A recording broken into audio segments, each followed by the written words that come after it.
According to legal experts, this motion from Tiger's attorneys will put the pressure on Herman's team to be more specific about possible sexual assault or harassment, or else they will face a greater risk of the case being dismissed to arbitration.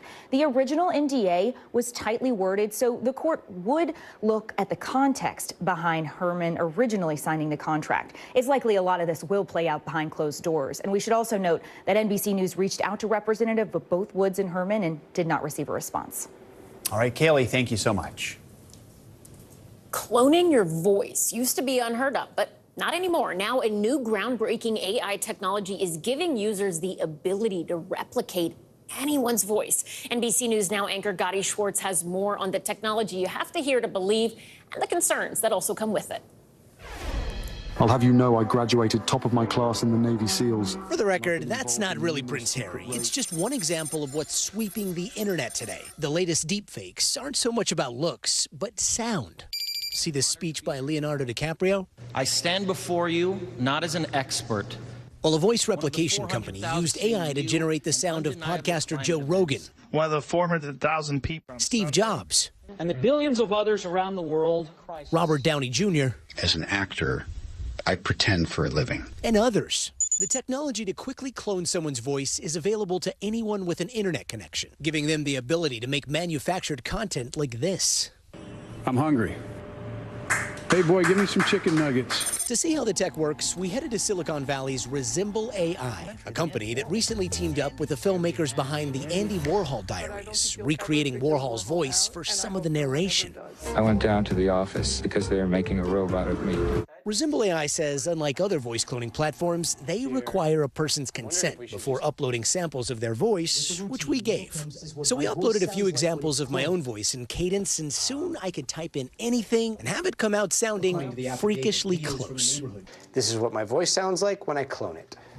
Let's see. This is what my voice sounds like when I clone it. Wow. And this is just based on 5-10 minutes of my voice? 5 minutes of audio, yeah. So we've got Lester in here, too. Please take care of yourselves and each other. With the tech has come the potential for misinformation and abuse. What's your reaction when you see headlines about hackers taking somebody's voice without their permission, replicating it, and impersonating them? We have to be very careful about deploying these models out and how they're being accessed. We also have to be aware that these models are going to be used by everybody. Resemble AI says they have safeguards to prevent fraud, but critics say others don't. How do you see people using this technology? So think the types of phishing scams that we have all seen, but more sophisticated because now you're going to get a phone call from somebody that sounds like somebody you know. Meaning going forward, just because you hear it doesn't mean you should believe it. Gotti Schwartz, NBC News. That wasn't me. Our thanks to Gotti for that. Coming up, we've got the latest read on inflation out just a few moments ago. We're going to break down the numbers and, of course, what it all means for your bottom line. Stay with us. That's next.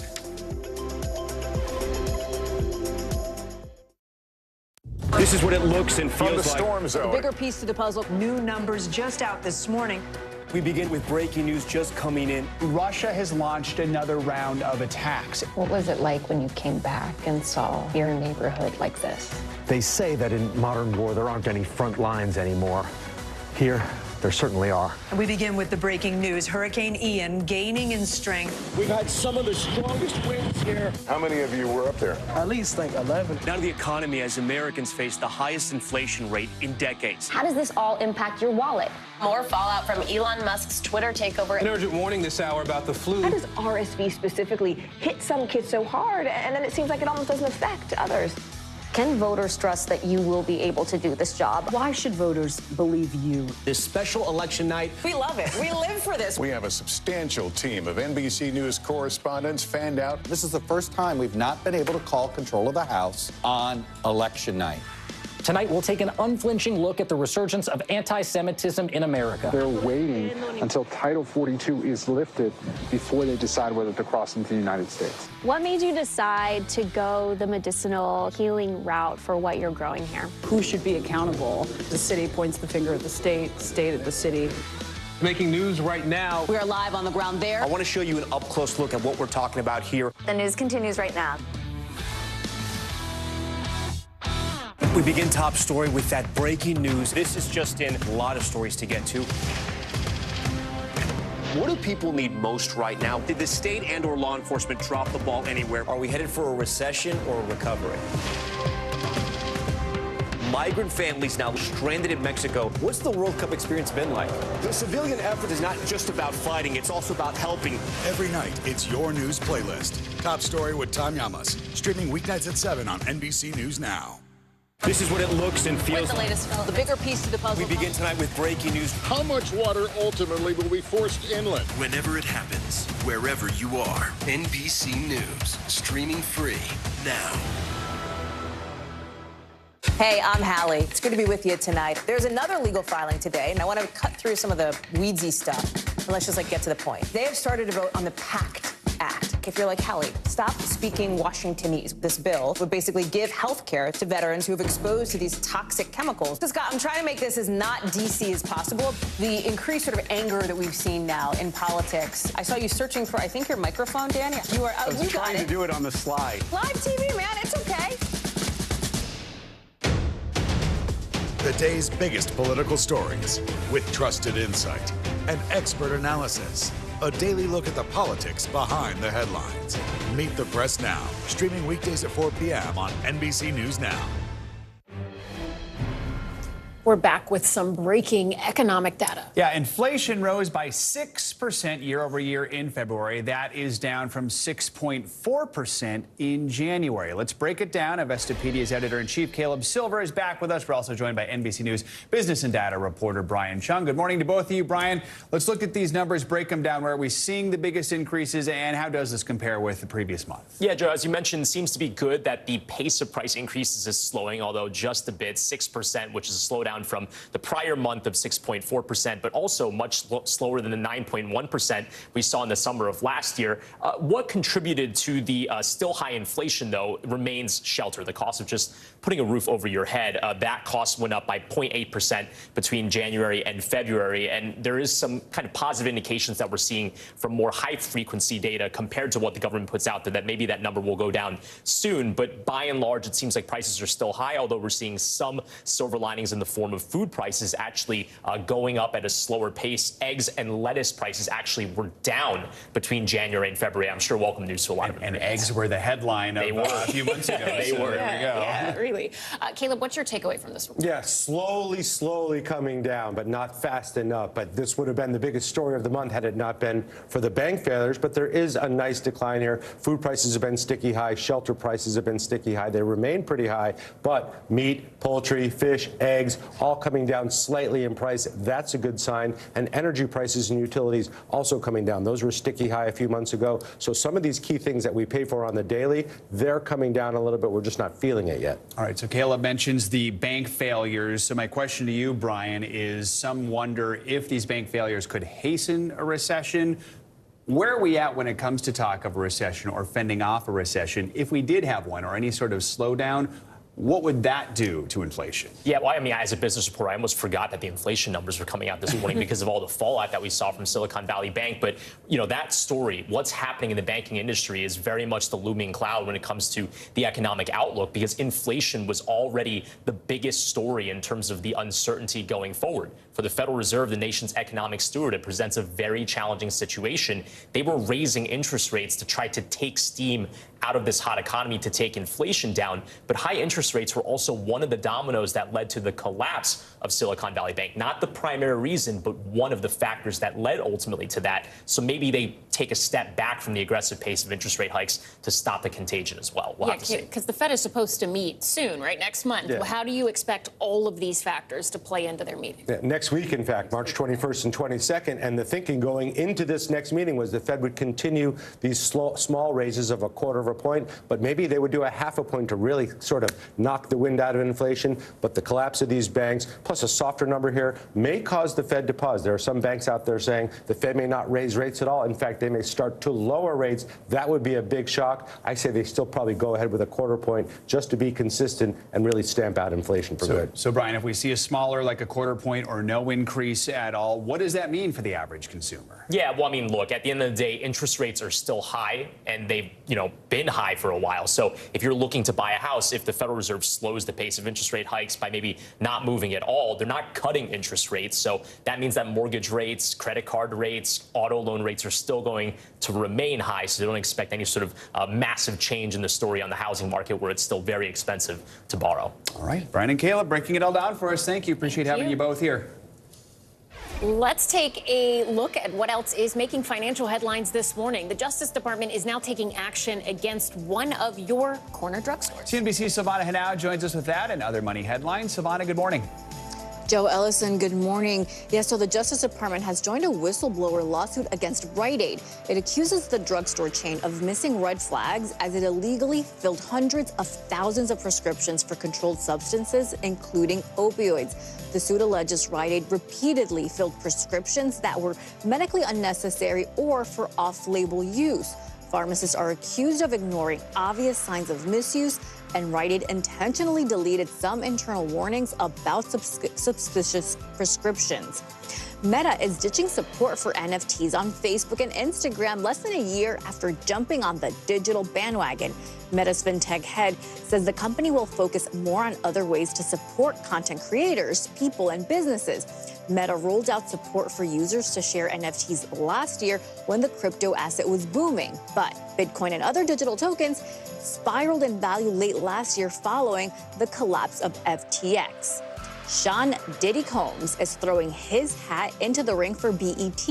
The Hollywood Reporter says the music mogul is exploring the odds of buying a majority stake in the business, which includes BET, VH1, and the BET Plus streaming service. Combs joins a crowded field of suitors that includes current BET partner Tyler Perry and Byron Allen, who owns the Weather Channel. Paramount, which owns BET, is expected to keep a business relationship with any buyer, guys. Right. There's nothing that Diddy can't do, right? I mean, I don't know. It seems like he just wants to do it all. He gets everything. Like, I mean, he is what was it? Sean John was his clothing brand. Atlanta, where I'm from, he had a bunch of different restaurants, very successful. He was like a very early person.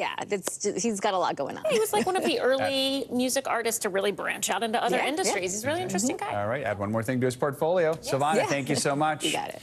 The American dream, some see it as we work hard, save money, then buy a house. Well, that's a milestone that's increasingly becoming out of reach for many. Yeah, last year, first-time buyers made up the smallest percentage of home buyers, according to the National Association of Realtors. NBC News correspondent Sam Brox takes a closer look at why this is happening.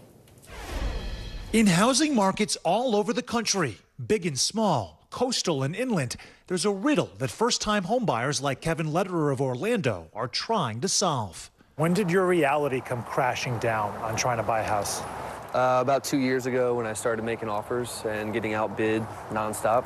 How do you navigate higher home prices, stiff competition, and now an uptick in interest rates all climbing in the last few years? Increasingly, the answer for millions is simple. You don't. Everyone has the hope of owning a house. Is this shattering that illusion for many families? Somewhat, yeah. Being a 31-year-old, recently married, having our first child, you know, raising a family, like you want to have that American dream of having a home that you can build a family in. It's not as if Kevin, who works in private investigative services, and his wife Hayden, a 28-year-old wedding coordinator, haven't been trying. The new parents saved up for a down payment for years and collectively make just under $200,000 annually.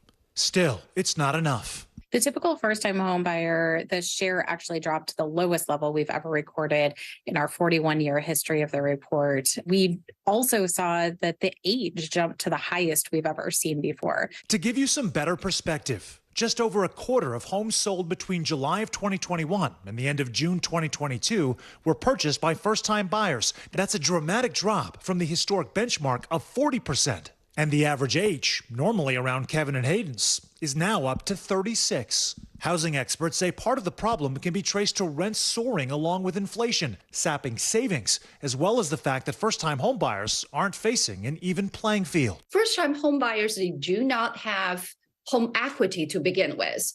And we know that repeat buyers, they do have home equity. They already have a house. All of these factors have thrown a wrench in many plans, along with geography in Kevin's case. The top two states for new residents are Texas and Florida, and a flood of new people means more demand and higher prices. Before the pandemic, the same sort of houses that you were looking at that you were unable to buy, how much would they have cost? $250,000, $275,000. Now, how much are they now? Close to $400,000.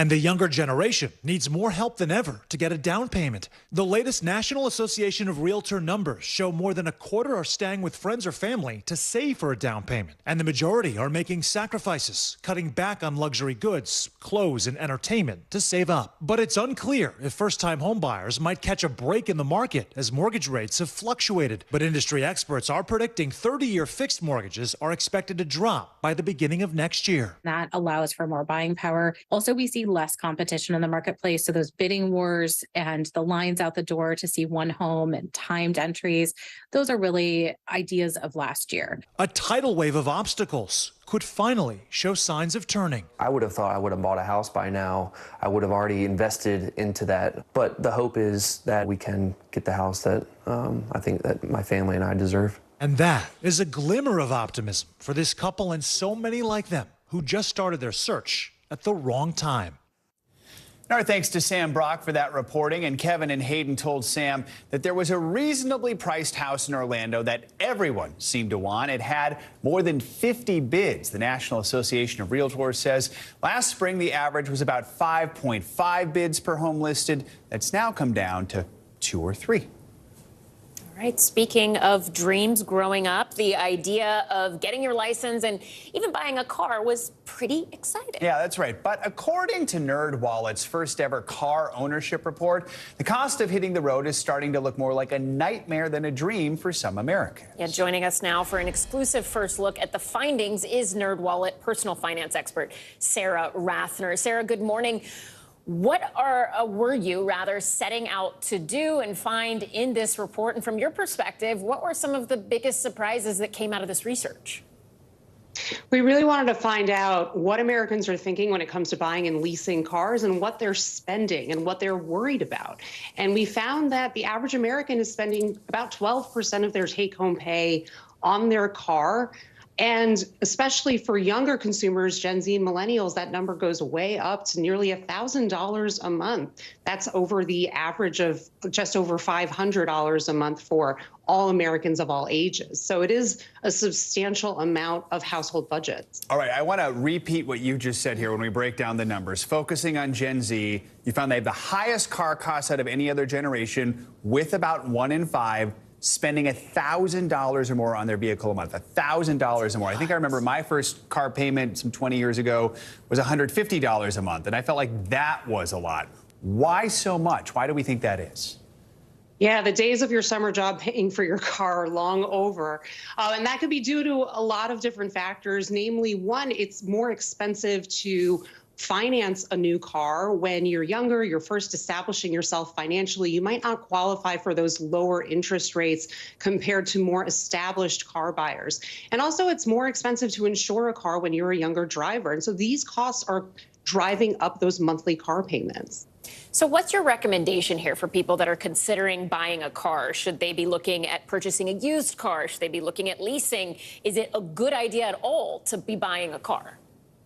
Well, this is a decision I'm making this year for myself as well. And so I'm doing these cost comparisons right along with everyone else. And unfortunately, car prices are still high. Used cars are not necessarily a deal depending on which car you're looking for. So it really pays to shop around. And those two big costs, financing a car and insuring your car, are other areas where you can shop around too. Only 25% of consumers look once a year to see if they could do better on their auto insurance rates. That's a great way to potentially save. And also, when you are buying a car, if you're planning on financing it, before you get to the dealership, go to a bank or credit union and get pre-approved for a loan there. You could bring that information to the dealership and have more power at the negotiating table. You mentioned used cars. I remember last year we were doing stories about just the used car boom. Some people are saying it was almost impossible to find one. Where do things stand right now when it comes to the used car market? Has that settled down at all? It has to an extent, but it's not where it was a couple years ago. And so it is leading consumers to make some tough choices, whereas ordinarily they might have been open to a used car. It's still not as easy to find as it used to be. All right, so from used cars to electric vehicles, let's talk about the current electric vehicle boom. Any findings related to that? And is that a purchase that makes sense? Well, for the 2023 tax year, it is easier for a lot of consumers to get tax credits for electric vehicles than it was in prior years. And so that's going to make EVs more attractive to buyers who are interested in potentially getting them. That being said, they are still more expensive than their gas-powered counterparts, so that's something to think about. And another barrier to getting an electric vehicle is thinking about how you're going to charge it. And so the infrastructure where you live and where you travel to needs to be in place so you have plenty of charging options. So I think, I live in New York, and here it is kind of a luxury if you have a car because you have ways to get around. But I grew up in Atlanta where that was really not always the easiest option, particularly living in the suburbs. You were easily driving 45 plus minutes to get to work, school, what have you. So for those people who are like, look, I need a car, I don't have a ton of money right now, but there aren't any other great public transportation options, what's your biggest piece of advice for them as they go on this journey to see what's right for them? Definitely shop around and be flexible about the kind of car that you're willing to buy. The more specific you are in what you want to get, the fewer options you're going to have. So if you widen the pool, you might find a car that does fit your needs and your budget. Expand the pool. Got it. Sarah Ratner, thank you so very much. We appreciate your insight and advice. Coming up, she's more than just everything everywhere all at once. Acclaimed actress Michelle Yeoh is also inspiring a whole new generation of actors and artists by simply being herself. More on her career and that historic Oscar win up next. NBC News, streaming free now.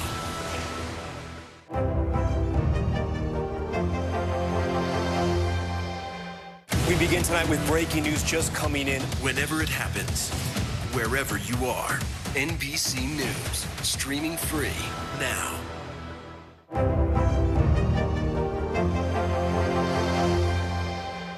For Dateline Premium, subscribe now on Apple Podcasts.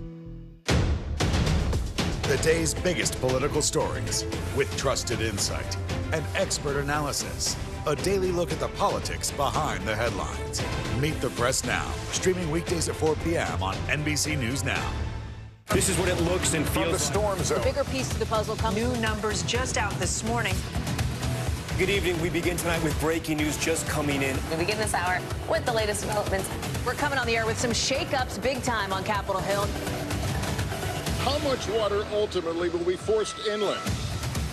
Whenever it happens, wherever you are, NBC News, streaming free now.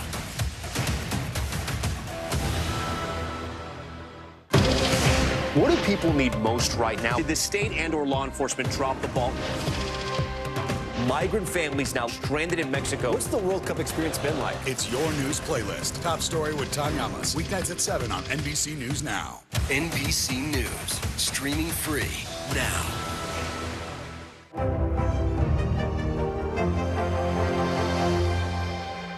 NBC News, streaming free now.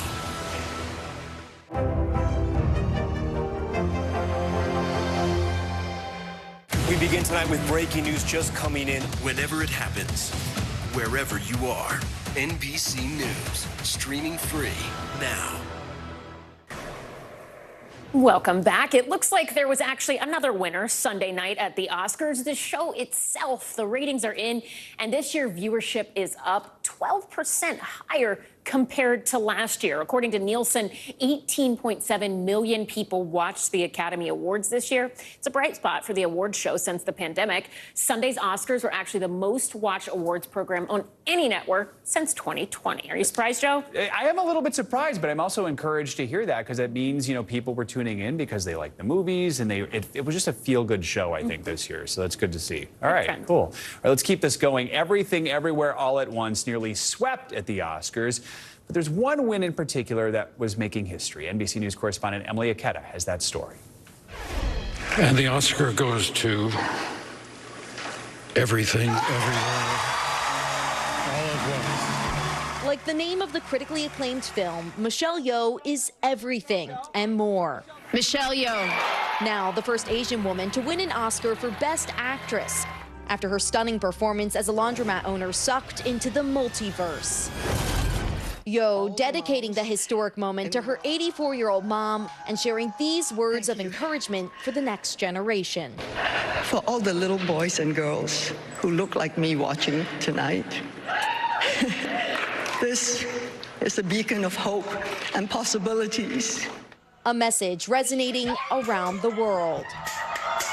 The Malaysian-born actress catapulted into the international spotlight with films like Crouching Tiger, Hidden Dragon, and Crazy Rich Asians. But she never scored an Oscar nomination until now, at 60 years old. And ladies, don't let anybody tell you you are ever past your prime. Everything Everywhere, taking home almost every major award. This is the American dream. Just 23 of 1,800 acting nominees in Academy history could be identified as Asian, according to the New York Times. So this unabashedly Asian American film sweeping award season represents a watershed moment. Tonight, we frigging broke that glass ceiling. Emily Ikeda, NBC News. Oh, that's so great. Now so many people are watching the movie who haven't seen it yet, which is great. Yeah, it just keeps it's a ripple effect. It Yeah. makes me just excited about every project that all of those actors are in. Just Exactly. hearing their speeches, it gives you warm, fuzzy feelings, even as someone who's not as into movies. Exactly. All right, that does it for this hour of Morning News Now. Stay with us. The news continues right now.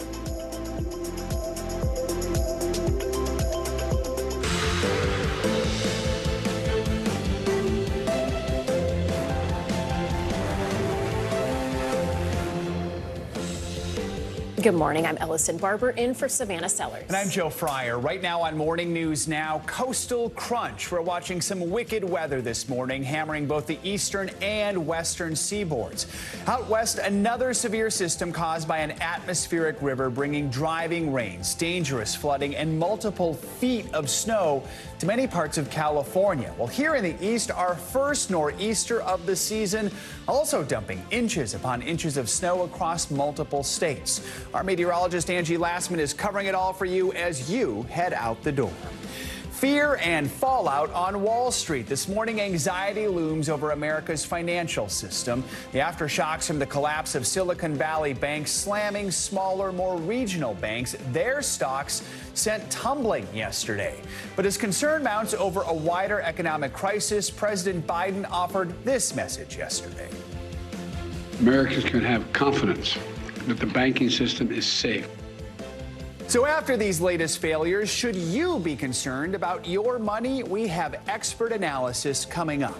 Also this morning, discharge. Senate Minority Leader Mitch McConnell is out of the hospital after suffering a concussion from a fall in Washington last week. We've got the latest on his condition and when he's expected to return to Capitol Hill. And everything and more. The incomparable Michelle Yeoh made history Sunday night, becoming the first Asian woman to win an Oscar for Best Actress. Later this morning, we'll show you how she's inspiring America. Everything, everywhere, all at once. Still everything, everywhere. And we can't get enough of talking about that movie and the actors who made history. More on that in a little bit. Let's begin this hour with severe weather threatening both coasts. Hard-hit California facing another round of heavy rain, making recovery efforts there even harder. Yeah, it was actually just days ago that an atmospheric river slammed the state. Now a second storm system is making landfall this morning, forcing hundreds to evacuate their homes. Officials say cities like Salinas could be cut off from rescue crews once the storm is over. And to the east, snowfall has already begun in states like Ohio. You see it on your screen here. The slow-moving nor'easter brought lake-effect snow showers to the area last night, but the worst of the storm has yet to come. States in the Northeast are bracing for severe weather, with some areas expecting up to 18 inches. NBC News correspondent Emily Ikeda is in Albany, New York, with the latest.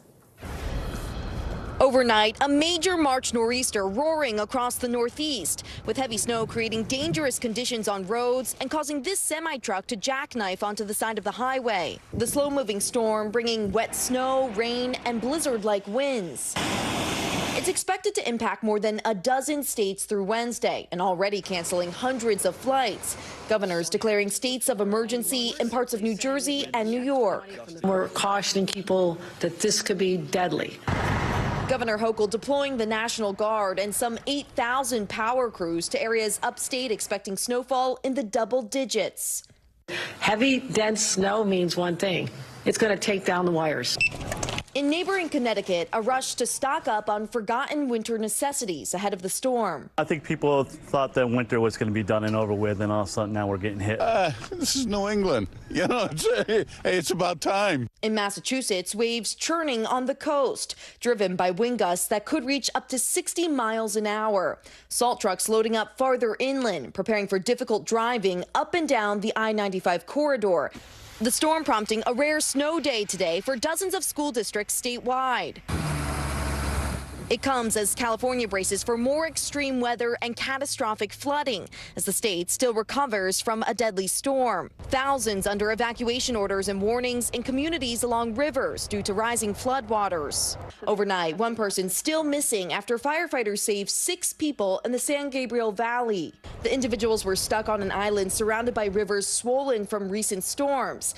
There have also been more than 200 rescues in Monterey County following a levee breach on the Pajaro River that caused major flooding.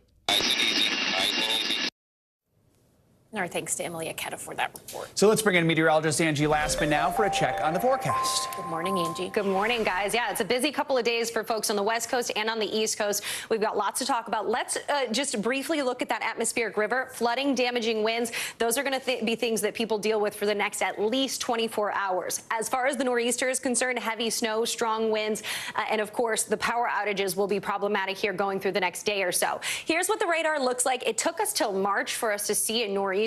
And boy, it's packing a punch. We have heavy snow, mainly focused for the interior areas. We have some rain that will eventually transition over into snow for coastal areas, places like Boston getting in on that heavy rain right now. But eventually, as temperatures start to drop, we'll see snow working in, and you'll get a couple of inches of snow by the time this is all said and done. 23 million people are under winter alerts at this time up and down the Northeast.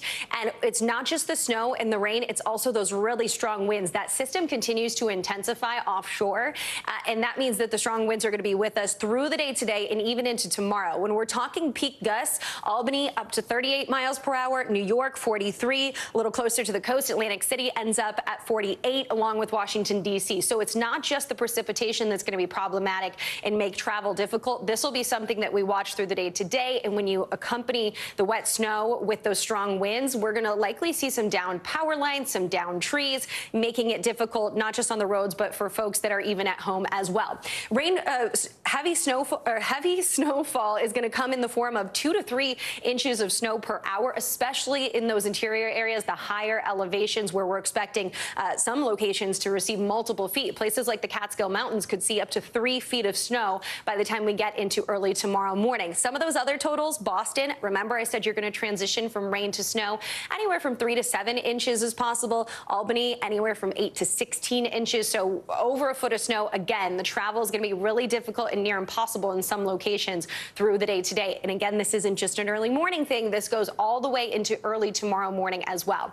Let's switch coast, go to the West Coast where, of course, no surprise, another atmospheric river event. They just cannot catch a break. And we know that the grounds are super saturated. We know that the waterways are swollen. And there's really nowhere for this extra moisture to go. So we're going to be watching for the potential for some more flooding through the day today. That high risk of some flash flooding is possible in places like Santa Barbara and up the coast to San Francisco. It'll be something to watch over the next 24 hours, guys.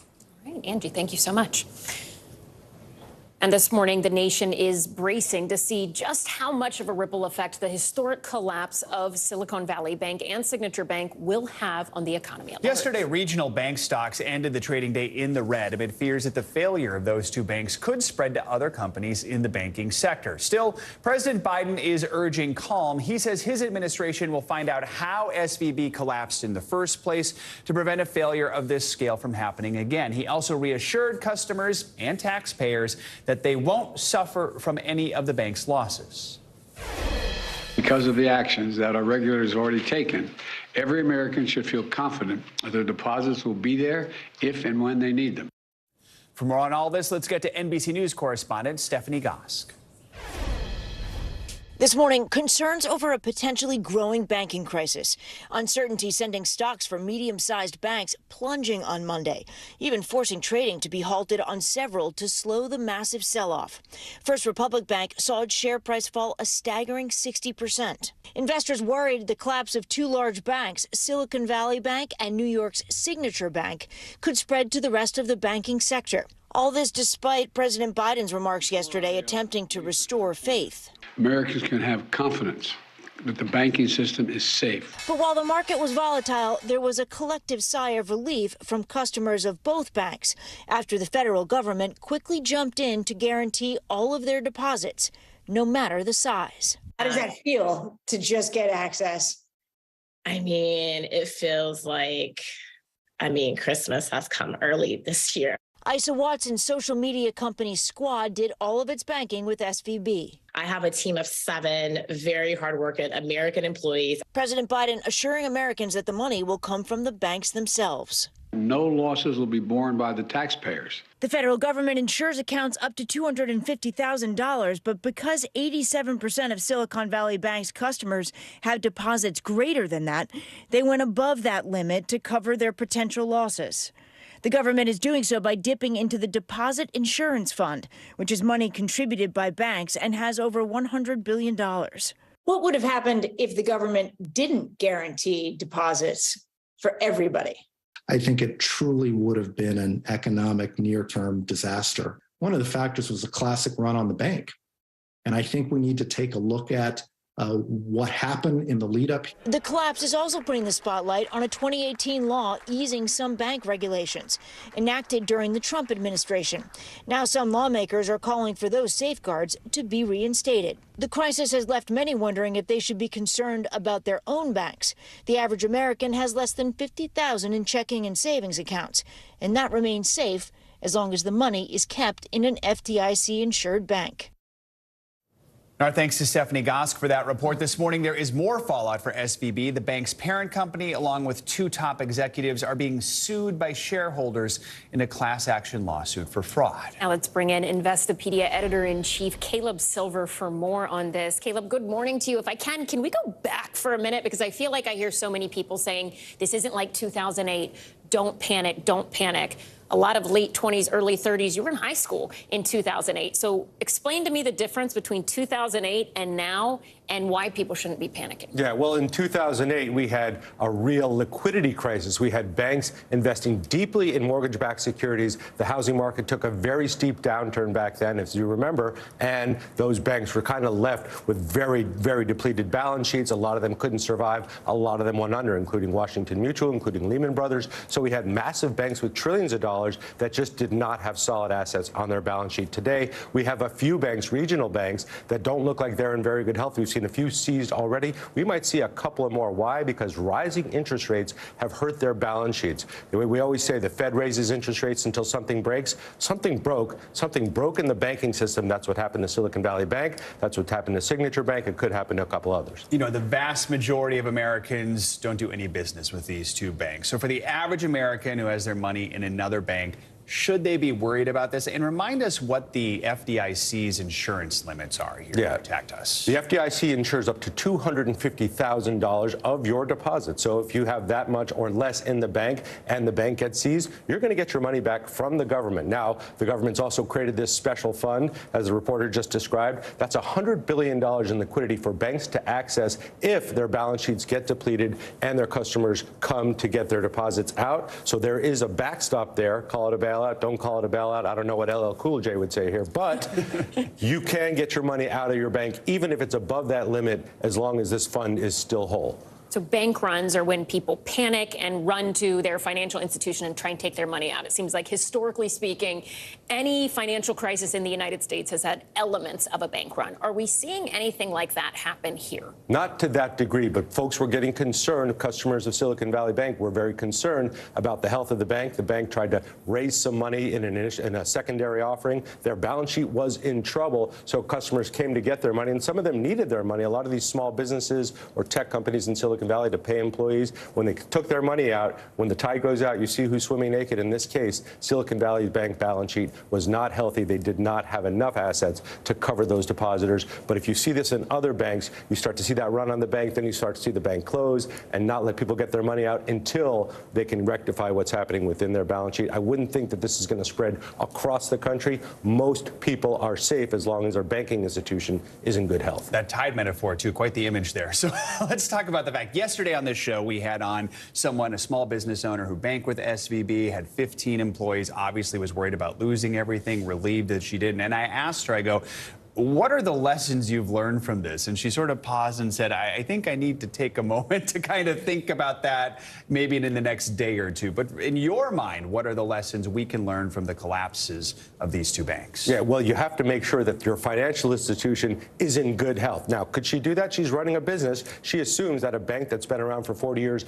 will be okay. In this case, it wasn't. It was mismanaged in terms of the assets on their books. But for general small business owners who are banking with their local community bank or credit union, they're probably in good shape, and they got to make sure those safeguards are there. Read the fine print, read the FDIC's notices. Most people are going to be very safe here, and the government's added a level of protection. This is going to be okay. All right, interesting stuff. All right, Caleb Silver, appreciate your analysis as always. Thanks for joining us this morning. In addition to the federal intervention in the SVB and Signature Bank failures, President Biden is also taking action on gun control. He's set to sign an executive order today to increase the number of background checks to buy guns. The president will sign the order in Monterey Park, California. You'll remember that is the site of the deadly mass shooting that happened in January during Lunar New Year celebrations, where 11 people were killed. The order is part of a bipartisan gun legislation that Biden signed into law last year. Senate Republican leader Mitch McConnell is out of the hospital following a fall at a Washington, D.C. dinner last week. Yeah, this statement from his office confirmed that the 81-year-old suffered a minor rib fracture along with a concussion during the incident. McConnell's office additionally stated that he will undergo physical therapy at an inpatient rehab facility before he can head home. NBC News Capitol Hill correspondent Ryan Nobles joins us now from Capitol Hill. Ryan, so what else are we hearing this morning in terms of the Senate leader's condition? Well, Allison, this was a new development that we found out yesterday, that in addition to the concussion that he suffered after that fall last week, that they also discovered that he had fractured a rib. They described it as a minor fracture, but that's at least part of the reason that instead of just going home after being discharged from the hospital, that he is now heading to an inpatient rehab facility so that they can monitor his recovery. His aide telling us that that is a process, the rehab alone, of 1 to 2 weeks. So there's still no real timeline on how long it will take for him to be back in office. Of course, he is 81 years old. He has a history of health issues, particularly when it comes to his stability. He has had leg problems since his childhood bout with polio. This isn't the first time he's fallen. He fell in 2019 and fractured his shoulder. In general, though, his spokesman said that they are encouraged by his recovery, particularly as it relates to his concussion, but it will still be some time before he's back to work. You know, Ryan, we know if he's gone for just a week or two, probably not too big a deal. But obviously, Senator McConnell is a huge player in American politics. We've got the budget right now. We've got the debt ceiling looming. I mean, what could be the impact if he's out longer term? Yeah, Joe, you really crystallized it there. It's really a matter of timing. If it is just a week or two, which is the initial timeline, at least for his rehab, probably doesn't move the needle all that much. Democrats already have 2 members who are dealing with their own health issues and aren't available to vote. So the partisan breakdown doesn't change all that much without McConnell physically in the building. The role that McConnell plays is a much more strategic one. He really guides the discussion for Senate Republicans. And you're right, as we move closer to these big showdowns over the debt ceiling, the budget negotiations, McConnell is a central player. And if he's not able to be involved in those discussions on a very intricate level, that could complicate things. And the debt ceiling in particular is an area where McConnell could potentially be a broker. Republicans in the House have signaled that they want to use the debt ceiling as leverage. That's not something that McConnell's interested in. He does not want to see the country default. So there could be an opportunity for him to try and find the needle that could be thread between the White House and Republicans on that issue. If he's not around for those conversations, it could make it more difficult. And Ryan, the senator has been serving her for quite a while, since 1984. Is there any talk at this point that perhaps, given his health struggles, that he's considering retirement or taking a less of a at the front role? There isn't, Allison. In fact, exactly the opposite. He just became the longest-serving leader of either party, in the Republicans or Democrats in the United States Senate. That is a point of pride for McConnell. He has never shown any sign of slowing down, any sign of retirement.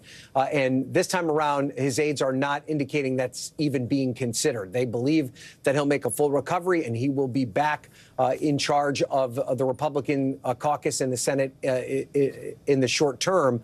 But, you know, with many of these members of the Senate, both Republican and Democrats, there are many that are in their 80s. And there are often conversations that take place about at what point should many of these individuals retire. And McConnell is certainly in that group. You know, Ryan, shifting gears while we have you, we have new information this morning. The House Oversight Committee has reached an agreement with the Treasury Department to hold what's known as an on-camera review of the Biden family and other associates related to suspicious activity reports. What can you tell us about this?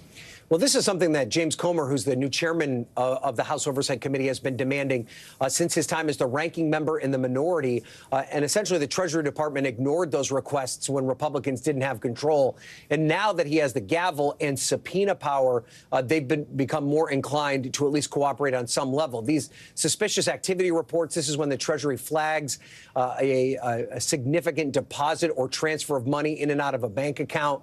So what Comer is looking for is anything related to the Biden family or their associates. He's particularly interested in whether or not there are specific exchanges of money with Chinese affiliated companies, because Comer is building from the premise that he believes there is something suspicious about those interactions between the Biden family and China. He doesn't have any real evidence beyond the business ties that Hunter Biden and others had with China. This is the beginning, though, of that investigation. Comer believes it will lead to something substantive. At this point, though, they're just really beginning to have the opportunity to look exactly what the Treasury Department flagged at that time and whether or not it will amount to something significant. All right, Ryan Nobles, thank you so much. We appreciate your insight. We have some sad news to report this morning. Feminist icon, longtime Democrat Pat Schroeder died on Monday at the age of 82. She died of stroke complications. Schroeder served as a Colorado Congresswoman in the House of Representatives for 24 years. She was one of just 14 women working in the House when she arrived in 1972. Schroeder fought for women's rights across the U.S. She's best known for helping pass the Pregnancy Discrimination Act and the Family and Medical Leave Act. Schroeder was also a fierce opponent of the Vietnam War. She became the first woman to sit on the Armed Services Committee and remain there her entire career, calling for reduced military spending. Coming up on this hour of Morning News Now, a clash at the border with hundreds of migrants attempting to force their way into the United States past Mexican soldiers trying to claim asylum. After the break, why those migrants decided to rush that port of entry in El Paso, Texas, and the latest from the region. Stick around. For Dateline Premium, subscribe now on Apple Podcasts. We begin tonight with breaking news just coming in. Whenever it happens, wherever you are, NBC News, streaming free now. What do people need most right now? Did the state and/or law enforcement drop the ball? Migrant families now stranded in Mexico. What's the World Cup experience been like? It's your news playlist. Top story with Tom Yamas. Weeknights at 7 on NBC News Now. This is what it looks and feels From the storm zone. The bigger piece of the puzzle comes. New numbers just out this morning. Good evening. We begin tonight with breaking news just coming in. We begin this hour with the latest developments. We're coming on the air with some shakeups big time on Capitol Hill. How much water ultimately will be forced inland? Whenever it happens, wherever you are, NBC News, streaming free now. Watch NBC Nightly News with Lester Holt or listen wherever you get your podcasts. Stay on top of breaking news and the biggest stories of the day with NBC News Daily. Thank you so much for joining us. I'm Morgan Radford. And I'm Vicki Wynn. I'm Aaron Gilchrist. And I'm Kate Snow. Get in-depth reporting from across the country. What's your reaction to the president's comments? And around the world. Are Ukrainians continuing to make advances? And ways you can take care of your health. Who should be getting tested, and frankly, how often? And your wallet. Costs are skyrocketing. How to manage soaring prices. NBC News Daily, weekdays from 12 to 4 p.m. Eastern on NBC News Now. We begin tonight with breaking news just coming in whenever it happens, wherever you are. NBC News, streaming free now. For Dateline Premium, subscribe now on Apple Podcasts.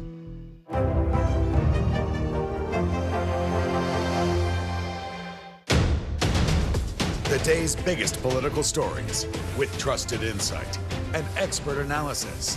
A daily look at the politics behind the headlines. Meet the Press Now, streaming weekdays at 4 p.m. on NBC News Now. Hey, I'm Hallie. It's good to be with you tonight. There's another legal filing today, and I want to cut through some of the weedsy stuff. And let's just get to the point. They have started to vote on the PACT Act. If you're like, Hallie, stop speaking Washingtonese. This bill would basically give health care to veterans who have exposed to these toxic chemicals. So, Scott, I'm trying to make this as not DC as possible. The increased sort of anger that we've seen now in politics. I saw you searching for, I think, your microphone, Danny. You are. I was trying to do it on the slide. Live TV, man. It's okay. We begin tonight with breaking news just coming in whenever it happens, wherever you are. NBC News, streaming free now.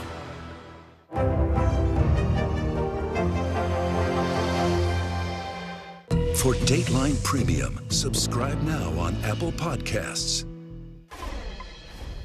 Chaos erupted after hundreds of Mexican migrants forced their way through an international bridge connecting to El Paso on Monday. The port of entry was shut down for hours as border officials attempted to regain control. NBC News correspondent Guad Venegas has the story. A border shutdown in El Paso, Texas, as hundreds forced their way onto the Paso del Norte International Bridge. Men, women, and children pushing Mexican soldiers out of the way in an attempt to enter the U.S. It seems they were misinformed, said this Mexican official, telling our Telemundo affiliate they were told they would be allowed into the U.S. once at the port of entry. Don't know who did that or why they did that. Democratic Congressman Henry Cuellar saying the bridges were built for trade and tourism, and immigration is now stressing the system. My district, South Texas, people don't want to see this. They want to see an orderly process. Customs and Border Protection responding with barricades and additional officers to stop the migrants. The crowd, including migrants from Venezuela seeking asylum, like this man telling our affiliate he's been waiting too long at the border and couldn't delay anymore. This woman adding the phone app used by U.S. authorities to process asylum requests has not worked for her. This type of situation does not help their cause. We need to make sure that people that want to come over, we have law and order at the border. U.S. border officials say 2 other international bridges in the area were affected by other groups of migrants coming from Ciudad Juarez. I just saw everyone recording. Understand what they're going through, but I think that they need to do it the right way. This is not the first time a large group arrives this way at the port of entry. In 2018, members of a migrant caravan attempted to force their way through the San Isidro port of entry in San Diego. Border there shut down temporarily as the migrants were stopped, the incident forcing officials to tighten security. But the border in that region still strained. Just this weekend, 8 people died after 2 suspected smuggling boats crashed north of the city, according to the Coast Guard and CBP. Back in Texas, the border bridge has reopened, but thousands still waiting in Mexico as the migrant crisis continues. Our thanks to Guad Venegas for that report. Congressman Cuellar says more resources could be heading to the Mexican side of the border to help deal with the size of the groups. We have more international news for you now, starting with the latest on the war in Ukraine and a new grain deal, potentially, with Russia. NBC News foreign correspondent Raf Sanchez joins us from Tel Aviv with this and other world news. Raf, good morning. Hey, Joe. Hey, Ellison. Yeah, Russia is saying it wants to cut in half the length of a UN-brokered deal to get grain out of Ukraine. The rare agreement between the warring sides was struck last July and designed to allow badly needed grain out of 3 Ukrainian ports. The deal is up for renewal this weekend, but Russian officials say they are prepared to extend it by only 60 days instead of the 120 the UN is hoping for. In Canada, 2 people have been killed and 9 others injured after pedestrians were hit by a pickup truck in Quebec. The driver, a 38-year-old local man, has been arrested after turning himself in. Police say it isn't yet clear if this was a deliberate attack or an accident. Several children are reported to be among the injured. And finally, archaeologists in Britain have found the remains of a Roman aristocrat believed to have been buried more than 1,000 years ago. The skeleton of the unidentified woman was found in a lead coffin in a hidden cemetery in the city of Leeds. More than 62 skeletons were found in total, including 23 children. And guys, archaeologists say they hope to find out a lot more about these people, including exactly when they died. And apparently they can figure out exactly what they ate also. Wow, that's great technology there. I'm terrified to think what they're going to find about what I ate hundreds of years from now. They're going to judge you. This was not a good diet. All right. Thank you, Raph. Appreciate Thanks, it. Raph. Coming up in Morning News Now, it's complicated. Yeah, Tiger Woods' legal woes involving his one-time girlfriend just got a little more dramatic. Why he now wants to handle this latest case out of court. That's next. This is what it looks and feels With the latest development, the bigger piece to the puzzle. We begin tonight with breaking news. How much water ultimately will be forced inland? Whenever it happens, wherever you are, NBC News, streaming free now. Hey, podcast fans, ready to unlock our true crime mysteries? Try Dateline Premium on Apple Podcasts. You'll get early access to originals, plus bonus content, and everything is ad-free. So head to Apple Podcasts now to subscribe. This is what it looks and feels. From the storm zone. The bigger piece to the puzzle comes. New numbers just out this morning. Good evening. We begin tonight with breaking news just coming in. We begin this hour with the latest developments. We're coming on the air with some shakeups big time on Capitol Hill. How much water ultimately will be forced inland? Whenever it happens, wherever you are, NBC News, streaming free now. We begin top story with that breaking news. This is just in. A lot of stories to get to. What do people need most right now? Did the state and/or law enforcement drop the ball anywhere? Are we headed for a recession or a recovery? Migrant families now stranded in Mexico. What's the World Cup experience been like? The civilian effort is not just about fighting, it's also about helping. Every night, it's your news playlist. Top Story with Tom Llamas, streaming weeknights at 7 on NBC News Now. NBC News, streaming free now.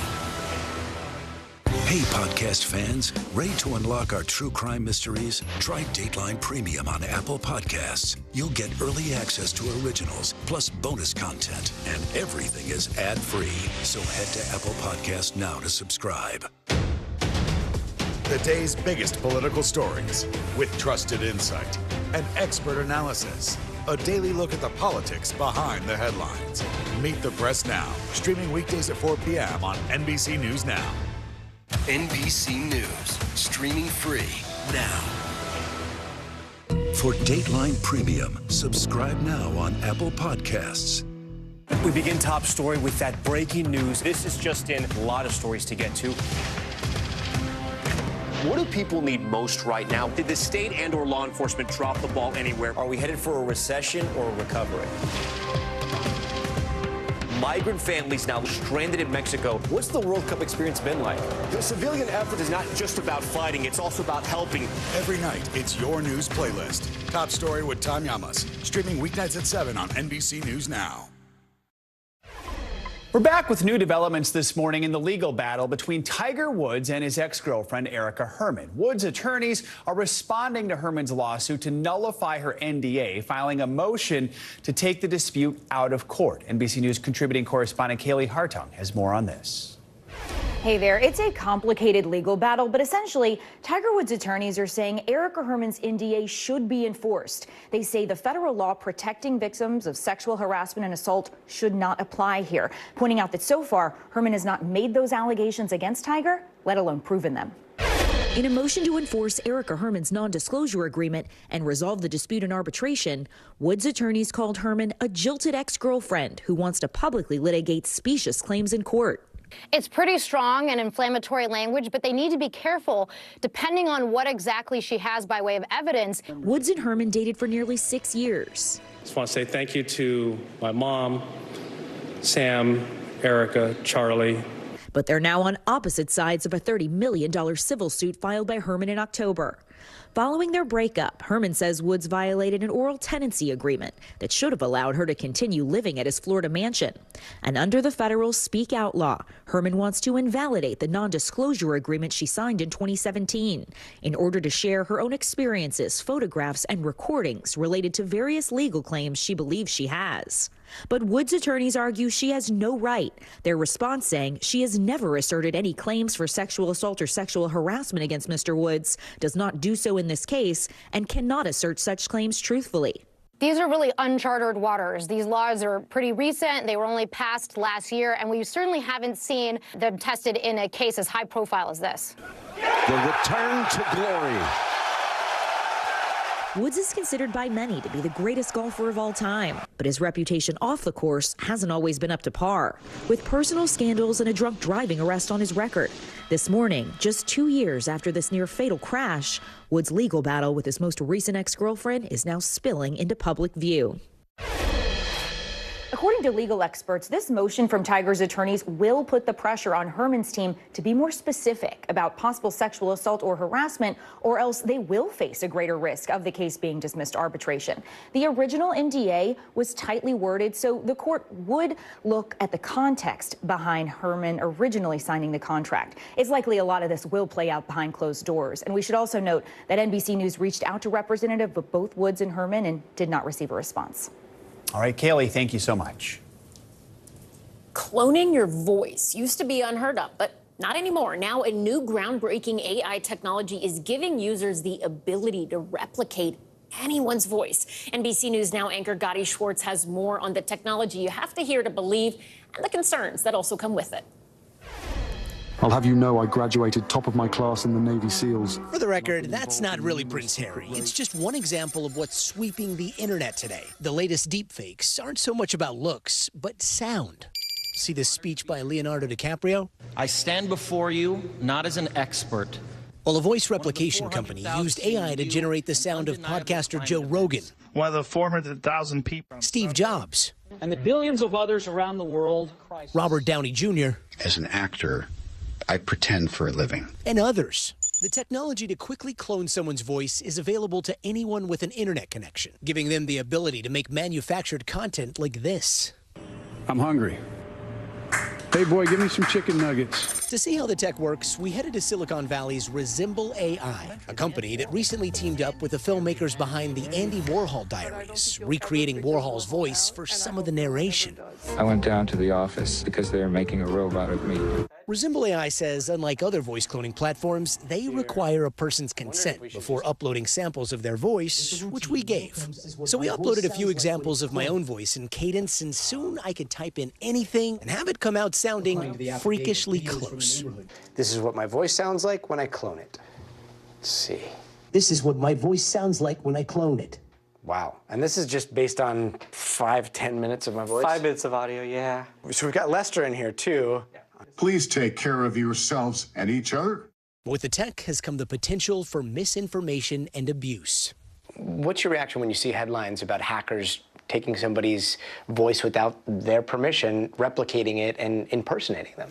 We have to be very careful about deploying these models out and how they're being accessed. We also have to be aware that these models are going to be used by everybody. Resemble AI says they have safeguards to prevent fraud, but critics say others don't. How do you see people using this technology? So think the types of phishing scams that we have all seen, but more sophisticated because now you're going to get a phone call from somebody that sounds like somebody you know. Meaning going forward, just because you hear it doesn't mean you should believe it. Gotti Schwartz, NBC News. That wasn't me.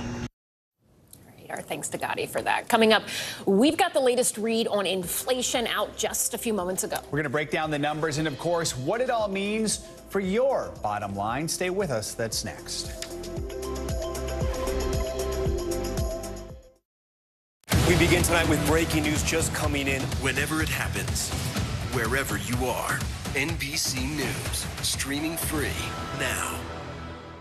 Stay on top of breaking news and the biggest stories of the day with NBC News Daily. Thank you so much for joining us. I'm Morgan Radford. And I'm Vicki Wynn. I'm Aaron Gilchrist. And I'm Kate Snow. Get in-depth reporting from across the country. What's your reaction to the president's comments? And around the world. Are Ukrainians continuing to make advances? And ways you can take care of your health. Who should be getting tested? And frankly, how often? And your wallet. Costs are skyrocketing. How to manage soaring prices. NBC News Daily. Weekdays from 12 to 4 p.m. Eastern on NBC News Now. The day's biggest political stories with trusted insight and expert analysis. A daily look at the politics behind the headlines. Meet the Press Now, streaming weekdays at 4 p.m. on NBC News Now. Stay on top of breaking news and the biggest stories of the day with NBC News Daily. Thank you so much for joining us. I'm Morgan Radford. And I'm Vicki Wynn. I'm Aaron Gilchrist. And I'm Kate Snow. Get in-depth reporting from across the country. What's your reaction to the president's comments? And around the world. Are Ukrainians continuing to make advances? And ways you can take care of your health. Who should be getting tested? And frankly, how often? And your wallet. Costs are skyrocketing. How to manage soaring prices. NBC News Daily. Weekdays from 12 to 4 p.m. Eastern on NBC News Now. We begin tonight with breaking news just coming in whenever it happens, wherever you are. NBC News, streaming free now.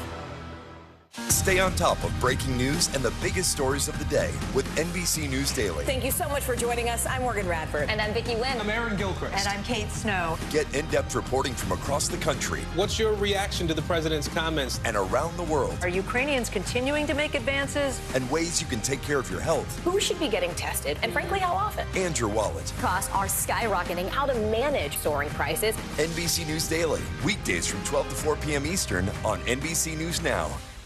For Dateline Premium, subscribe now on Apple Podcasts.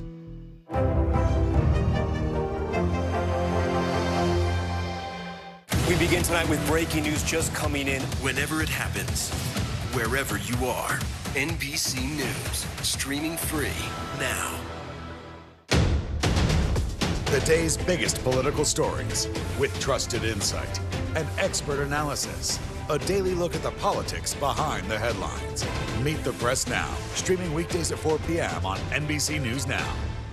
Hey, podcast fans, ready to unlock our true crime mysteries? Try Dateline Premium on Apple Podcasts. You'll get early access to originals, plus bonus content, and everything is ad-free. So head to Apple Podcasts now to subscribe. Watch NBC Nightly News with Lester Holt or listen wherever you get your podcasts.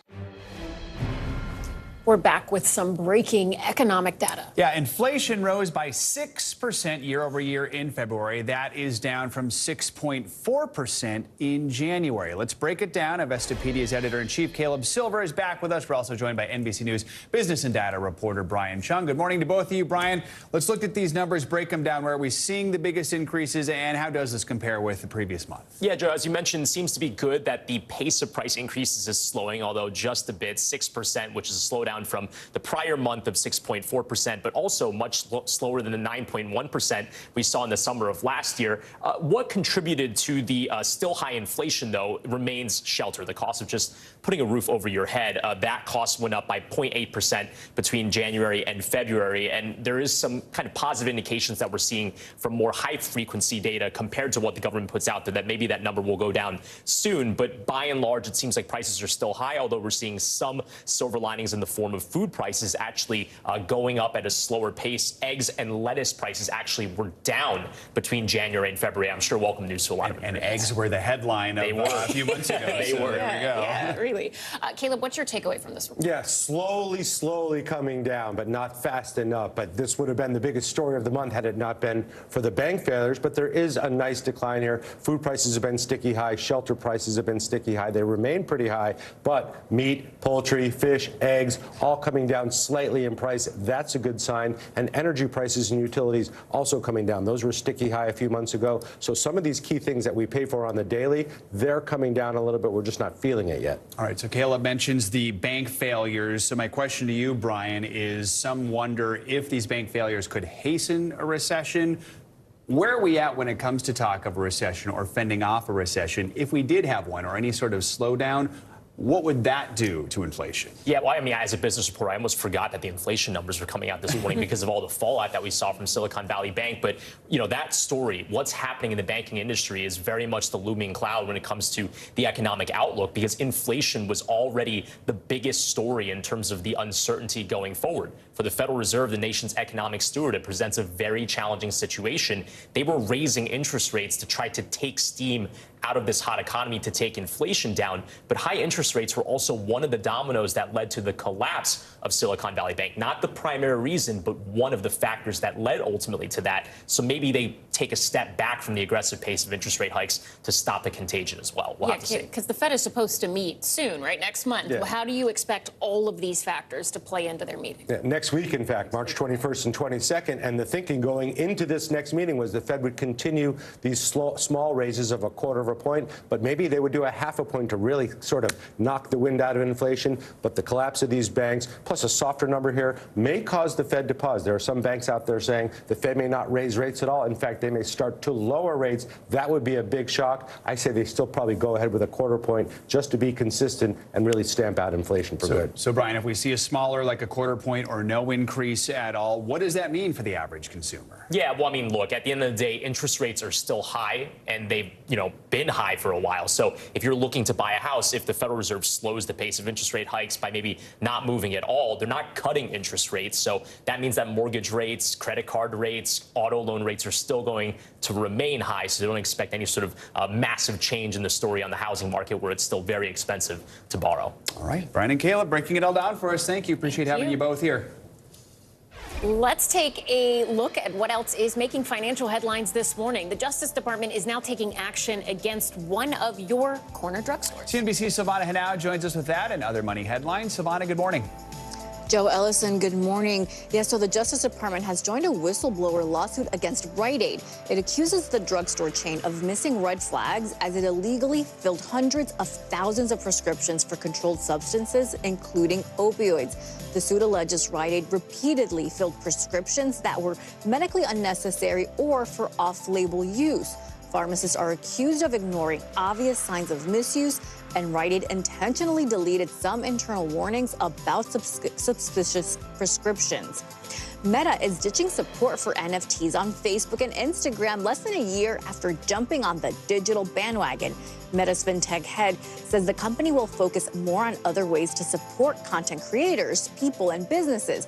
Meta rolled out support for users to share NFTs last year when the crypto asset was booming. But Bitcoin and other digital tokens spiraled in value late last year following the collapse of FTX. Sean Diddy Combs is throwing his hat into the ring for BET. The Hollywood Reporter says the music mogul is exploring the odds of buying a majority stake in the business, which includes BET, VH1, and the BET Plus streaming service. Combs joins a crowded field of suitors that includes current BET partner Tyler Perry and Byron Allen, who owns the Weather Channel. Paramount, which owns BET, is expected to keep a business relationship with any buyer, guys. Right. There's nothing that Diddy can't do, right? I mean, I don't know. It seems like he I just wants to do it all. He gets everything. Like, I mean, he is Sean. What was it? Sean John was his clothing brand. Atlanta, where I'm from, he had a bunch of different restaurants, very successful. He was like a very early person. He's got a lot going on. He was like one of the early music artists to really branch out into other industries. He's a really interesting guy. All right, add one more thing to his portfolio. Yes. Silvana, thank you so much. You got it. The American dream, some see it as we work hard, save money, then buy a house. Well, that's a milestone that's increasingly becoming out of reach for many. Yeah, last year, first-time buyers made up the smallest percentage of home buyers, according to the National Association of Realtors. NBC News correspondent Sam Brox takes a closer look at why this is happening. In housing markets all over the country, big and small, coastal and inland, there's a riddle that first-time homebuyers like Kevin Lederer of Orlando are trying to solve. When did your reality come crashing down on trying to buy a house? About 2 years ago when I started making offers and getting outbid nonstop. How do you navigate higher home prices, stiff competition, and now an uptick in interest rates all climbing in the last few years? Increasingly, the answer for millions is simple. You don't. Everyone has the hope of owning a house. Is this shattering that illusion for many families? Somewhat, yeah. Being a 31-year-old, recently married, having our first child, you know, raising a family, like you want to have that American dream of having a home that you can build a family in. It's not as if Kevin, who works in private investigative services, and his wife Hayden, a 28-year-old wedding coordinator, haven't been trying. The new parents saved up for a down payment for years and collectively make just under $200,000 annually. Still, it's not enough. The typical first-time home buyer, the share actually dropped to the lowest level we've ever recorded in our 41-year history of the report. We also saw that the age jumped to the highest we've ever seen before. To give you some better perspective, just over a quarter of homes sold between July of 2021 and the end of June 2022 were purchased by first-time buyers. That's a dramatic drop from the historic benchmark of 40%. And the average age, normally around Kevin and Hayden's, is now up to 36. Housing experts say part of the problem can be traced to rents soaring along with inflation, sapping savings, as well as the fact that first-time home buyers aren't facing an even playing field. First-time home buyers, they do not have home equity to begin with. And we know that repeat buyers, they do have home equity. They already have a house. All of these factors have thrown a wrench in many plans, along with geography in Kevin's case. The top two states for new residents are Texas and Florida, and a flood of new people means more demand and higher prices. Before the pandemic, the same sort of houses that you were looking at that you were unable to buy, how much would they have cost? $250,000, $275,000. Now, how much are they now? Close to $400,000. And the younger generation needs more help than ever to get a down payment. The latest National Association of Realtor numbers show more than a quarter are staying with friends or family to save for a down payment. And the majority are making sacrifices, cutting back on luxury goods, clothes, and entertainment to save up. But it's unclear if first-time homebuyers might catch a break in the market as mortgage rates have fluctuated. But industry experts are predicting 30-year fixed mortgages are expected to drop by the beginning of next year. That allows for more buying power. Also, we see less competition in the marketplace. So those bidding wars and the lines out the door to see one home and timed entries, those are really ideas of last year. A tidal wave of obstacles could finally show signs of turning. I would have thought I would have bought a house by now. I would have already invested into that. But the hope is that we can get the house that I think that my family and I deserve. And that is a glimmer of optimism for this couple and so many like them who just started their search at the wrong time. Our thanks to Sam Brock for that reporting. And Kevin and Hayden told Sam that there was a reasonably priced house in Orlando that everyone seemed to want. It had more than 50 bids. The National Association of Realtors says last spring the average was about 5.5 bids per home listed. That's now come down to 2 or 3. Right. Speaking of dreams growing up, the idea of getting your license and even buying a car was pretty exciting. Yeah, that's right. But according to NerdWallet's first ever car ownership report, the cost of hitting the road is starting to look more like a nightmare than a dream for some Americans. Yeah, joining us now for an exclusive first look at the findings is NerdWallet personal finance expert Sarah Rathner. Sarah, good morning. What were you setting out to do and find in this report? And from your perspective, what were some of the biggest surprises that came out of this research? We really wanted to find out what Americans are thinking when it comes to buying and leasing cars and what they're spending and what they're worried about. And we found that the average American is spending about 12% of their take-home pay on their car. And especially for younger consumers, Gen Z and millennials, that number goes way up to nearly $1,000 a month. That's over the average of just over $500 a month for all Americans of all ages. So it is a substantial amount of household budgets. All right, I want to repeat what you just said here when we break down the numbers. Focusing on Gen Z, you found they have the highest car costs out of any other generation, with about 1 in 5 spending $1,000 or more on their vehicle a month. $1,000 or more. I think I remember my first car payment some 20 years ago was $150 a month, and I felt like that was a lot. Why so much? Why do we think that is? Yeah, the days of your summer job paying for your car are long over. And that could be due to a lot of different factors. Namely, one, it's more expensive to finance a new car when you're younger, you're first establishing yourself financially, you might not qualify for those lower interest rates compared to more established car buyers. And also, it's more expensive to insure a car when you're a younger driver. And so these costs are driving up those monthly car payments. So what's your recommendation here for people that are considering buying a car? Should they be looking at purchasing a used car? Should they be looking at leasing? Is it a good idea at all to be buying a car? Well, this is a decision I'm making this year for myself as well. And so I'm doing these cost comparisons right along with everyone else. And unfortunately, car prices are still high. Used cars are not necessarily a deal depending on which car you're looking for. So it really pays to shop around. And those two big costs, financing a car and insuring your car, are other areas where you can shop around too. Only 25% of consumers look once a year to see if they could do better on their auto insurance rates. That's a great way to potentially save. And also, when you are buying a car, if you're planning on financing it, before you get to the dealership, go to a bank or credit union and get pre-approved for a loan there. You could bring that information to the dealership and have more power at the negotiating table. You mentioned used cars. I remember last year we were doing stories about just the used car boom. Some people are saying it was almost impossible to find one. Where do things stand right now when it comes to the used car market? Has that settled down at all? It has to an extent, but it's not where it was a couple years ago. And so it is leading consumers to make some tough choices, whereas ordinarily they might have been open to a used car. It's still not as easy to find as it used to be. All right, so from used cars to electric vehicles, let's talk about the current electric vehicle boom. Any findings related to that, and is that a purchase that makes sense?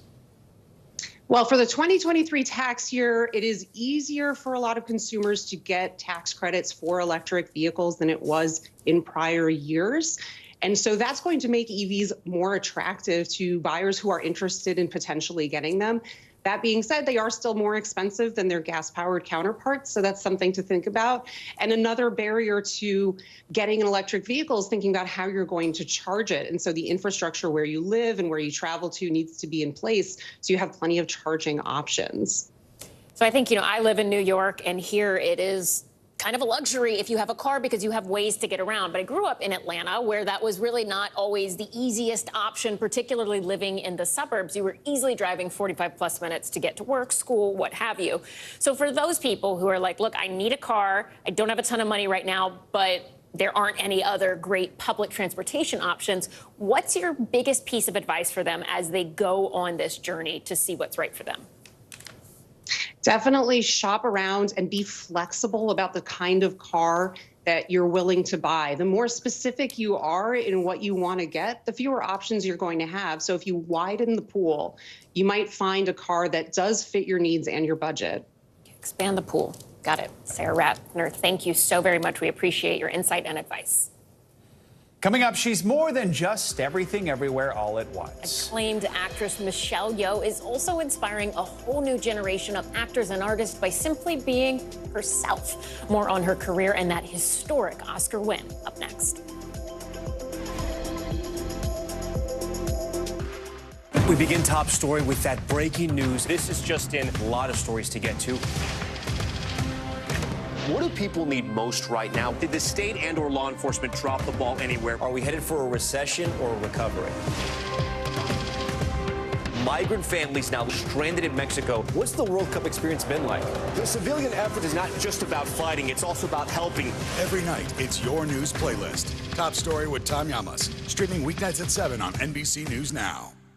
Stay on top of breaking news and the biggest stories of the day with NBC News Daily. Thank you so much for joining us. I'm Morgan Radford. And I'm Vicki Wynn. I'm Aaron Gilchrist. And I'm Kate Snow. Get in-depth reporting from across the country. What's your reaction to the president's comments? And around the world. Are Ukrainians continuing to make advances? And ways you can take care of your health. Who should be getting tested? And frankly, how often? And your wallet. Costs are skyrocketing. How to manage soaring prices. NBC News Daily. Weekdays from 12 to 4 p.m. Eastern on NBC News Now. This is what it looks and feels What's the latest film? The bigger piece to the puzzle. We begin tonight with breaking news. How much water ultimately will be forced inland? Whenever it happens, wherever you are, NBC News, streaming free now.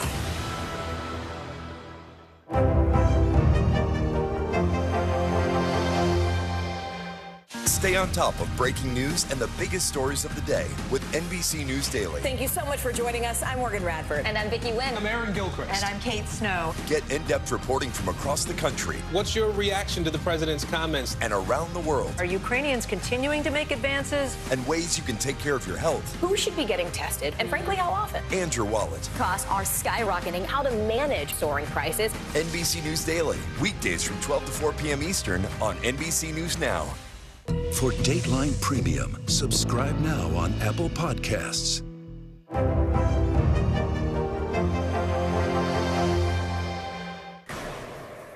Welcome back. It looks like there was actually another winner Sunday night at the Oscars. The show itself, the ratings are in, and this year viewership is up 12% higher compared to last year. According to Nielsen, 18.7 million people watched the Academy Awards this year. It's a bright spot for the awards show since the pandemic. Sunday's Oscars were actually the most watched awards program on any network since 2020. Are you surprised, Joe? I am a little bit surprised, but I'm also encouraged to hear that because it means, people were tuning in because they like the movies and it was just a feel-good show, I think, this year. So that's good to see. All right, cool. All right, let's keep this going. Everything, Everywhere, All at Once nearly swept at the Oscars. But there's one win in particular that was making history. NBC News correspondent Emily Ikeda has that story.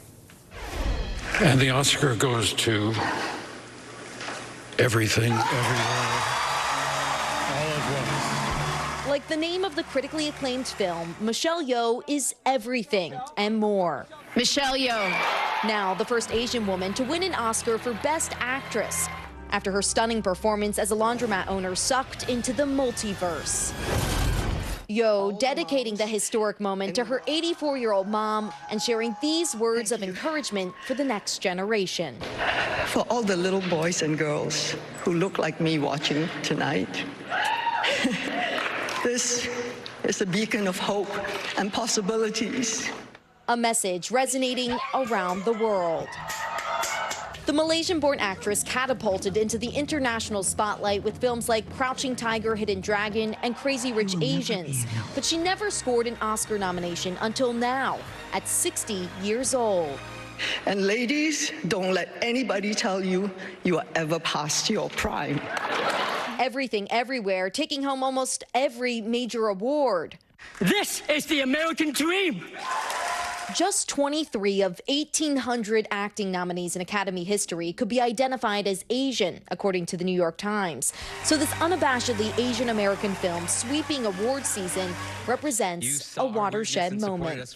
Tonight, we frigging broke that glass ceiling.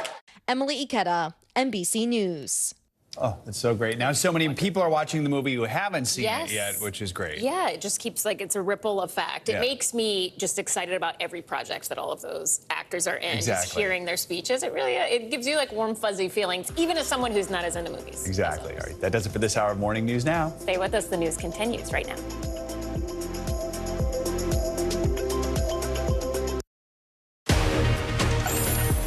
Hey everyone, good Tuesday to you. We're so glad you could be with us. I'm Vicki Wynn. And I'm Savannah Sellers. NBC News Daily starts right now.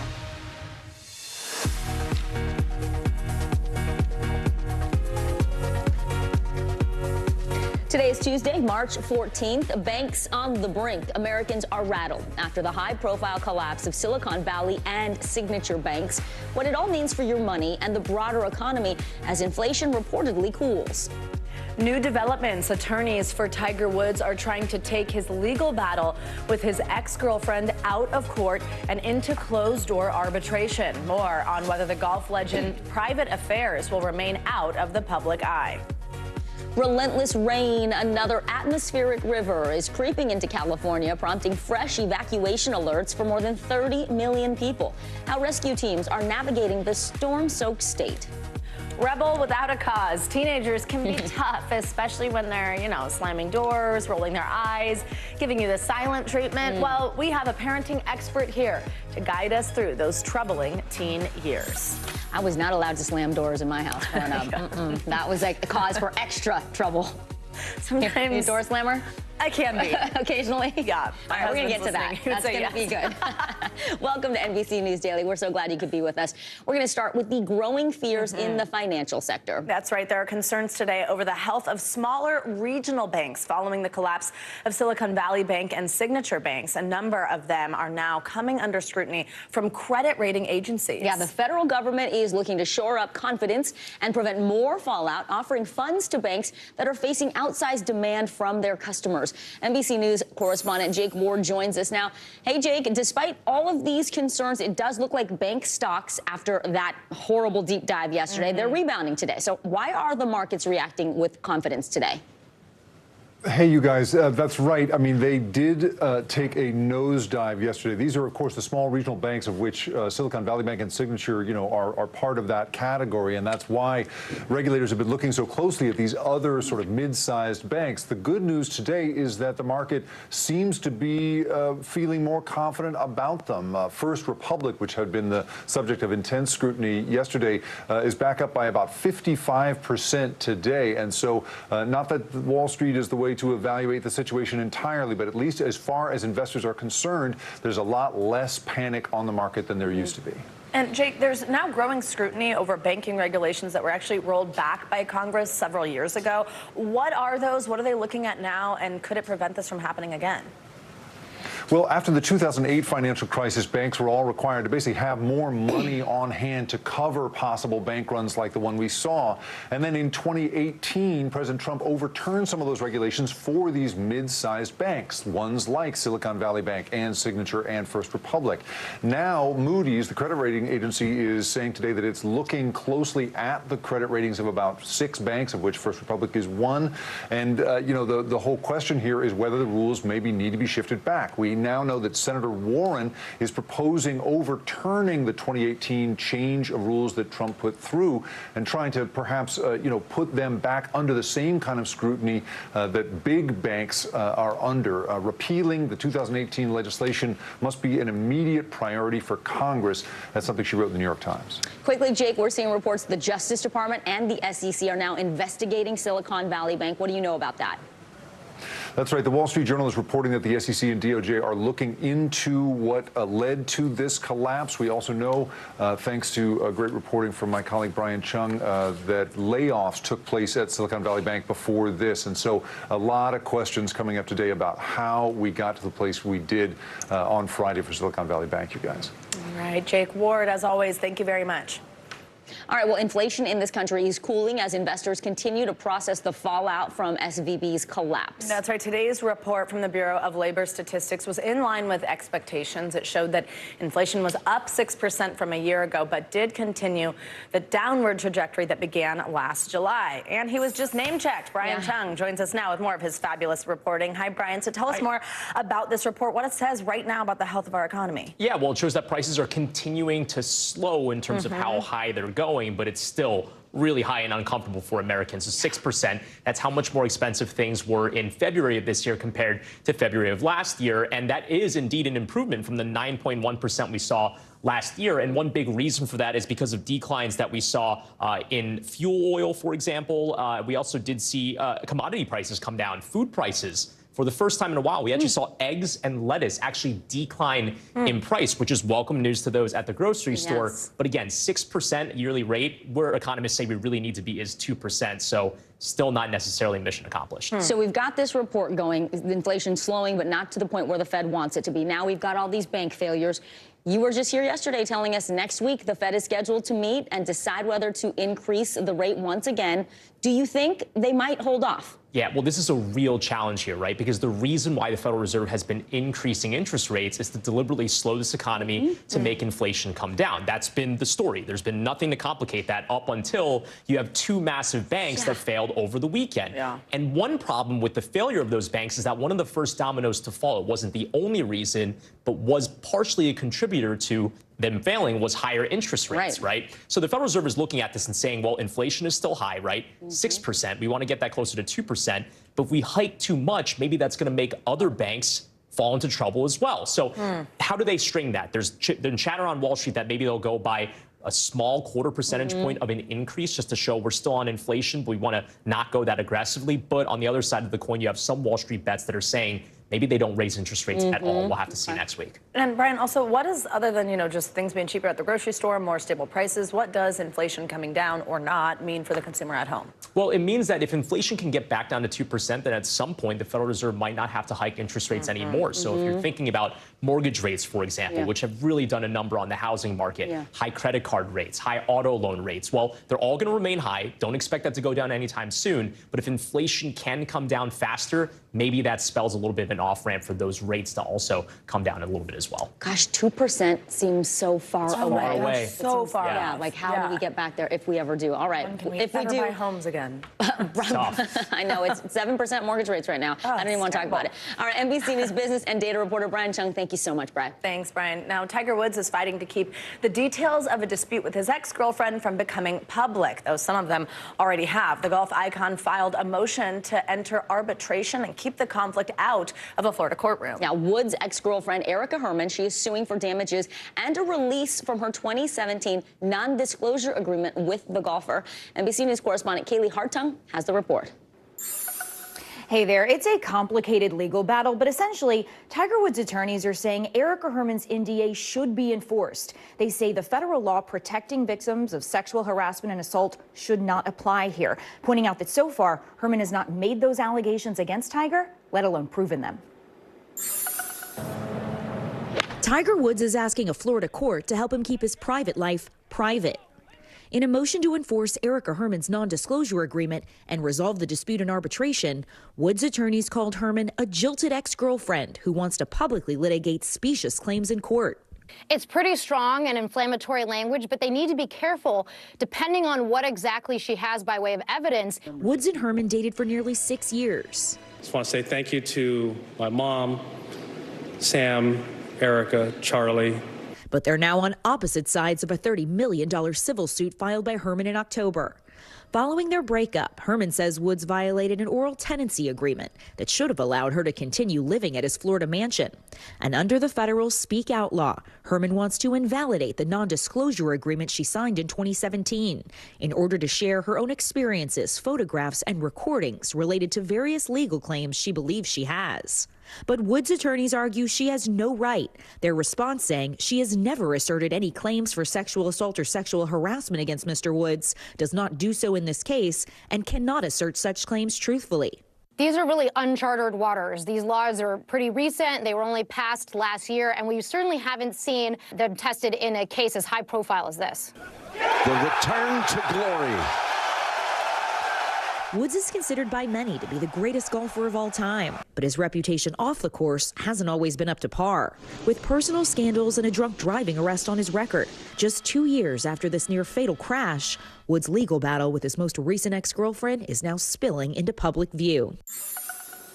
According to legal experts, this motion from Tiger's attorneys will put the pressure on Herman's team to be more specific about possible sexual assault or harassment, or else they will face a greater risk of the case being dismissed arbitration. The original NDA was tightly worded, so the court would look at the context behind Herman originally signing the contract. It's likely a lot of this will play out behind closed doors. And we should also note that NBC News reached out to representatives of both Woods and Herman and did not receive a response. Might be behind closed doors, but a lot of interest there. Our thanks to Kaylee Hartung. We want to turn now to our CNBC Money Minute. Volkswagen is pushing forward in the race toward affordable electric vehicles. It's planning to invest nearly $193 billion between now and 2027. The car maker says more than 2/3 of that money will go towards electrification and digitalization. Very neat. Exactly. All right, joining us now is CNBC Markets and Investing reporter Pippa Stevens. Hey, Pippa, so what impact could that investment have on the cost of Volkswagen's electric vehicles? That's the big thing here, is when they're still too expensive for people to get. Well, Savannah, Volkswagen hopes that the investment will help secure deals on the raw materials that make up the battery to bring down costs of production. Roughly 40% of the total cost of an EV comes from the cost of that battery. The car maker plans to bring an affordable EV to market by 2025 with a starting cost of just under $27,000. Meantime, a California appeals court ruling in favor of Uber and Lyft's right to treat drivers as contractors instead of employees. The victory for the ride-hailing companies reverses a previous ruling that said classifying drivers as independent contractors was unconstitutional. It also upholds California's Proposition 22, which preserves the gig economy business model. And finally, Chick-fil-A plans to bring its restaurants overseas. The fast food company plans to open restaurants in Europe and Asia by 2026, with locations in 5 international markets by 2030. Chick-fil-A is the 3rd largest fast food chain in the U.S. by sales, behind McDonald's and Starbucks. That is some welcome news for those abroad, guys. Yeah. Yeah, truly. If you're a big Chick-fil-A fan, you can get it here and abroad. That's right. I'm a big fan. Are you? There was, yes, but there was some discussion that Bojangles might have the edge on Chick-fil-A. So we might have to start that debate another day. What do you think, Pippa? Bojangles or Chick-fil-A? Chick-fil-A all the way. Okay, all right. I think we're all in agreement. Solid. Yeah. All right. Pippa Stevens, thank you, Pippa. Well, one of the strongest storms of the season bearing down on millions right now. We are tracking this nasty nor'easter straight ahead. You're watching NBC News Daily.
Begin tonight with breaking news just coming in. Whenever it happens, wherever you are, NBC News, streaming free now.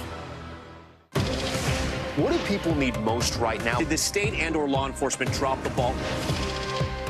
Migrant families now stranded in Mexico. What's the World Cup experience been like? It's your news playlist. Top story with Tom Yamas. Weeknights at 7 on NBC News Now.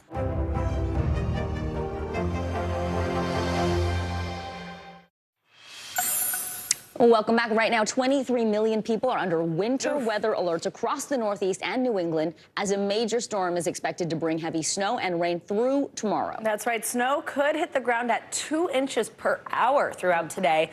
Boston could end up seeing a total of 3 to 7 inches of snow, but in the Catskill Mountains, they could see up to 3 feet. We've got team coverage, of course, tracking this ongoing storm. NBC News meteorologist Bill Cairns has the latest forecast. But first, we're going to get to NBC News correspondent George Solis live for us from Boston. Let's get to him and get him back inside, hopefully. George, hi. So the Northeast has had this pretty mild winter so far, especially here in New York. We've talked a lot about that. So how is the weather in Boston right now, and what areas could be hard hit?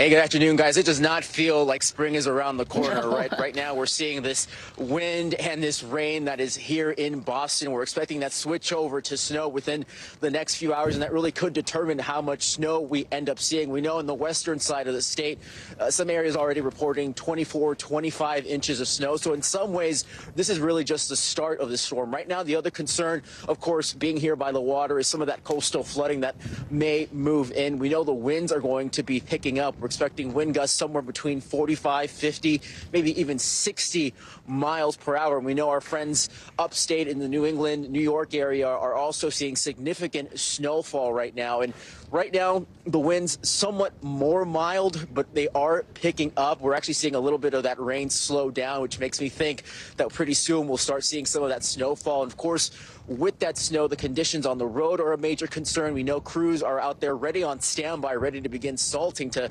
minimize the impact for travel, but obviously very difficult to salt and treat roads when you have all this rain falling and washing it away. So the advice right now is if you don't have to be out in this, stay in. Moments ago, I actually chatted with a runner who was out here trying to get those miles in, but you know, he's saying he's really hopeful that this is it because people definitely ready for spring, guys. George, right now more than 200,000 people in the Northeast are without power. That is according to poweroutages.us. And you said, you know, yourself that the winds are coming, the high winds. How are people expected to prepare? What should they be thinking about right now?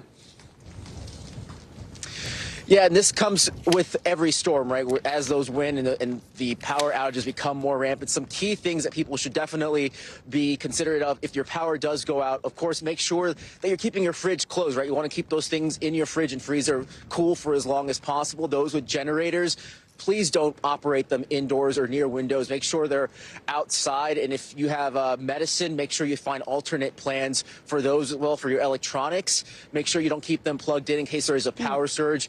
So, you know, just some couple of things to keep in mind to make sure that you're staying protected, keeping your things protected. And if you still have power, of course, right now, keep those things charged. You want to have as much juice on those things for the duration of this storm, guys. Good reminders. Good tips there. Yeah. George Solis, thank you so much. Stay warm.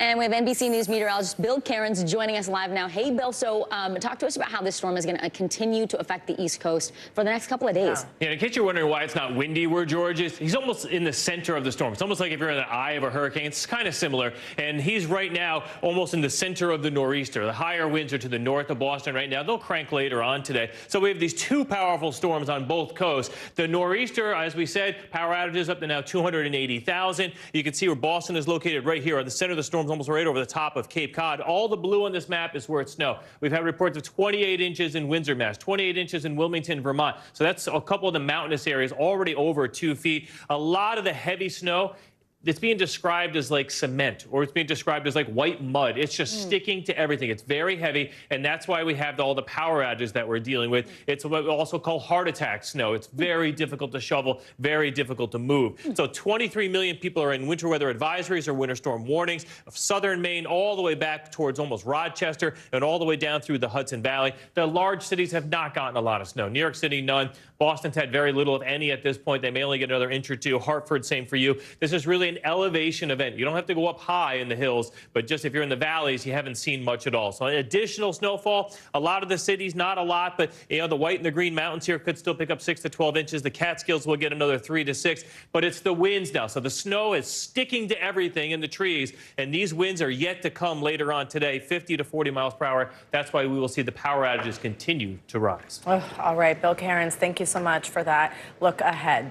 Well, another scary side of AI straight ahead inside the growing voice cloning concerns. You are watching NBC News Daily.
Hey, podcast fans, ready to unlock our true crime mysteries? Try Dateline Premium on Apple Podcasts. You'll get early access to originals, plus bonus content, and everything is ad-free.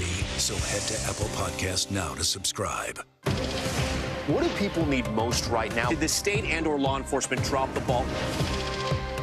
Migrant families now stranded in Mexico. What's the World Cup experience been like? It's your news playlist. Top Story with Tom Llamas. Weeknights at 7 on NBC News Now. Some scary moments along the southern border today after hundreds of migrants tried to force their way across a bridge in El Paso, Texas. NBC News correspondent Guad Venegas has the details. A border shutdown in El Paso, Texas, as hundreds forced their way onto the Paso del Norte International Bridge. Men, women, and children pushing Mexican soldiers out of the way in an attempt to enter the U.S. It seems they were misinformed, said this Mexican official, telling our Telemundo affiliate they were told they would be allowed into the U.S. once at the port of entry. Don't know who did that or why they did that. Democratic Congressman Henry Cuellar saying the bridges were built for trade and tourism, and immigration is now stressing the system. My district, South Texas, people don't want to see this. They want to see an orderly process. Customs and Border Protection responding with barricades and additional officers to stop the migrants. The crowd, including migrants from Venezuela seeking asylum, like this man telling our affiliate he's been waiting too long at the border and couldn't delay anymore. This woman adding the phone app used by U.S. authorities to process asylum requests has not worked for her. This type of situation does not help their cause. We need to make sure that people that want to come over, we have law and order at the border. U.S. border officials say 2 other international bridges in the area were affected by other groups of migrants coming from Ciudad Juarez. I just saw everyone recording. Understand what they're going through, but I think that they need to do it the right way. This is not the first time a large group arrives this way at the port of entry. In 2018, members of a migrant caravan attempted to force their way through the San Isidro port of entry in San Diego. Border there shut down temporarily as the migrants were stopped, the incident forcing officials to tighten security. But the border in that region still strained. Just this weekend, 8 people died after 2 suspected smuggling boats crashed north of the city, according to the Coast Guard and CBP. Back in Texas, the border bridge has reopened, but thousands still waiting in Mexico as the migrant crisis continues. Guad Venegas, NBC News. Now, the number of Americans needing life-saving organ transplants always outpaces the number of donors. But NBC Boston's Raul Martinez has the heartwarming story of a beloved teacher that got his match closer to home than anyone had expected.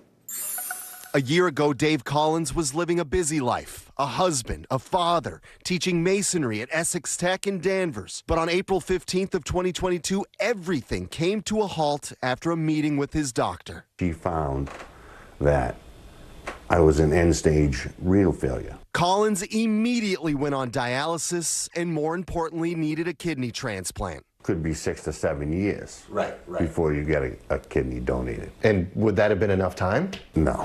It was the scariest year of my life. Shelby is Dave's only child and co-worker at Essex Tech, and she launched a social media campaign to find her dad that kidney. I had people across the country that I didn't even know reaching out to me saying, hey, I'm your father's blood type. I want to test. And they found 4 of them. But at the last second, each of those surgeries were canceled. But on February 6th, they finally got that perfect match, and they didn't have to go too far to find the donor. Not only did this person work in the same building as Dave and Shelby, she happened to be their boss right here at Essex Tech. If you think about it enough, tears still come to your eyes. And on February 21st, he went in for surgery at Mass General, and the superintendent turned into Dave's superhero. What else can I say? You saved my life. I was just excited that it worked. Yeah. I also have another family now because Dave's family have adopted me, their insistence, and I'll take it. The goal now is to get Dave back to teaching in April and be with his daughter and newest family member. Better than a raise, right? Exactly.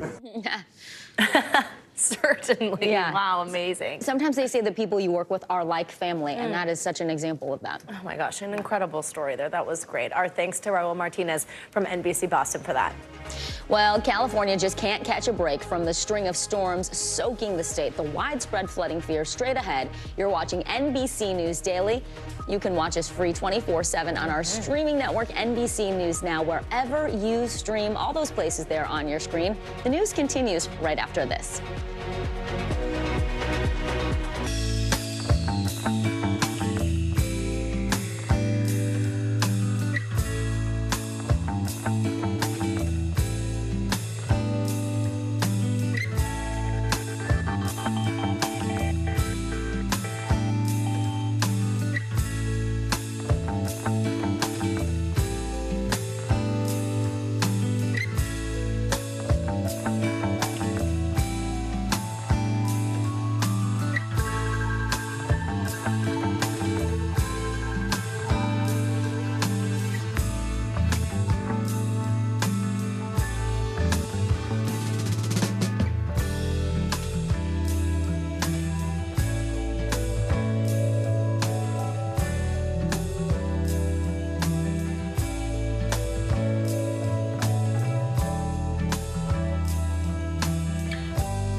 Hey, podcast fans, ready to unlock our true crime mysteries? Try Dateline Premium on Apple Podcasts. You'll get early access to originals, plus bonus content, and everything is ad-free. So head to Apple Podcasts now to subscribe. We begin tonight with breaking news just coming in. Whenever it happens, wherever you are, NBC News, streaming free now.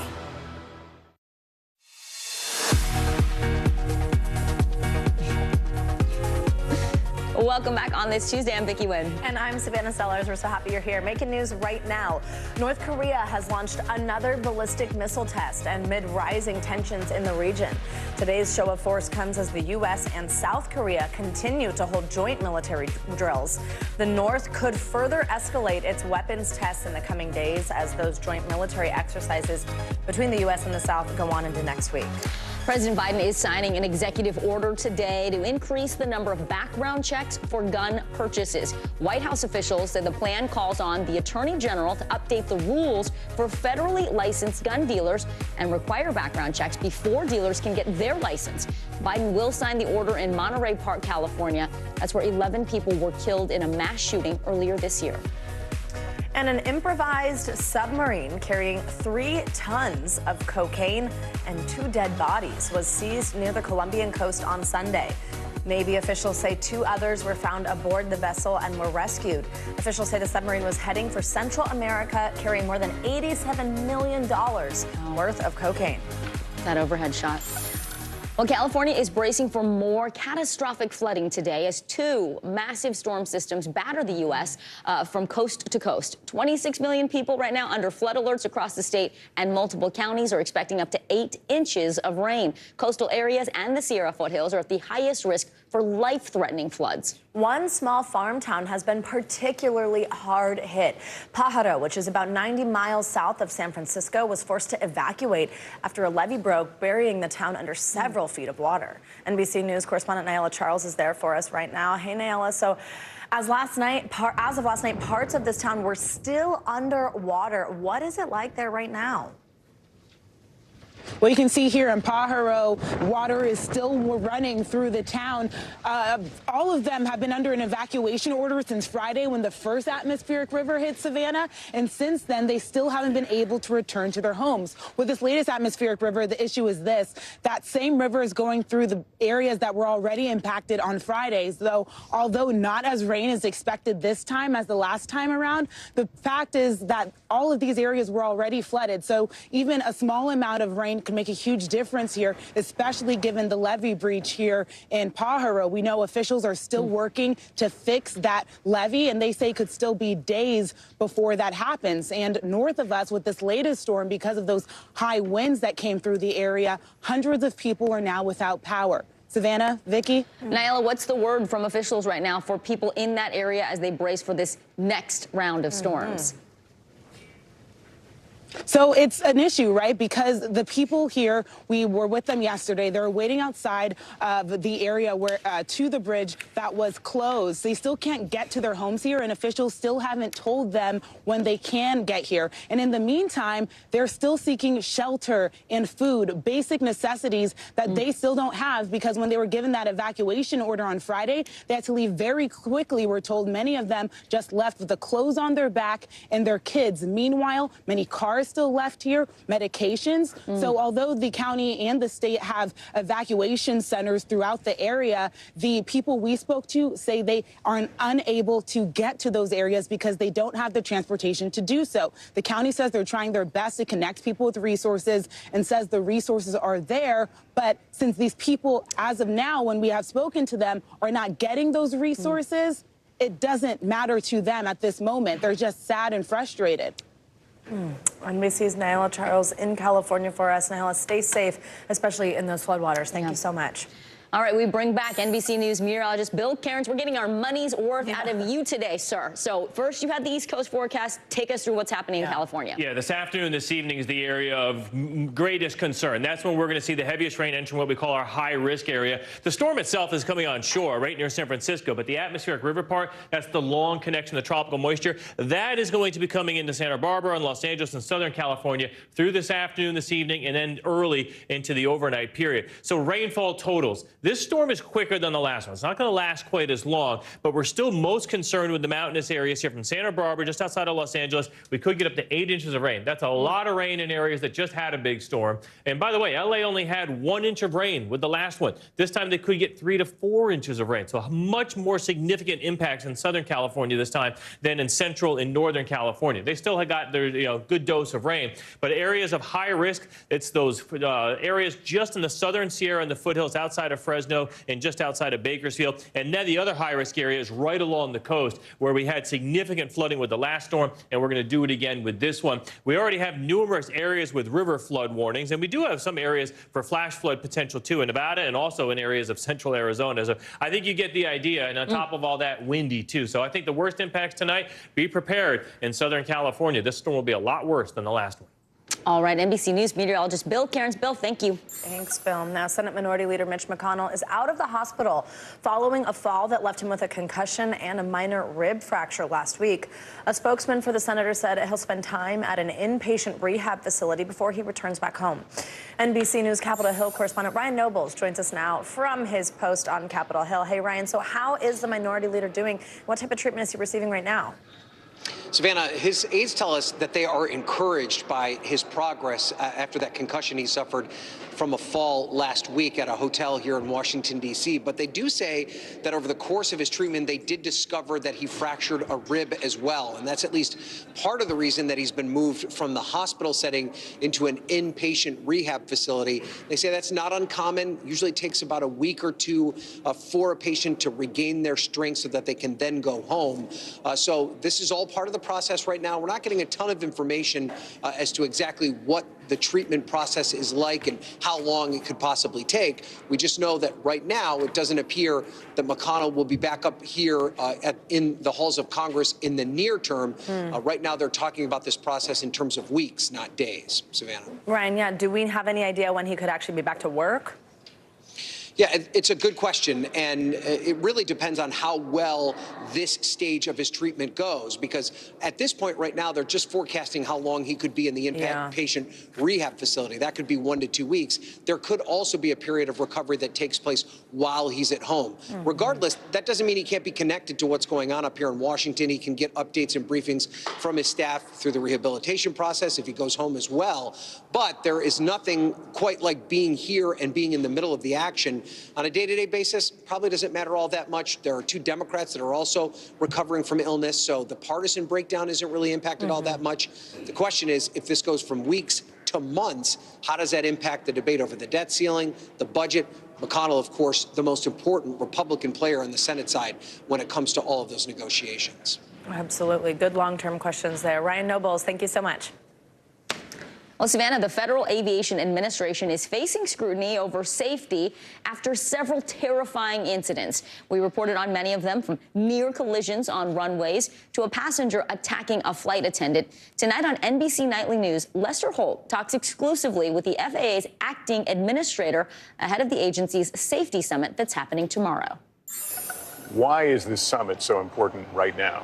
The reason it's so important that in spite of or because of our incredible safety record, when we begin to see things pop up on our radar, when we begin to see things that we don't expect to see, we expect every flight to operate as it should. And so we've had these events over the past few weeks that gives us a moment to say, let's stop, let's reflect, let's ask ourselves the question, are we missing anything? Is there anything that we should be doing different? And remind ourselves always that we can never become complacent and never take this incredible safety record for granted. Yeah, an important conversation. You can watch Lester's full interview with the FAA's acting administrator tonight on NBC Nightly News. With the rise of deep fakes, those are those videos where it makes somebody look like they're saying something or doing something that they didn't. And then also voice cloning technology. Soon you might not be able to believe your eyes and ears. I already question everything I see on the internet now. Even if it's a cool video, you're like, well, wait, did they do that? Is that fake? Yeah, did it really happen? Well, emerging voice cloning technology has the power to replicate essentially anyone's voice, and it is raising major concerns, understandably, about fraud and feeding misinformation to the public. NBC News Now anchor Gotti Schwartz has a look. I'll have you know I graduated top of my class in the Navy SEALs. For the record, that's not really Prince Harry. It's just one example of what's sweeping the internet today. The latest deepfakes aren't so much about looks, but sound. See this speech by Leonardo DiCaprio? I stand before you not as an expert. Well, a voice replication company used AI to generate the sound of podcaster Joe Rogan. One of the 400,000 people. Steve Jobs. And the billions of others around the world. Robert Downey Jr. As an actor, I pretend for a living. And others. The technology to quickly clone someone's voice is available to anyone with an internet connection, giving them the ability to make manufactured content like this. I'm hungry. Hey, boy, give me some chicken nuggets. To see how the tech works, we headed to Silicon Valley's Resemble AI, a company that recently teamed up with the filmmakers behind the Andy Warhol Diaries, recreating Warhol's voice for some of the narration. I went down to the office because they were making a robot of me. Resemble AI says, unlike other voice cloning platforms, they require a person's consent before uploading samples of their voice, which we gave. So we uploaded a few examples of my own voice in cadence, and soon I could type in anything and have it come out sounding freakishly close. This is what my voice sounds like when I clone it. Let's see. This is what my voice sounds like when I clone it. Wow. And this is just based on 5-10 minutes of my voice? 5 minutes of audio, yeah. So we've got Lester in here, too. Please take care of yourselves and each other. With the tech has come the potential for misinformation and abuse. What's your reaction when you see headlines about hackers taking somebody's voice without their permission, replicating it, and impersonating them? We have to be very careful about deploying these models out and how they're being accessed. We also have to be aware that these models are going to be used by everybody. Resemble AI says they have safeguards to prevent fraud, but critics say others don't. How do you see people using this technology? So think the types of phishing scams that we have all seen, but more sophisticated, because now you're going to get a phone call from somebody that sounds like somebody you know. Meaning going forward, just because you hear it doesn't mean you should believe it. Gotti Schwartz, NBC News. That wasn't me. Close enough. That Close was a great enough. ending to that story, though. Oh my goodness! You really just think about the implications it could have politically, damaging somebody's reputation. It's very scary. We need to get ahead of this. There needs to be an actual task force, I think, that can be up to speed on the technology and figure out what are the rules and regulations. How are we going to do this ethically? Make sure people can distinguish the difference. Consent. There's so many questions around this technology, but it's like on our doorstep. I mean, it's already here. Unfortunately, it feels like we're already behind the 8 ball on it. Yeah. Well, our thanks to Gotti Schwartz for that story. So we got so carried away, Gotti. All right, getting through to teens can be tough. Straight ahead, the 4 things experts say you can do to raise a healthy, happy, and respectful teen. There's more NBC News Daily right after this.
Stay on top of breaking news and the biggest stories of the day with NBC News Daily. Thank you so much for joining us. I'm Morgan Radford. And I'm Vicki Wynn. I'm Aaron Gilchrist. And I'm Kate Snow. Get in-depth reporting from across the country. What's your reaction to the president's comments? And around the world. Are Ukrainians continuing to make advances? And ways you can take care of your health. Who should be getting tested? And frankly, how often? And your wallet. Costs are skyrocketing. How to manage soaring prices. NBC News Daily. Weekdays from 12 to 4 p.m. Eastern on NBC News Now.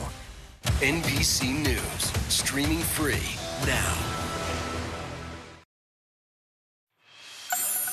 Welcome back. Well, the negative impact that social media can have on teenagers' mental health is in the headlines a lot lately. I'm doing a whole special on it on Thursday, but it's got many parents quite concerned. Yeah, raising a teenager is already tough, and now we are competing with influencers and the internet for our kids' time and attention.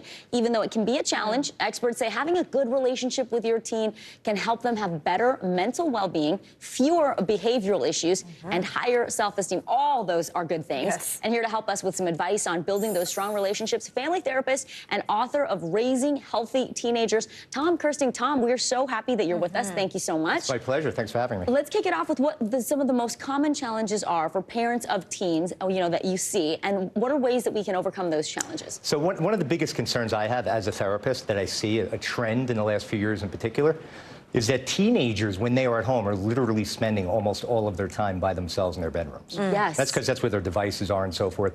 So when you hear of like the typical family of four, it's really kind of like, four individuals that live under the same roof and are living kind of solitary lives, and they need, a relationship with their parents. They need to communicate. So we're losing that interaction. 100%. 100%. And then that means, of course, so much screen time and so much time down the social media rabbit hole, which can also be damaging. So let's look at the other side of that screen, shows some solutions. You talk about family together time. But, if I think about when I was young, I didn't want to open up. I didn't want to talk. The questions, you would kind of shut down. You're like, oh, it's not your business. You're at that age where there's this teeter-totter of needing your parents, but also resisting them. How can you get them to want to open up and want to spend time? So it's kind of, you know, kids, they're trying to spread their wings, right? They want to be independent. And what do mom and dad do? What do we tend to do? We smother them. We smother them. We ask them We've got questions. Yeah, do your homework, do this, do that. And what we need to do, and our kids, you know, they resist that. Yeah. They look at it as like they're being talked at. So it's better to talk with them. Wait till the dust is settled if they're in a good mood. Car rides to school. Here's another thing that I say, right? Every teenager and middle schooler is on their phone in the passenger seat on the ride to school. So parents listening right now should really, really do away with that because that's fertile ground. Great. Yeah. 5 because minutes. you're side by side, you're not confrontational. It's a little easier to talk when you're both I remember not my dad focused on driving each me to other. school. That was such a time to spend together. talk. That's a great idea. Yeah. To like kind of pull some stuff out of your teenager. Yeah. What they have to be sitting next to you. Sorry. Right, yeah, there's no, they have no choice. They got to get where they're going.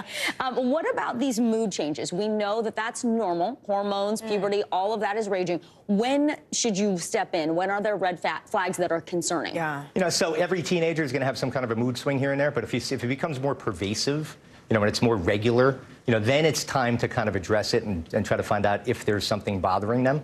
And it might not, your teenager might not want to answer questions from you. So it might not be a bad idea to talk, if you have a brother or sister, if you're a parent, have them talk to the teenager. Teenagers will talk to mostly anybody other than their parents. Yes, okay. That's so true. Also, okay, so you've got this fantastic book. This is part of the reason we're talking to you about this, called Raising Healthy Teenagers. And in it, you address the importance of structure, like day-to-day, a teen having that. How can you create that? But also, why is that important? How does that help this long-term goal? So interestingly, I did a survey, collected some data a few years ago from 100 high school students. And 90-something of them told me that they went to sleep between 1 and 4 a.m. every night of the school week, and their parents did not know it. Okay. And that's because the phones are in the room, right? So, you know, so it's just to, you know, to answer that question, you know, we have to get that stuff out of the bedroom. Okay. You know, number one. And then, you know, and then open up family dinner. And if you can't do that, I know both parents are working nowadays. You know, what I tell, you know, patients of mine is carve out 15 minutes a night where the family gets together, where everybody's just sitting around. Everybody. You don't have to go Siblings? too deep. Yeah, siblings, mom, dad, whoever it might be, whoever the parents are. You know, sit with one another and get to know each other. A relationship has got to be founded on face-to-face communication. Otherwise, it really can't be a relationship. Be intentional about it and take the devices out of the rooms at night. I love that. 2 huge tips there. The drive to school and the devices out of the room. That is so fantastic. Thank you so much, Tom Kirsting, family therapist, author, again, of Raising Healthy Teenagers. We appreciate your time. Great conversation. Thank you so much for the great advice. And you are watching NBC News Daily.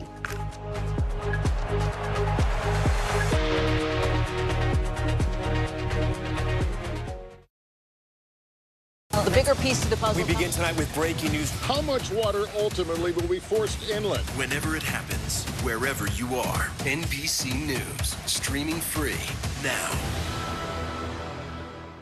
Hey, podcast fans, ready to unlock our true crime mysteries? Try Dateline Premium on Apple Podcasts. You'll get early access to originals, plus bonus content, and everything is ad-free. So head to Apple Podcasts now to subscribe. This is what it looks and feels. From the storm zone. The bigger piece of the puzzle comes. New numbers just out this morning. Good evening. We begin tonight with breaking news just coming in. We begin this hour with the latest developments. We're coming on the air with some shakeups big time on Capitol Hill. How much water ultimately will be forced inland? Whenever it happens, wherever you are, NBC News, streaming free now.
This is what it looks and feels the latest, the bigger piece to the puzzle. We begin tonight with breaking news. How much water ultimately will be forced inland? Whenever it happens, wherever you are, NBC News, streaming free now.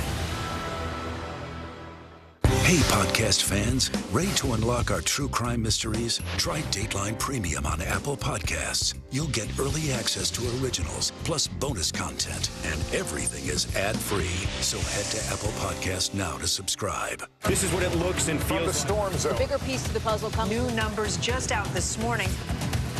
Good evening. We begin tonight with breaking news just coming in. We begin this hour with the latest developments. We're coming on the air with some shakeups big time on Capitol Hill. How much water ultimately will be forced inland? Whenever it happens, wherever you are, NBC News, streaming free now.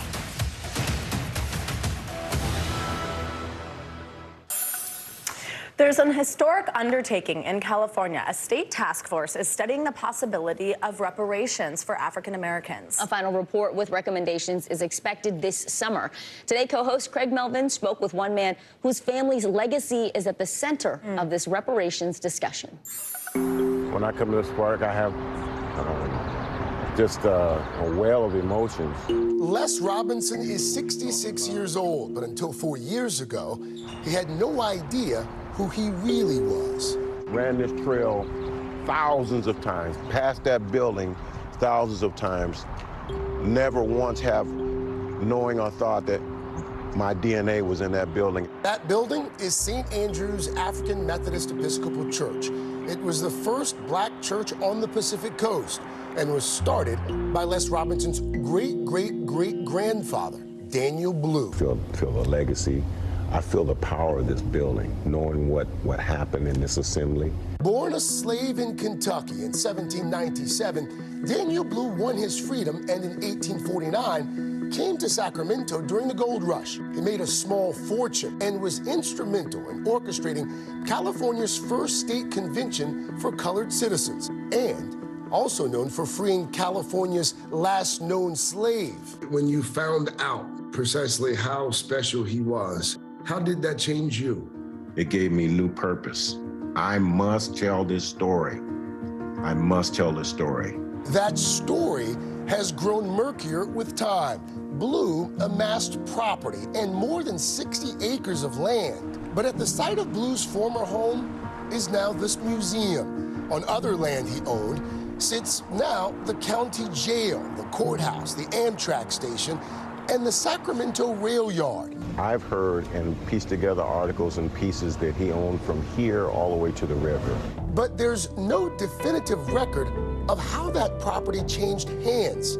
Significant, given California's move toward reparations. Welcome to the AB 3121 Task Force to study and develop reparation proposals for African Americans. Dr. Cheryl Grills is on the Reparations Task Force. In the simplest of terms, what's the goal of the task force? We're charged with summarizing discrimination against African Americans in the legal, private, and public sectors. Along with that, figuring out various forms of restitution. Who should be eligible for these reparations? Particularly for any monetary compensation, we all agree that the direct descendant population should have some special consideration. How do you go about righting the wrongs of hundreds of years with a check? You don't, and that's why we don't think a check is a sufficient, solution. The check is just one piece of a much larger picture. There's already precedent in California for reparations. In 2021, the city of Manhattan Beach returned Bruce's Beach to the Bruce family, land taken from them nearly 100 years ago. Now, the family is selling that plot back to LA County for nearly $20 million. Still, the idea of reparations is a sensitive and tricky subject. Joel Kotkin thinks they may work on an individual basis, but not overall. It's never going to happen. You're talking about hundreds of billions of dollars. I don't know where they're going to come from. Instead of discussing these issues by race, I would much rather discuss them by class. He also feels that in California, African Americans may not be in the front of the line. Mexicans and Asians in this state, and for sure Native Americans, can make a very equally strong case. As for Les and his family, reparations are critical, but more important, honoring the memory of Daniel Blue. I want to continue his legacy, a legacy of healing, a legacy of love, a legacy of uniting people in all facets of life. Our thanks to Today co-host Craig Melvin for that story. That's right. And here's what's trending now. The ratings for this year's Oscars are in. Viewership was up Sunday night with over 18 million. All right. This year's show saw a 12% increase from last year's ratings, beating the infamous Oscars slap moment. Yeah. Wow. It was a good show. I was just going to say, it was much more uplifting, positive. All the speeches, everything just felt good. Absolutely. I'm Savannah Sellers. I'm Vicki Wynn. You're watching NBC News Daily, and you can watch us free 24/7 on NBC News Now. In all those places, YouTube, Hulu, Roku, Peacock. Your news continues after this.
Hey, I'm Hallie. It's good to be with you tonight. There's another legal filing today, and I want to cut through some of the weedsy stuff. And let's just get to the point. They have started to vote on the PACT Act. If you're like, Hallie, stop speaking Washingtonese. This bill would basically give health care to veterans who have exposed to these toxic chemicals. So, Scott, I'm trying to make this as not DC as possible. The increased sort of anger that we've seen now in politics. I saw you searching for, I think, your microphone, Dan. You are. I was trying to do it on the slide. Live TV, man. It's okay.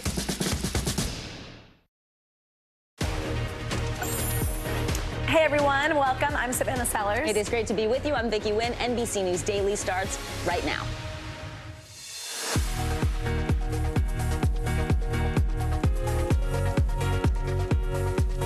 Today is Tuesday, March 14th. Double whammy. Both sides of the country are getting slammed by dangerous storms today.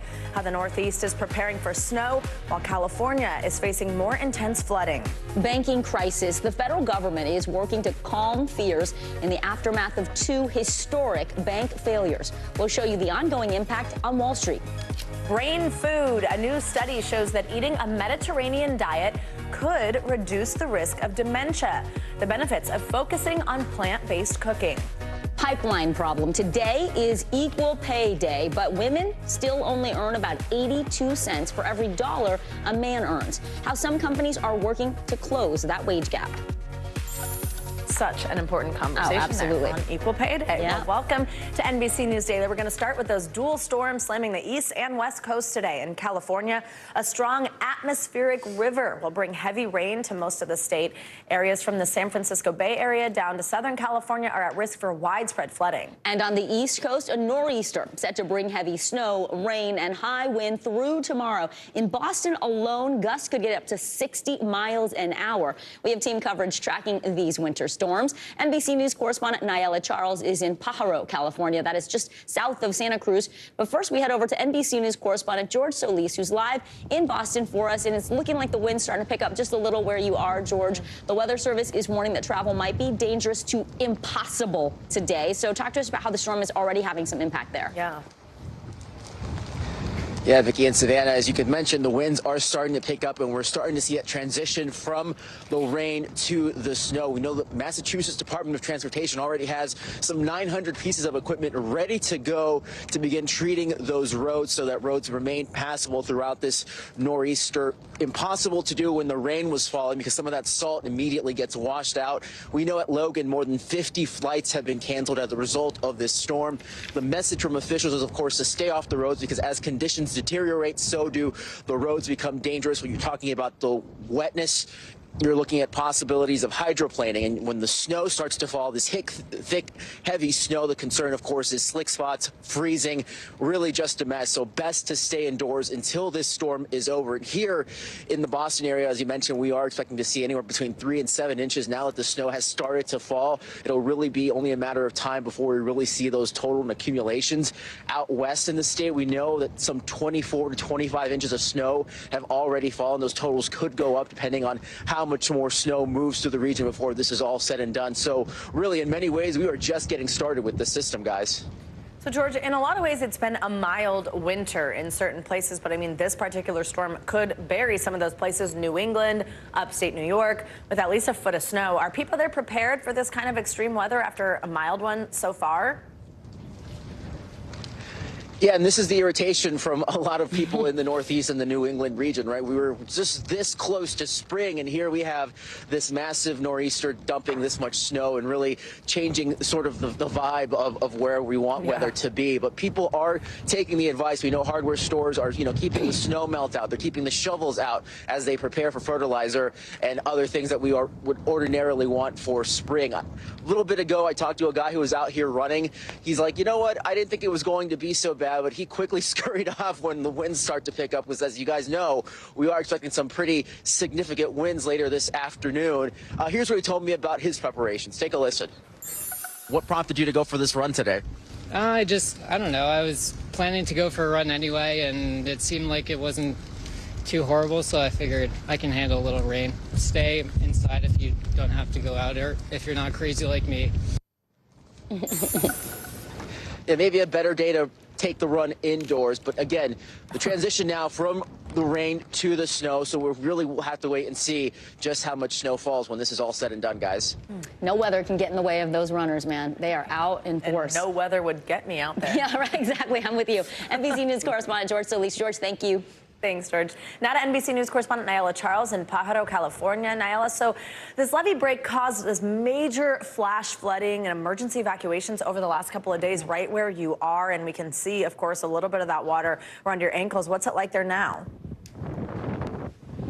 Well, this entire community is still under an evacuation order. Almost lost my hat, winds getting higher. But that's the thing that they've been dealing with for the last couple of days. They haven't been able to get back to their homes. A lot of cars left behind because they had to leave so quickly Friday around midnight. A lot of them, they tell us, had to just leave with the clothes on their back and their kids. Now the next step here is, since they don't know when they'll be back, they're looking for resources. They're looking for shelter. They're looking for food. Many of them haven't been able to find that yet. The county says they are providing resources for people. They have evacuation shelters set up throughout the state so that when people are evacuated, they can go there. But here in Pajaro, that's been an issue. This is an area that's low income, many migrants, many farm workers. And since those that had to leave their cars behind are now walking, they do not have access to transportation to get them to these shelters where those resources are. So it's been very difficult for them. Even yesterday, they were just standing outside their closed town waiting for answers, hoping that some agency would come to give them that information. Even the labor union representatives we spoke to, they're trained to do this. They know how to connect people with resources. But even in this situation, Savannah, Vicky, they say they haven't been able to do so for so many of the people who live here. Really frustrating. And as we look at those pictures, Nayela, of the cars flooded, the homes flooded, they're going to need a lot of help there. We know there are 26 million people under flood alerts right now, bracing for that next round of storms. Which counties are they forecasting will be hit the hardest? So right now, we know north of us in Santa Ana, there actually have been hundreds of people are left there without power because of the winds that we saw earlier that came through. But also with these evacuation orders, what's interesting here is that the same areas that were hit on Friday were hit again last night into this morning. So the issue is, even when you talk about the scope of the damage here to the homes, we can obviously see there's damage, but officials say they haven't been able to put a number on it yet because they haven't been able to get here to complete that. A lot of the flooding you see here is due to the fact that the levee broke on Friday. Officials are working to repair that, but they say that it won't be repaired for days. So not in enough time for the people here to get back home. And with this latest atmospheric river, they say their latest concern is that more rivers will crest, creating more flooding for people and also creating more damage to homes. So right now that system is here in central California, and then later tonight it's going to go towards southern California. We've already seen an evacuation order in Santa Barbara in southern California. Savannah, Vicky. Hoping people pay attention to those warnings and get to safety. Nayela Charles, thank you so much. There are concerns today over the health of smaller regional banks following the collapse of Silicon Valley Bank and Signature banks. A number of them are now coming under scrutiny from credit rating agencies. Yeah, the federal government is looking to shore up confidence and prevent more fallout, offering funds to banks that are facing outsized demand from their customers. NBC News correspondent Jake Ward joins us now. Hey, Jake, despite all of these concerns, it does look like bank stocks, after that horrible deep dive yesterday, they're rebounding today. So why are the markets reacting with confidence today?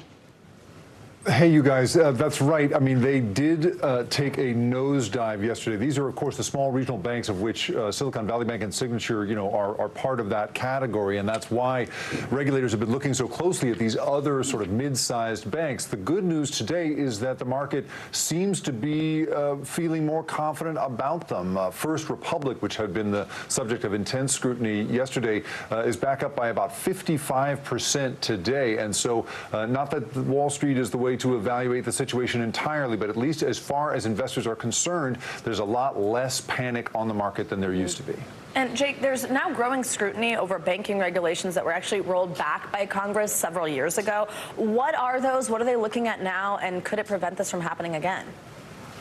Well, after the 2008 financial crisis, banks were all required to basically have more money on hand to cover possible bank runs like the one we saw. And then in 2018, President Trump overturned some of those regulations for these mid-sized banks, ones like Silicon Valley Bank and Signature and First Republic. Now, Moody's, the credit rating agency, is saying today that it's looking closely at the credit ratings of about 6 banks, of which First Republic is one. And, the whole question here is whether the rules maybe need to be shifted back. We now know that Senator Warren is proposing overturning the 2018 change of rules that Trump put through and trying to perhaps, put them back under the same kind of scrutiny that big banks are under. Repealing the 2018 legislation must be an immediate priority for Congress. That's something she wrote in the New York Times. Quickly, Jake, we're seeing reports the Justice Department and the SEC are now investigating Silicon Valley Bank. What do you know about that? That's right. The Wall Street Journal is reporting that the SEC and DOJ are looking into what led to this collapse. We also know, thanks to great reporting from my colleague Brian Chung, that layoffs took place at Silicon Valley Bank before this. And so a lot of questions coming up today about how we got to the place we did on Friday for Silicon Valley Bank, you guys. All right, Jake Ward, as always, thank you very much. Time now for our CNBC Money Minute. Southwest Airlines taking precautions to prevent a repeat of its holiday cancellation chaos. Remember all those bags and bags just stacked up? Yep. It is announcing a new plan to ensure reliability next year. That's right. CNBC senior markets reporter Dominic Chu joins us on this now. Hey, Dom. So this follow-up from the total mess that Vicky was just talking about at the end of 2022. It cost Southwest millions of dollars, and then, of course, it stranded thousands of passengers as well as their bags, as you pointed out. So how's the airline trying to prevent that from happening again? So, Savannah, Vicky, to your point right there, the company does plan to boost winter staffing and invest in equipment to try to avoid the mass cancellations that Southwest faced late last year. The airlines overall canceled more than 16,000 flights during the last 10 days of the year, which cost the company around $350 million in a total hit to revenue. So this move is trying to save some of that revenue next time around.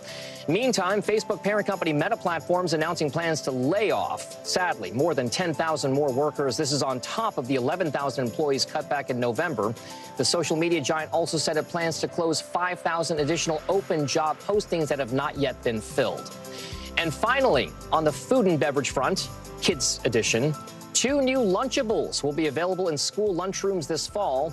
Kraft Heinz, who makes them, said it modified the ingredients to meet federal nutrition regulations and claims the products will have, quote-unquote, improved nutrition. The rollout comes as the Department of Agriculture considers changes to school food guidelines. I would say this, I still have to pack individually each of my kids' meals, although my daughter is getting a little bit more into cafeteria lunch these days. My son, not so much. Oh, lunchtime routine is the bane of so many of our existences, Dom. Like what they want to eat, who wants what portions. Different lunches for different so time-consuming. Absolutely. A Lunchable, though, solve some problems. Yeah. Tom Chu, thanks very much. Sure. Well, Alzheimer's is a problem that is only getting worse, with the number of impacted Americans expected to double in the next 40 years. What new research says could help decrease your dementia risk when we come back. You're watching NBC News Daily.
Begin top story with that breaking news. This is just in, a lot of stories to get to.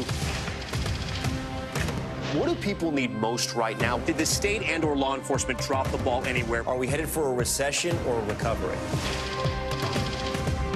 Migrant families now stranded in Mexico. What's the World Cup experience been like? The civilian effort is not just about fighting, it's also about helping.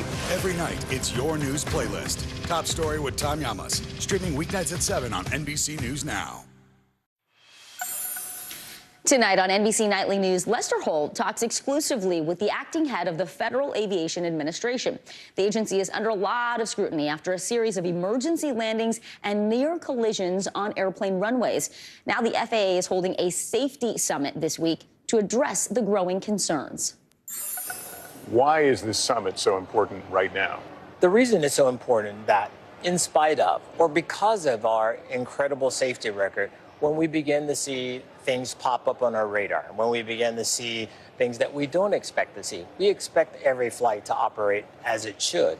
And so we've had these events over the past few weeks that gives us a moment to say, let's stop, let's reflect, let's ask ourselves the question, are we missing anything? Is there anything that we should be doing different? And remind ourselves always that we can never become complacent and never take this incredible safety record for granted. You can watch Lester's full interview with the FAA's acting administrator tonight on NBC Nightly News. We'll be watching for that. Well, there's a new study out suggesting that what you eat can lower your chances of developing dementia or Alzheimer's disease. It makes sense. Food is medicine. New research in the medical journal BMC Medicine shows eating a Mediterranean diet consistently reduces your risk by nearly a quarter for dementia. And as the U.S. population ages, dementia is becoming a bigger issue. That's because the prevalence of it increases with age. That's right. The Alzheimer's Association says 5% of people between 65 and 74 have Alzheimer's, and then that grows to 1/3 of people over the age of 85. And the number of people living with Alzheimer's is expected to more than double over the next 40 years. Joining us now, Urgent Care Medical Director Dr. Bayo Curry-Winchell. Great to see you, Doctor. Walk us through this study. What exactly did they look at, and how long was the study? What did they find? So they looked at, a large scale of seniors, and they looked at, what were the risk factors, especially of developing dementia, because there's so much that is unknown. And they found that a Mediterranean diet with nuts and vegetables and fish really made a difference. And this is huge because, as I mentioned before, there's so much unknown about this disease. And so to be able to have some information on reducing your risk is huge. And doctor, explain exactly what a Mediterranean diet is. We're seeing it on our screen right now, but walk us through what some foods are that we should be eating more of and why specifically they're good for us. So these foods, such as nuts and fish and all of these great vegetables that are available, are high in anti-inflammatory properties. And so why is that important when we talk about dementia? It reduces the inflammation that we see with the disease. So when you consume that, it's a way to reduce your risk through the food that you eat. And as we mentioned earlier, food is medicine, and that could be a way to really help yourself live a healthier lifestyle down the road. Dr. Winchell Curry, on the opposite side, obviously eating a lot of sugar, processed foods, probably not so good for you. Let's talk a little bit about the fact that there is no cure for Alzheimer's or other forms of dementia. It's something a lot of folks are struggling with, not just the patients themselves, but their caregivers. What are some things that we can do preventatively and also things we might want to avoid so we don't increase our risk? So there are things that you can do as far as controlling your risk factors. So one thing that I always like to share with my patients, think about doing things that are new, because all of that stimulates the brain. So take a new route home. Don't go your traditional route that you do. If it's exercise, which we know can be helpful, but do a new exercise. Do something that really gets the brain cells kind of charged up. So those are things that we can do every single day to reduce our risk. All right, Dr. Bayo Curry-Winchell, very good information there that so many people will be happy to hear. Thank you so much. Straight ahead, President Biden expected to sign an executive order on background checks for buying guns. What other gun regulations are included? Coming up, you're watching NBC News Daily.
people need most right now? Did the state and/or law enforcement drop the ball? Migrant families now stranded in Mexico. What's the World Cup experience been like? It's your news playlist. Top story with Tom Yamas. Weeknights at 7 on NBC News Now. The day's biggest political stories with trusted insight and expert analysis. A daily look at the politics behind the headlines. Meet the Press Now. Streaming weekdays at 4 p.m. on NBC News Now. Welcome back. Well, President Biden revealed that he will deliver the eulogy for former President Jimmy Carter. Well, he said that during a fundraiser in California last night, but then added that he probably wasn't supposed to share that information. In the meantime, as Jimmy Carter remains in hospice care at his home, Kyle Mitchell with our Grand Rapids affiliate Wood TV spoke with a Carter administration staff photographer on her time at the White House. Barry Daly Brown had a front seat to history. So we would just go down and photograph whatever event we were assigned to. Working as a White House staff photographer, she documented the final year in President Jimmy Carter's administration. He was a gentleman. He was a very respectful person. Brown, who's called Rockford home since the 90s, treasures the time she spent photographing the president. Easy to work for. For a photographer, he was a dream because he had a great smile. But he was just a good man. He was good to his wife, and he was good to the people around him. And he didn't ask anybody to do anything that he wasn't willing to do himself. Working in the White House, she had a high level of access. I got to go on Air Force One and Marine One with him. Yeah, it was very cool. Trying to capture the moments that will forever live on with all of her photos and negatives in the National Archives. You know, I enjoyed the state dinners when dignitaries would come and heads of state would come. That was really, really fun to do that. Her favorite photo shows Jimmy Carter sitting in the Oval Office a day after losing re-election. His life has been a good indication of who he really was. His life after the White House, he's a humble man, and yet he's very strong. He's really worked for justice in the world. Brown reflects back on the accomplishments of the administration as the 98-year-old gets closer to his final days. The peace accord, with the Middle East peace accord they did at Camp David, he got those hostages home alive. They came home the day that the last day of his term, but he had a real policy of restraint. A lifetime of stories in a year of photographs, something she will always treasure. Yeah, it's really a pleasure to know that I could serve this country. For NBC News Daily, I'm Kyle Mitchell. Well, a Massachusetts school superintendent is being called a hero after she stepped up as an organ donor for a beloved teacher in need. From our NBC Boston station, Raul Martinez introduces us to the pair who now say they are forever bonded. A year ago, Dave Collins was living a busy life, a husband, a father, teaching masonry at Essex Tech in Danvers. But on April 15th of 2022, everything came to a halt after a meeting with his doctor. She found that I was in end-stage renal failure. Collins immediately went on dialysis and, more importantly, needed a kidney transplant. Could be 6 to 7 years before you get a kidney donated. And would that have been enough time? No. It was the scariest year of my life. Shelby is Dave's only child and co-worker at Essex Tech, and she launched a social media campaign to find her dad that kidney. I had people across the country that I didn't even know reaching out to me saying, hey, I'm your father's blood type. I want to test. And they found 4 of them. But at the last second, each of those surgeries were canceled. But on February 6th, they finally got that perfect match, and they didn't have to go too far to find the donor. Not only did this person work in the same building as Dave and Shelby, she happened to be their boss right here at Essex Tech. If you think about it enough, tears still come to your eyes. And on February 21st, he went in for surgery at Mass General, and the superintendent turned into Dave's superhero. What else can I say? You saved my life. I was just excited that it worked. Yeah. I also have another family now because Dave's family have adopted me, their insistence,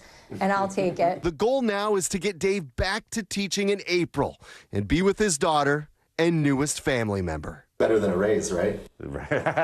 Exactly. So amazing. Quite a bonus, the Yes, kidney. And exactly. remarkable that they did that and they found it right there, right at the same school after doing that nationwide search. But so many people stepped up willing to donate a kidney, which is remarkable to a stranger. It is remarkable, absolutely. And just seeing the bond now that they're going to have. Yes. Very cool. Our thanks to Raul Martinez there. Well, it's Equal Pay Day. What are companies doing to address inequalities in the workplace? And also, how wide is the gap? We'll get into all that when we come back. You are watching NBC News Daily. You can watch us free anytime, 24/7 on our streaming network, NBC News Now. Anywhere that you stream, check out all these places. Well, the news continues right after this.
Stay on top of breaking news and the biggest stories of the day with NBC News Daily. Thank you so much for joining us. I'm Morgan Radford. And I'm Vicki Wynn. I'm Aaron Gilchrist. And I'm Kate Snow. Get in-depth reporting from across the country. What's your reaction to the president's comments? And around the world. Are Ukrainians continuing to make advances? And ways you can take care of your health. Who should be getting tested? And frankly, how often? And your wallet. Costs are skyrocketing. How to manage soaring prices. NBC News Daily. Weekdays from 12 to 4 p.m. Eastern on NBC News Now.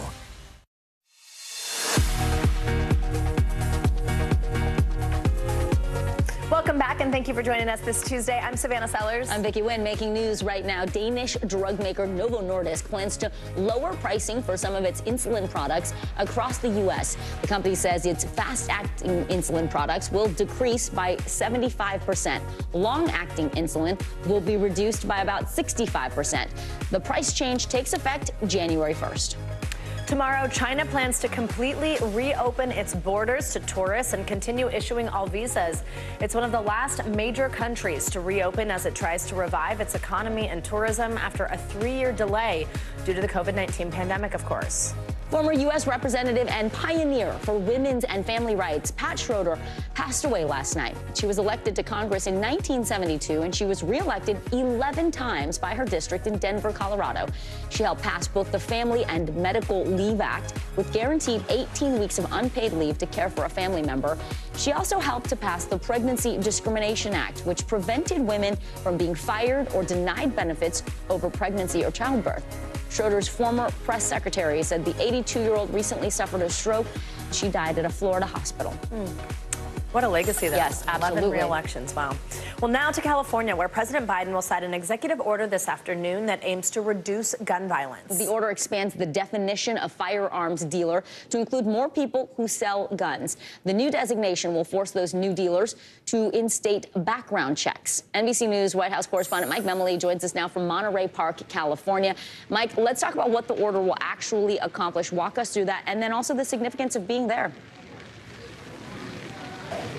Yeah, Vicki, well, the most significant piece of this executive order is an effort, as the White House puts it, for the president to get as close as he can to expanding background checks without the need for legislation. And they're using some tools from that new significant gun legislation that he did sign into law last year, the Safer Communities Act. He's directing the Attorney General to further clarify what it means to be, according to the legal term, engaged in the business of selling firearms. By clarifying that and potentially expanding the definition, that will increase the number of federally licensed firearms dealers who have to comply with background check requirements, therefore increasing the number nationwide. There are other parts of this that are also based on that new legislation. The executive order is calling on better efforts to promote the use of so-called red flag laws. There are 19 states and the District of Columbia that allow individuals to petition local governments to take away somebody's firearm if they're deemed to be a threat. It's only effective, though, if people know that these provisions are out there. So that's another important part of the executive order. And lastly,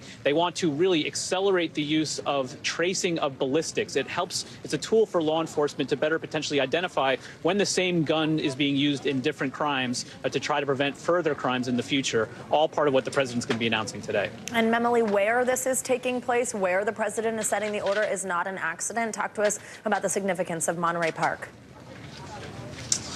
Yeah, we all remember, of course, that tragedy here, celebrating the Lunar New Year, when a gunman opened fire, shot 20 individuals, killed 11 of them. The president wasn't able to travel to this community, as we see he often does after such incidents. So this is an effort to not just be able to spend some time with some of the victims' families, some of the victims themselves, but also to really play the role he often plays as president, as sort of the empathizer in chief, the consoler in chief. President Biden, who's experienced so much loss in his own life, knows that sometimes you need that support in the immediate aftermath of a tragedy, but also sometimes you need it further on. So there's a significant amount of time built in his schedule to meet with some of those families here. NBC News White House correspondent Mike Memoli in California for us with the president. Mike, thank you. All right, well, Tiger Woods and his legal team have filed a motion to enter arbitration with his ex-girlfriend. She is seeking more than $30 million in damages and a release from her 2017 non-disclosure agreement with the golfer. Here's NBC News correspondent Kaylee Hartung. Tiger Woods is asking a Florida court to help him keep his private life private. In a motion to enforce Erica Herman's non-disclosure agreement and resolve the dispute in arbitration, Woods' attorneys called Herman a jilted ex-girlfriend who wants to publicly litigate specious claims in court. It's pretty strong and inflammatory language, but they need to be careful depending on what exactly she has by way of evidence. Woods and Herman dated for nearly 6 years. I just want to say thank you to my mom, Sam, Erica, Charlie. But they're now on opposite sides of a $30 million civil suit filed by Herman in October. Following their breakup, Herman says Woods violated an oral tenancy agreement that should have allowed her to continue living at his Florida mansion.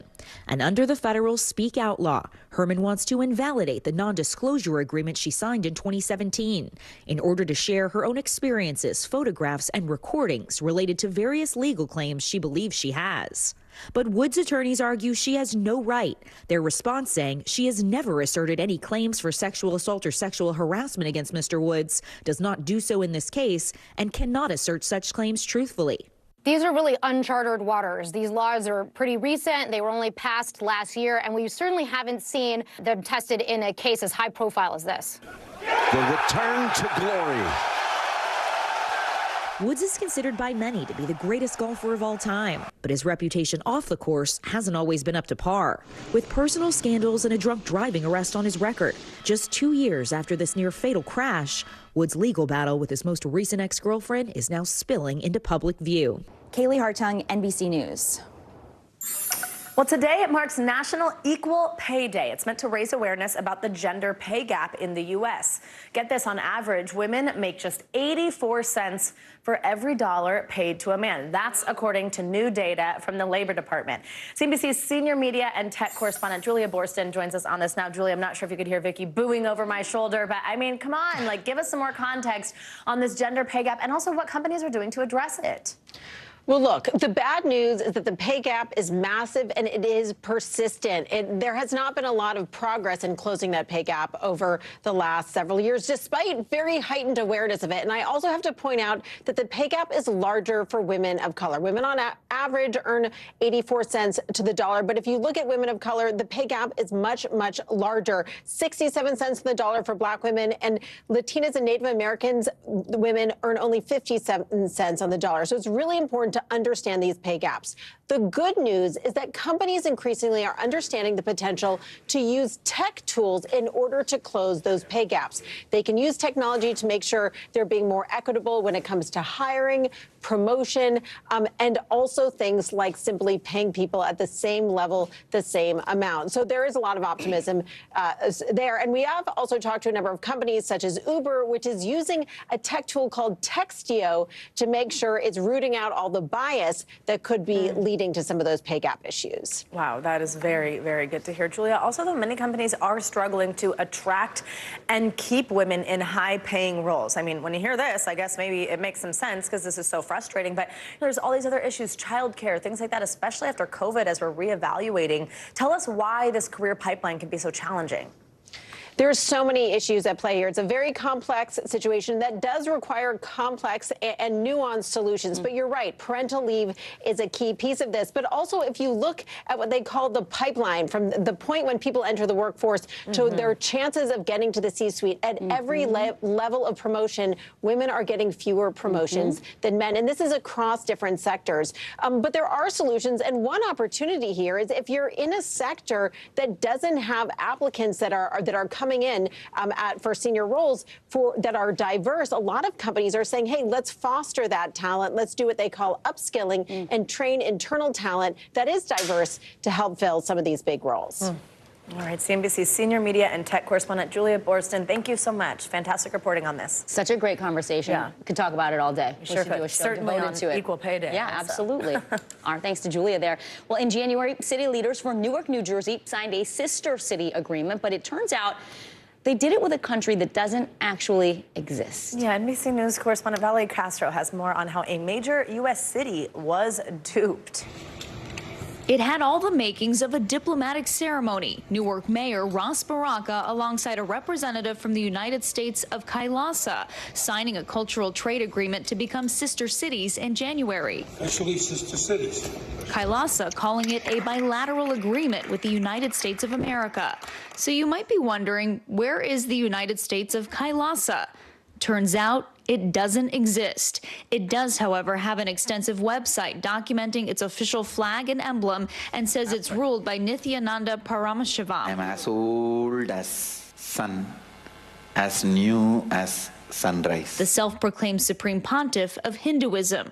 But according to the United Nations, it is not a recognized country. Newark isn't the only place duped into thinking it's a real nation, though. The same woman who appeared at the Newark ceremony even testified at a UN meeting in Geneva last month. I'm here representing the United States of Kailasa. I'm the permanent ambassador. The meeting hosted by the Committee on Economic, Social, and Cultural Rights. The Supreme Pontiff of Hinduism and Kailasa have gone through intense persecution and human rights violation. The guru, with dozens of videos on a YouTube channel documenting his teachings, claims he left India in 2019 to seek protection.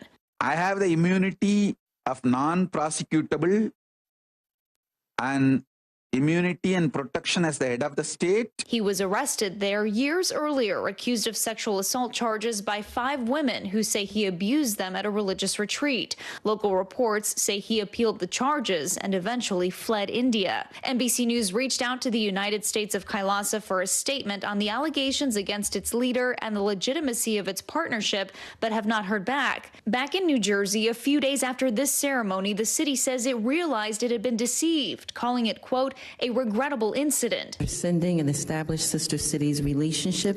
City council members passing a unanimous motion to dissolve the agreement, and one city council member calling for better vetting in the future. Hopefully, that includes a Google search.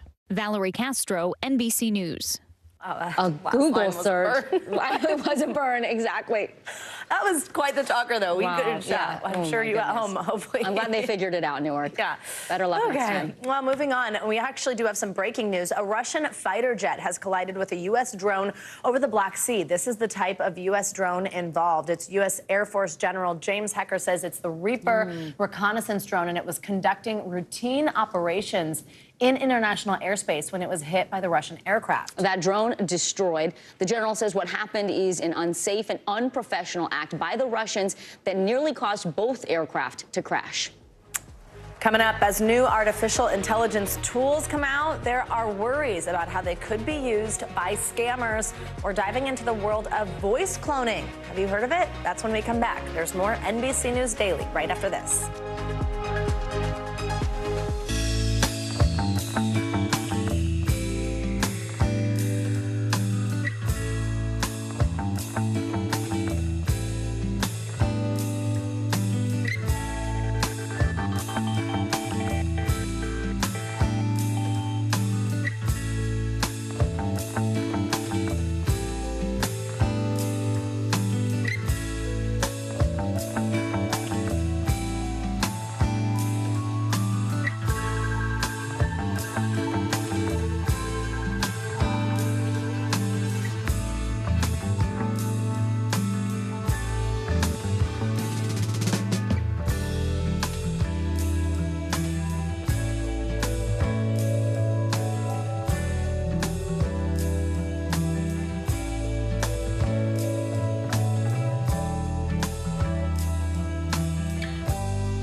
What do people need most right now? Did the state and/or law enforcement drop the ball?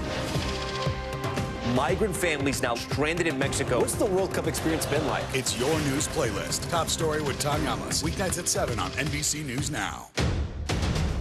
The day's biggest political stories with trusted insight and expert analysis. A daily look at the politics behind the headlines. Meet the Press Now. Streaming weekdays at 4 p.m. on NBC News Now.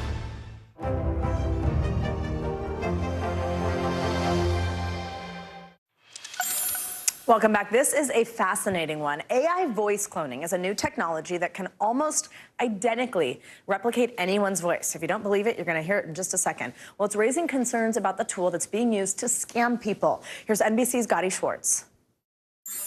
I'll have you know I graduated top of my class in the Navy SEALs. For the record, that's not really Prince Harry. It's just one example of what's sweeping the internet today. The latest deepfakes aren't so much about looks, but sound.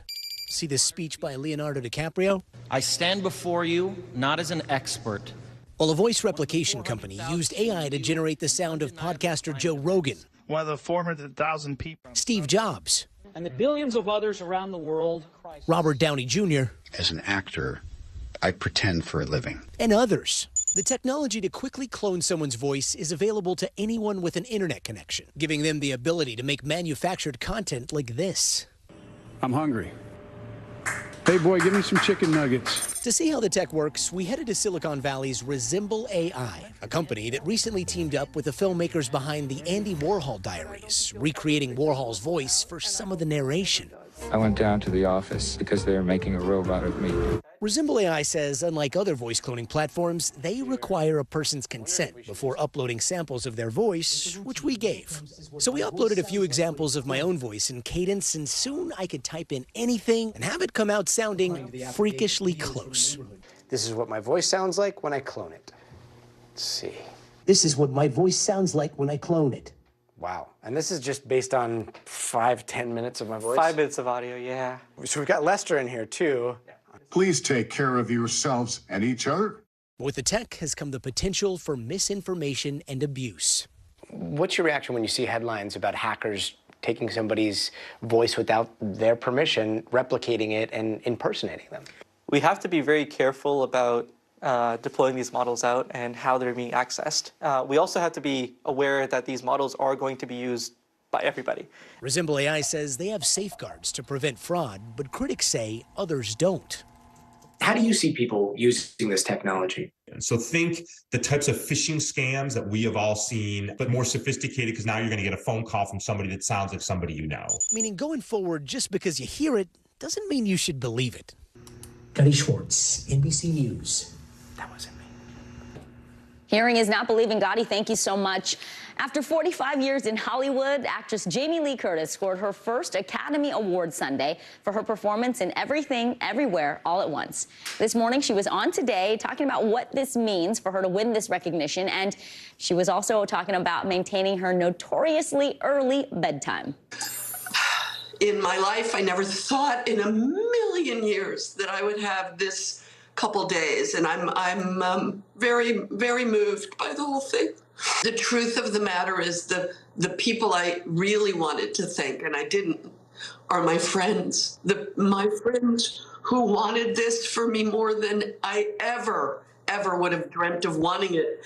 And I really do feel like because the longing for attention and appreciation for your work is universal. I don't care, whatever job you do, you hope someone appreciates you. First phone call, Jamie Lee, someone who wasn't in the room, who you were like, I gotta call this person. I didn't call anybody. You're gonna laugh. I didn't call because I find it rude to be on your phone in an award ceremony. I find it rude to be on your phone anywhere.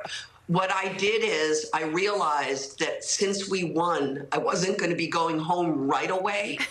And so I literally was texting my friend who helps me walk Rooney when I'm not around to find out if she could come back that night to let Rooney out for an hour, because I was worried that Rooney would be home alone. Oh my gosh. We know that you like the early morning hours, which is just another level of bonding that we all can have together. Did you stay out late? Yeah. And what was late? No. Okay. No. Okay. No. So I did not. Here's the thing. See the little nameplate? Yeah. Yes. You only get that if you go to the ball. So I went to the ball. They screwed on my beautiful little nameplate. They had a nice person set up there. Oh, look at you having video. And then mommy said to daddy, let's go. Let's go home. I love her. She is like all of us. I mean, truly. That is my sentiments exactly. Yeah, come on. Time to bounce.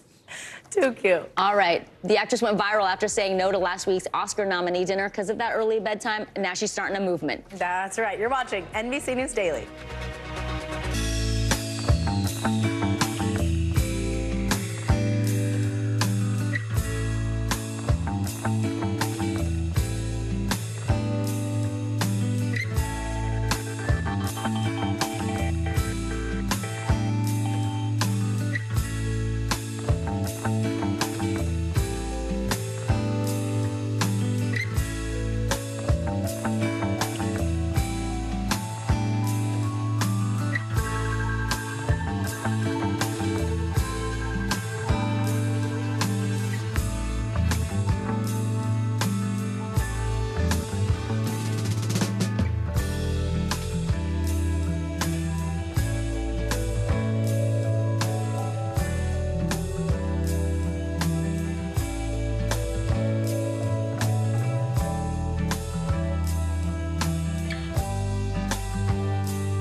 tonight with breaking news just coming in. Whenever it happens, wherever you are, NBC News, streaming free now.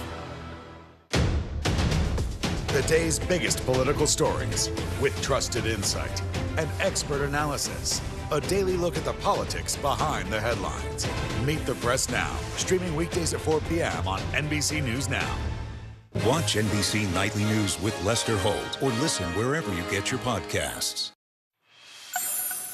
Welcome back. As home prices continue to soar, many would-be first-time home buyers are being priced out of the American dream of buying their own home. Yeah, and then, of course, the mortgage rates right now, of course. So NBC News correspondent Sam Brock takes a look at what's driving these price hikes and whether there is any hope in sight.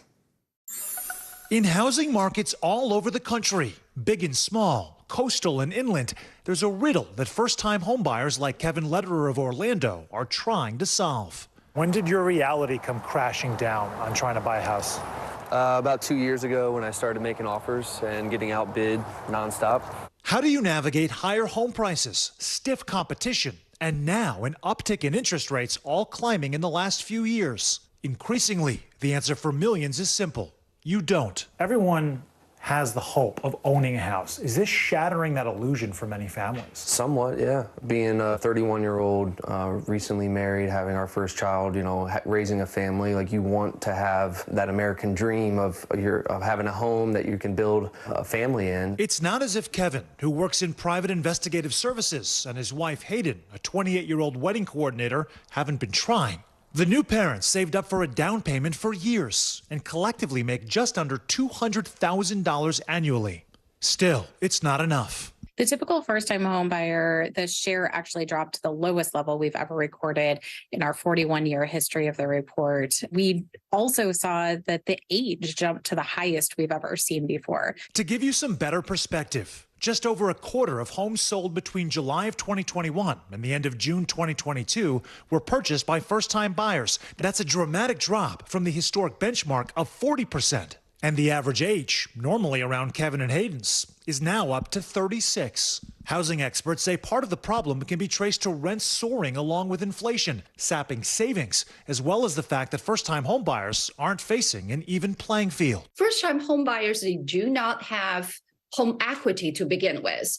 And we know that repeat buyers, they do have home equity. They already have a house. All of these factors have thrown a wrench in many plans, along with geography in Kevin's case. The top two states for new residents are Texas and Florida, and a flood of new people means more demand and higher prices. Before the pandemic, the same sort of houses that you were looking at that you were unable to buy, how much would they have cost? $250,000, $275,000. Now, how much are they now? Close to $400,000. And the younger generation needs more help than ever to get a down payment. The latest National Association of Realtor numbers show more than a quarter are staying with friends or family to save for a down payment. And the majority are making sacrifices, cutting back on luxury goods, clothes, and entertainment to save up. But it's unclear if first-time homebuyers might catch a break in the market as mortgage rates have fluctuated. But industry experts are predicting 30-year fixed mortgages are expected to drop by the beginning of next year. That allows for more buying power. Also, we see less competition in the marketplace. So those bidding wars and the lines out the door to see one home and timed entries, those are really ideas of last year. A tidal wave of obstacles could finally show signs of turning. I would have thought I would have bought a house by now. I would have already invested into that. But the hope is that we can get the house that I think that my family and I deserve. And that is a glimmer of optimism for this couple and so many like them who just started their search at the wrong time. Sam Brock, NBC News. All right, well, here is what's trending right now. The city of Glendale, Arizona has officially been renamed Swift City for 2 days. It's to celebrate Taylor Swift's Eras Tour. It kicks off on Friday, March 17th, and then again on March 18th she's performing.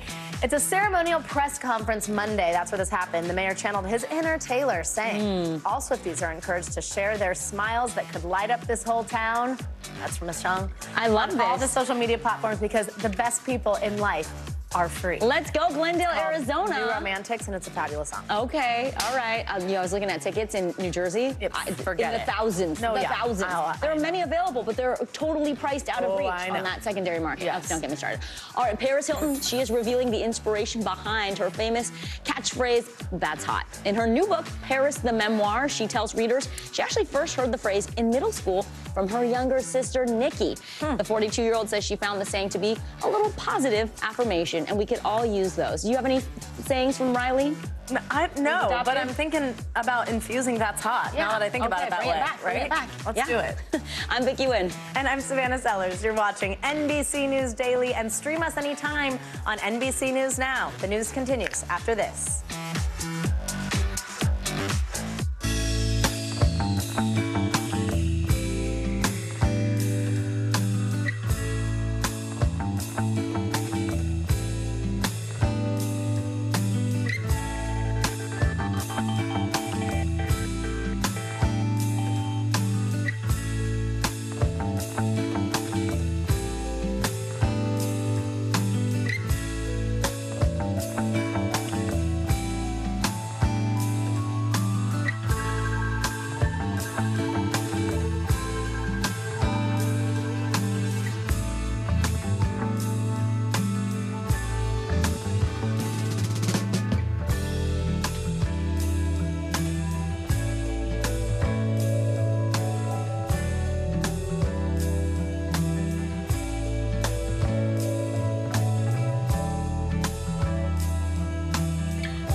This is what it looks and feels. From the storm zone. The bigger piece of the puzzle comes. New numbers just out this morning. Good evening. We begin tonight with breaking news just coming in. We begin this hour with the latest developments. We're coming on the air with some shakeups big time on Capitol Hill. How much water ultimately will be forced inland? Whenever it happens, wherever you are, NBC News, streaming free now.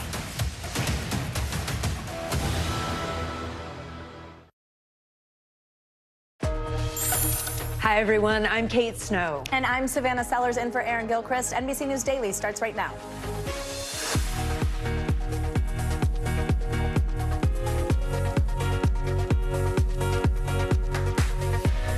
Breaking news, double trouble. Two major storms slamming both coasts. A powerful nor'easter dumping snow in the northeast, while California is facing catastrophic flooding. Meteorologist Bill Cairns is timing it all out. Also breaking this hour, under the microscope, the federal government opening an investigation into the collapse of Silicon Valley Bank. What this could mean for potential charges. Bridge to nowhere, a major city building a sister city type partnership with a foreign country, only to find out that country doesn't exist. What we're learning about how it happened. And warning for women, the stunning new data revealing who has a greater risk of complications from giving birth. It is 11 a.m. in Palm Springs, 1 p.m. in New Orleans, 2 p.m. in New York. We begin this hour with the extreme weather that's slamming both the East and West Coast. On the West Coast, millions are under a flood warning after days of relenting snow and rain. And now there are fears about potentially life-threatening flooding, mudslides, and avalanches. Meanwhile, on the East Coast, a late-season nor'easter, the first of the season. It's burying parts of upstate New York and New England under more than a foot of snow. New York's governor already declared declaring a state of emergency. NBC News correspondent Antonia Hilton is in one of my favorite places, Worcester, Massachusetts. Also with us, meteorologist Bill Cairns. I'll start with you, Antonia, and I can already tell it looks really cold up there. Yeah. My son goes to college there, so that's why I like Worcester. What are you dealing with there and across the Northeast? Well, Kate, we have a couple factors going on here. The first, of course, is heavy snow that's been coming down since the early morning hours of this morning. And this is the heavy, sticky stuff, the kind of snow that accumulates, it sticks, it's hard for people to plow. And so the city of Worcester has about 325 different trucks going all across the city, trying to keep roads as clear and as safe as possible. But they're still warning people that it's hazardous conditions out here. They've been urging people for days leading up to this storm to not commute today, to not go out and run errands if they really didn't have to. The other factor here is also high winds that could knock trees down, take down power lines. Already more than 60,000 people in Massachusetts are without power today. So that brings up some other emergency challenges and messages that people are trying to get out right here in Massachusetts. The first, if you're at home and your power is out, you're trying to charge devices or get warm in your car, do not do it in a garage. And the other, to take emergency kits with you, flashlights, if you're planning to get out on the road and travel. They're worried about people who they might struggle to reach or who could have challenges in some smaller, not so well cleared roads. And, Kate, this is an area where people are prepared for winter. You probably will see some people walk by me even in shorts on, but that kind of overconfidence can lead to mistakes. And they're trying to make sure people don't make those the next 2 days. Wow. Yeah, I mean, I'm not going to say anything about my son. I was just going to say, is Zach prepared? I hope he's got full-length pants on, Kate. I'm not sure. Antonia, thanks so much. Well, Bill, let's get to you. You're tracking both systems. Let's start with what Antonia was just talking about, East Coast. What's the latest track? It is March. I mean, March in New England means you can bring the shorts out. That's pretty much March to November is kind of the season. So we had the big storm going into the west, and now our nor'easter is really cranking. The winds are going to start being the story as we go throughout the rest of the afternoon and rest through this evening. The power outages are also adding up. Right now, we're roughly about 250,000 people without power. It's a heavy, wet snow. It's like concrete. It's sticking to everything, and then you get the gusty winds, and that's why the trees are coming down. And so winter storm warnings continue for almost all of New England. The coastal areas, this has not been a big deal. Even the big cities from Boston southwards all the way down to New York, it's just wet pavement. It might as well be rain instead of snowflakes because it's just melting anyways. But the winds will really crank. The storm is going to peak in intensity over the next 12 hours. We're going to see 50 to 60 mile per hour gusts from Cape Cod all the way up through Boston, back up through Portsmouth, heading up towards, beautiful coastline of Maine here. Inland areas won't be as high, but that's where the heavier snow totals have been. We've had totals of over 2 feet in the Berkshires, the Catskills, and also the southern portion of the mountains in Vermont. Now, back to areas of the West Coast, the heaviest rains are now arriving in Santa Barbara. They're going to be with us all afternoon and evening here into Los Angeles. That is where we're concerned with high risk of flash flooding. If we're going to get breaking news out of this West Coast storm, it'll be in the next couple hours in Southern California. All right, Bill Cairns, Antonia Hilton, thanks so much. Yeah, thanks, Antonia. Stay warm. Well, breaking news now, the Justice Department and the Security and Exchange Commission are now investigating the collapse of Silicon Valley Bank. NBC News confirmed this just moments ago, attributing 3 sources familiar with the matter. Since the bank shut down last Friday, it's been increasingly under the microscope from the Federal Reserve as well as Congress. And of course, it's got people at home nervous about what's going on. NBC News correspondent Jake Ward is following all of this. Hey, Jake, so what specifically are investigators focusing on that means this is officially happening?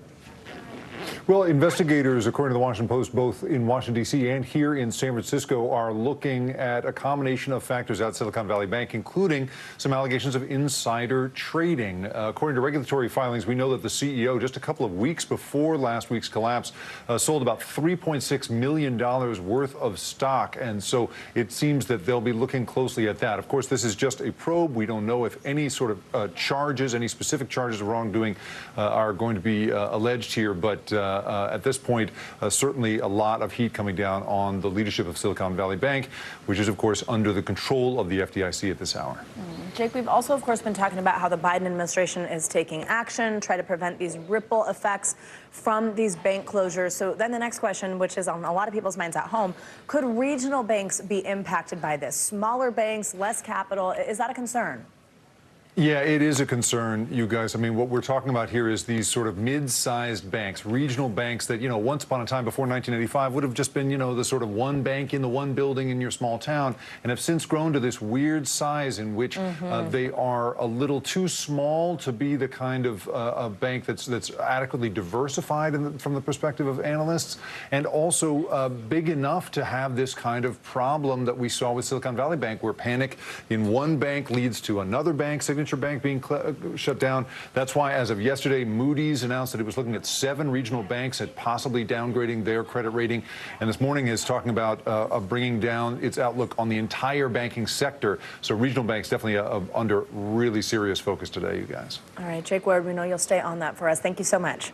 Well, there's a new inflation report out today. It shows the cost of everything we're buying does remain high, but is steadily trending downward. February's consumer price index climbed 0.4% for the month and 6% compared to 1 year ago. That's exactly what experts had predicted. NBC News business and data reporter Brian Chung is crunching the numbers for us. So, Brian, break down the report. Where are we still seeing the highest prices? Well, Kate, we have to remember that even though, yes, the rate of inflation is going down, prices are still going up, and what's contributing to a lot of that is the high cost of shelter, just the cost of putting a roof over your head. Mortgages and then also rental rates remain really high right now, and that's is of course in addition to the high cost that we see for food, for example. Although we did see some signs of positivity in this report, we actually saw for the first month in quite a while the price of eggs actually decline. But look, broadly across the board, 6% at a yearly rate is still well above where economists say is healthy, which is somewhere closer to 2%. So price pressures remaining uncomfortable, although, as you can see on that chart ahead of you, it's an improvement from that 9.1% we saw in the summer last year. Yeah, that makes sense. And I'll take the egg news. At least there's some good news. Me too. Let's talk about interest rates. The Fed meets in a week, right, to discuss whether to raise interest rates again. And now the failure of those 2 banks, I understand, might influence that decision. Yeah, well, it's really complicated, Kate, because prior to last weekend, the Federal Reserve had a very single-minded track approach to this: get inflation down. And that requires them to continue to raise interest rates to make borrowing costs more expensive, lower economic activity, take inflation down. But one problem is that one of the dominoes that led to the collapse of Silicon Valley Bank was higher interest rates. So if the Federal Reserve wants to continue this campaign, if they do it too aggressively, maybe that puts other banks into similar situations. Again, very speculative, but something Federal Reserve officials are thinking about. That's one reason why markets are pricing in the more likely odds of the Federal Reserve not being as aggressive as originally thought. Maybe they go by a 0.25 percentage point in the meeting next Wednesday, and some Wall Street analysts saying they might not even raise interest rates at all. We'll have to see on Wednesday next week. Well, we will. All right, Brian Chung, thank you so much. Now, Senate Minority Leader Mitch McConnell is out of the hospital after a serious fall inside a Washington, D.C. hotel on Friday.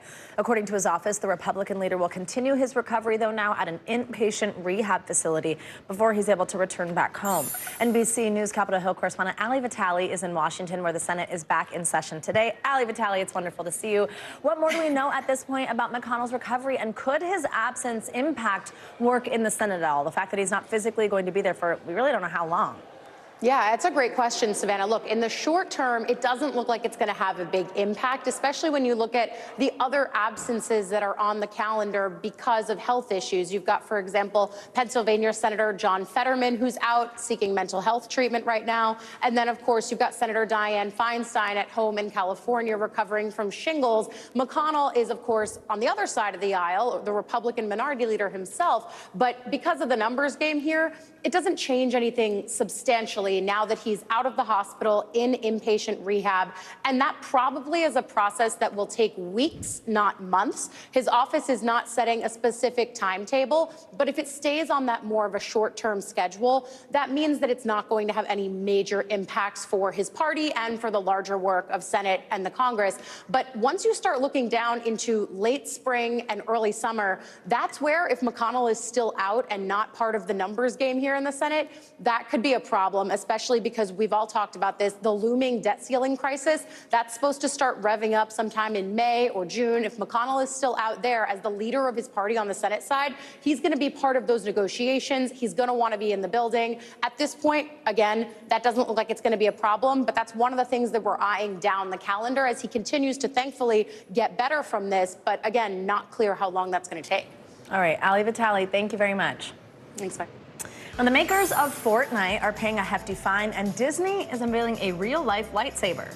Real life? Christina Pretzanelos What's that joins us with today's CNBC Money Minute. Hi, Christina.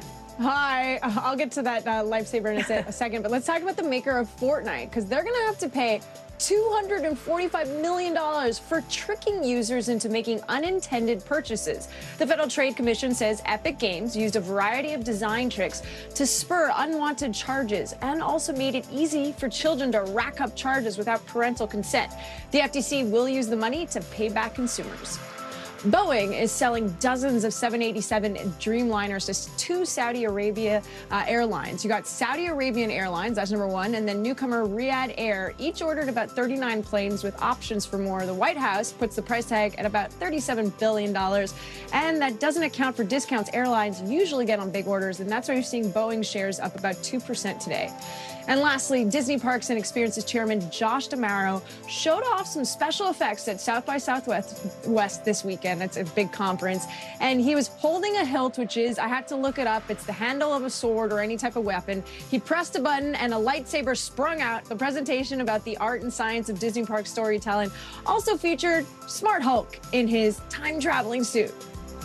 Exciting stuff. Okay, but can we buy one of those? No, it's just a display. It's just a display right now. They always do that at South. Isn't its real purpose not something you wanted to do if your kids were playing with it? No, definitely not. Yeah, Christina Pretzanelos, thank you. Thanks so much. Coming up, what to expect in the upcoming legal fight over abortion rights. You're watching NBC News Daily.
Watch NBC Nightly News with Lester Holt or listen wherever you get your podcasts. Hey, podcast fans, ready to unlock our true crime mysteries? Try Dateline Premium on Apple Podcasts. You'll get early access to originals, plus bonus content, and everything is ad-free.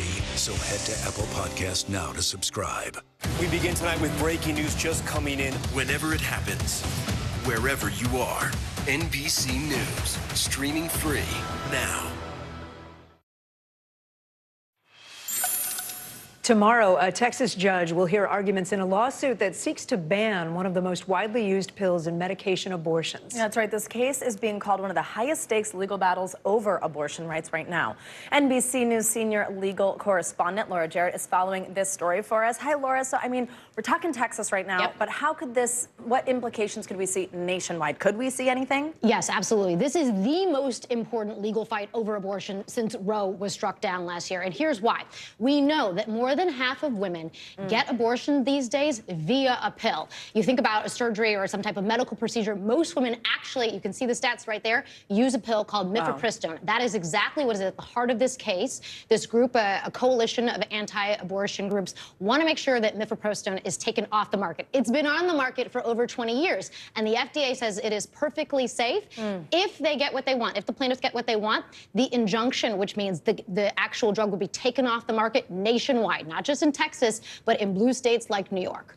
Wow. And then another question is around the hearing itself tomorrow, right? There's been some controversy over how open it would be, whether they weren't going to tell everybody that it was happening tomorrow. Yeah, so it was actually pretty unusual. I've never actually seen this ever happen before, but the judge heard a sort of a secret hearing on Friday where he told the lawyers not to discuss the case, even though there's no gag order, even though there's nothing confidential, nothing classified. He asked them as a courtesy not to discuss the case, given all of the heightened interest in the case. We now know, of course, that the hearing will be open to the public tomorrow, but we only found out about that because the Washington Post actually reported that this hearing had taken place on Friday. So let me be clear, it's not easy to get to Amarillo, Texas. So it seems as though the implication was that he did not want coverage of the case. Well, I wondered, too, if he didn't want a crowd, right? Protesters. But obviously there's a widely acknowledged right to be able to come to a public courthouse, and it seems as though that was not the intent here. Yeah, and wide interest, by the way, on both sides. Yes, Lots of interest national tomorrow. implications, Laura guys. Jarrett, thank you so much. Appreciate it. Thank you. The FBI is out with new data today. It shows a troubling jump in hate crimes across America. The newly released numbers reveal they've gone up by nearly 12%. That's an increase from 2021. NBC News Justice and Intelligence correspondent Ken Delanian's looking into that for us. Ken, what else is the FBI data revealing to us? Well, Kate, it really shows that there is a dramatic increase in hate crimes in this country. It's been going on for several years, and private researchers say it continues. This is data from 2021, obviously showing that the number of hate crimes reported increased at least 12%. But this is not complete data, actually. It's based on a very complicated reporting system of municipalities and cities into the FBI. About 64% of these hate crimes were motivated by race, ethnicity, or ancestry. About 55% of them involved assaults. Another around 40% were sort of acts of intimidation. And then a much smaller percentage involved actually rapes and murders. But FBI officials and Justice Department officials say this is a deep problem in society. It's something they're trying to prosecute, and they want to make sure they get the information out to the public. Definitely. Ken, also, we understand this is a revised report by the FBI and that the original report was released back in December but was deemed flawed. Why was that? And then how accurate are these new numbers? The new numbers still are not 100% accurate, we're told. And look, that what happened in December was a debacle. The FBI rolled out a hate crimes report with woefully incomplete statistics, without reporting from some of the biggest cities in the country, including New York and Los Angeles.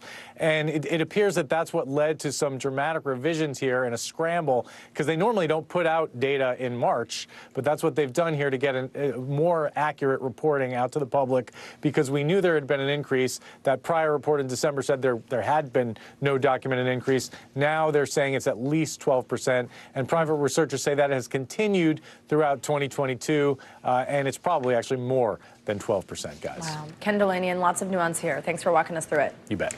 Coming up, how New Jersey's largest city got tricked into a partnership with a place that doesn't exist. You're watching NBC News Daily.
tonight with breaking news just coming in. Whenever it happens, wherever you are, NBC News, streaming free now. Watch NBC Nightly News with Lester Holt or listen wherever you get your podcasts.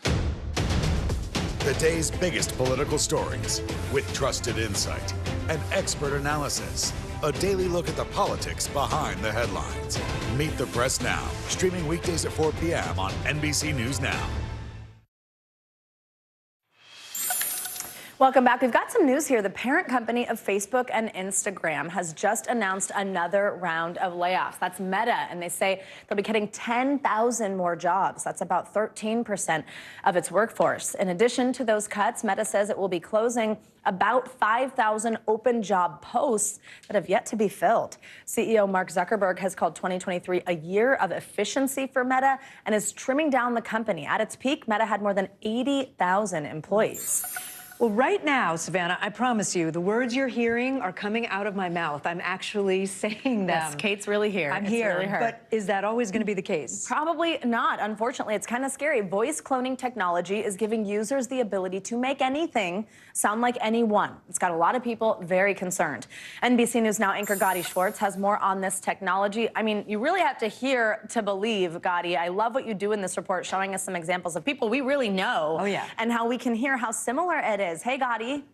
Hey, Savannah, that's right. You nailed it. You got to hear it to believe it, but then once you do hear it, you're going to start questioning everything you hear. Take a look. I'll have you know I graduated top of my class in the Navy SEALs. For the record, that's not really Prince Harry. It's just one example of what's sweeping the internet today. The latest deepfakes aren't so much about looks, but sound. See this speech by Leonardo DiCaprio? I stand before you not as an expert. Well, a voice replication company used AI to generate the sound of podcaster Joe Rogan, one of the 400,000 people, Steve Jobs, and the billions of others around the world. Robert Downey Jr. As an actor, I pretend for a living. And others. The technology to quickly clone someone's voice is available to anyone with an internet connection, giving them the ability to make manufactured content like this. I'm hungry. Hey, boy, give me some chicken nuggets. To see how the tech works, we headed to Silicon Valley's Resemble AI, a company that recently teamed up with the filmmakers behind the Andy Warhol Diaries, recreating Warhol's voice for some of the narration. I went down to the office because they were making a robot of me. Resemble AI says, unlike other voice cloning platforms, they require a person's consent before uploading samples of their voice, which we gave. So we uploaded a few examples of my own voice in cadence, and soon I could type in anything and have it come out sounding freakishly close. This is what my voice sounds like when I clone it. Let's see. This is what my voice sounds like when I clone it. Wow. And this is just based on 5-10 minutes of my voice? 5 minutes of audio, yeah. So we've got Lester in here, too. Please take care of yourselves and each other. With the tech has come the potential for misinformation and abuse. What's your reaction when you see headlines about hackers taking somebody's voice without their permission, replicating it, and impersonating them? We have to be very careful about deploying these models out and how they're being accessed. We also have to be aware that these models are going to be used by everybody. Resemble AI says they have safeguards to prevent fraud, but critics say others don't. How do you see people using this technology? So think the types of phishing scams that we have all seen, but more sophisticated because now you're going to get a phone call from somebody that sounds like somebody you know. Meaning going forward, just because you hear it doesn't mean you should believe it. Gotti Schwartz, NBC News. That wasn't me. Best package I ending. rewound that last night Yeah. when I saw it on Nightly News, and I was like, wait, did he just say that's not me? Yeah, Gotti, prove that to us wasn't it's me. you now. Tell us something only Gotti would know. No, just kidding. Gotti Schwartz, NBC News. It sounded exactly as right? though you tag out. Yeah, and they actually showed us that on the computer, and they're like, this is the one that's created by the AI, and the waveform matched very closely, but it was basically starting from scratch, and so the implications are pretty massive. Are there benefits? Are there positive implications? What? That's scary, but there's what's good? There's a lot of positive implications. So just for example, this show that you guys have just done, you could take that, you could upload it, and then you could translate that with your voices, your cadence, to 50 different languages. And you could do it pretty instantly. So you've got all of a sudden access to so many different people around the world that maybe couldn't understand what you were saying, but all of a sudden hear you speaking in their language. That's a good side. But then you heard the CEO say those two things at once that were like, wait a minute. He said, we have to be very careful about how we release this, and yet we're releasing it to everybody. That's the world that we live in right now. So slowly is not necessarily something that we're taking very seriously. There's no regulation at all. All right, Gotti, I got to mention your new show. Stay tuned now. It's going to be tonight, every day, all the day's news from Los Angeles. 80s.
This is what it looks and feels. From the storm zone. The bigger piece of the puzzle comes. New numbers just out this morning.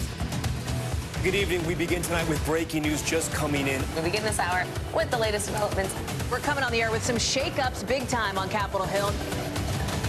How much water ultimately will be forced inland? Whenever it happens, wherever you are, NBC News, streaming free now.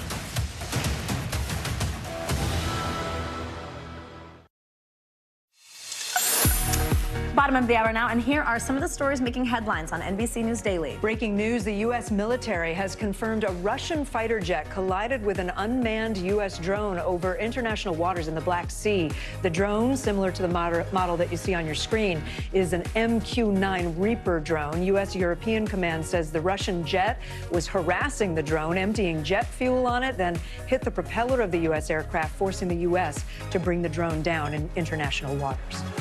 Well, kidnapping and rape suspect is in custody in Lexington, North Carolina, accused of abducting and raping a 13-year-old Texas girl. Police found the girl in a locked shed, brought her to the hospital, and then returned her to her family back in Texas. Jorge Camacho faces multiple charges, including child abduction, human trafficking, and statutory rape of a child under 15. Former Colorado Representative Pat Schroeder died Monday night at the age of 82. First elected to Congress in 1972 as a Democrat, Schroeder came to be known as a pioneer for women's rights. She was the first woman on the House Armed Services Committee and was instrumental in the passage of the Family and Medical Leave Act of 1993, which guarantees job protection for care of a newborn or sick family member. She's survived by her husband, 2 children, and 4 grandchildren. Now we're going to get to some breaking news out of Louisville, Kentucky. The mayor just announced a, quote, significant agreement between police and the Office of the Inspector General.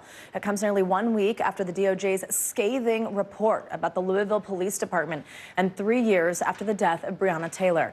NBC News correspondent Rahima Ellis joins us now on this. Hi there. So walk us through the specifics of this agreement, if you don't mind. Absolutely, Savannah. And as you pointed out, we should say that this comes, as you said, after the Department of Justice issued this report about the Louisville Metro Police Department, which says that it had participated in years of discrimination against minorities. What the mayor issued today was this agreement that said they are going to try to provide more transparency, which civilians have been demanding. So officers will have to attend witness reviews requested by what's called the Office of the Inspector General. That OIG will make sure that the interview process complies with state law, and also the Office of Inspector General will have direct access to body camera footage. Now, this comes after a report that the OIG's office had issued back in January, which basically said it was not getting cooperation with the police department in order to create the transparency that was wanted. But the mayor says they are going to make that happen as of now. Listen.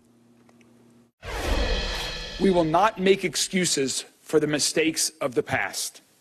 We will make changes, and we will continue to make progress.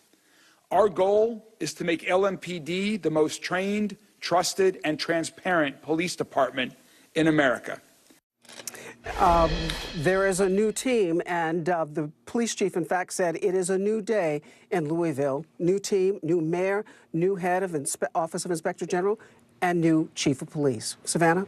And so what happens next? How and when, importantly, will this agreement be enforced? Well, they said it's going to be enforced immediately, that this is the new day. The question will become one of what does happen if, heaven forbid, there is some incident that outrages people in the community. What kind of transparency will they see, which the mayor's office says they expect to be implemented as of today. So the people in Louisville can feel that their concerns are actually being addressed and that their voices are being heard. Savannah? All right, Rahima Ellis, thank you very much for reporting on this breaking news for us. The city of Newark, New Jersey is drawing some laughs for an embarrassing high-profile mistake. In January, the 66th largest city in America decided to sign an agreement to become sister cities with the United States of Kalasha. It has a flag, it has a leader, it has a website, but guess what? It doesn't actually exist. NBC News correspondent Valerie Castro has more on what happened here. Valerie? Kate, I think Newark still isn't quite sure. It's still unclear how this agreement all came about to begin with, but it took place in Newark City Hall with a big ceremony, including the mayor and members of City Council. It had all the makings of a diplomatic ceremony. Newark Mayor Ras Baraka, alongside a representative from the United States of Kailasa, signing a cultural trade agreement to become sister cities in January. Officially sister cities. Kailasa calling it a bilateral agreement with the United States of America. So you might be wondering, where is the United States of Kailasa? Turns out, it doesn't exist. It does, however, have an extensive website documenting its official flag and emblem and says it's ruled by Nithyananda Paramashivam. I'm as old as sun, as new as sunrise. The self-proclaimed supreme pontiff of Hinduism. But according to the United Nations, it is not a recognized country. Newark isn't the only place duped into thinking it's a real nation, though. The same woman who appeared at the Newark ceremony even testified at a UN meeting in Geneva last month. I'm here representing the United States of Kailasa. I'm the permanent ambassador. The meeting hosted by the Committee on Economic, Social, and Cultural Rights. The Supreme Pontiff of Hinduism and Kailasa have gone through intense persecution and human rights violation. The guru, with dozens of videos on a YouTube channel documenting his teachings, claims he left India in 2019 to seek protection. I have the immunity of non-prosecutable and immunity and protection as the head of the state. He was arrested there years earlier, accused of sexual assault charges by 5 women who say he abused them at a religious retreat. Local reports say he appealed the charges and eventually fled India. NBC News reached out to the United States of Kailasa for a statement on the allegations against its leader and the legitimacy of its partnership, but have not heard back. Back in New Jersey, a few days after this ceremony, the city says it realized it had been deceived, calling it, quote, a regrettable incident. Sending an established sister cities relationship. City council members passing a unanimous motion to dissolve the agreement, and one city council member calling for better vetting in the future. One option, a Google search. A Google search, right? Burn. Oh, I have so many questions, Valerie. What was the response from Newark when they figured out that they were duped? Well, Kate, the city says, quote, based on deception, the ceremony was groundless and void. And again, they voided out all of the agreement that was in place. Still, city officials say they remain committed to partnering with people from diverse cultures in the future, but certainly some better vetting will take place. Ooh, Kate? yeah, it's a cautionary tale. Valerie Castro, thank you. Wow, that is quite the talker. Well, former Trump lawyer and fixer Michael Cohen testified for several hours before a New York City grand jury on Monday. The testimony comes at a critical time as the Manhattan DA weighs whether to seek charges against the former president over hush money payments made to 2 women in 2016. NBC News correspondent Ron Allen joins us on this now. Hey, Ron, so tell us, what are we learning from this testimony and where this investigation stands? Well, we believe that Michael Cohen is going to return to the grand jury room tomorrow and finish up his testimony. He was there, as you said, for 3 hours yesterday. This is the first time that he has talked to a grand jury about this case, although he has met with prosecutors as many as 20 times over the past number of years.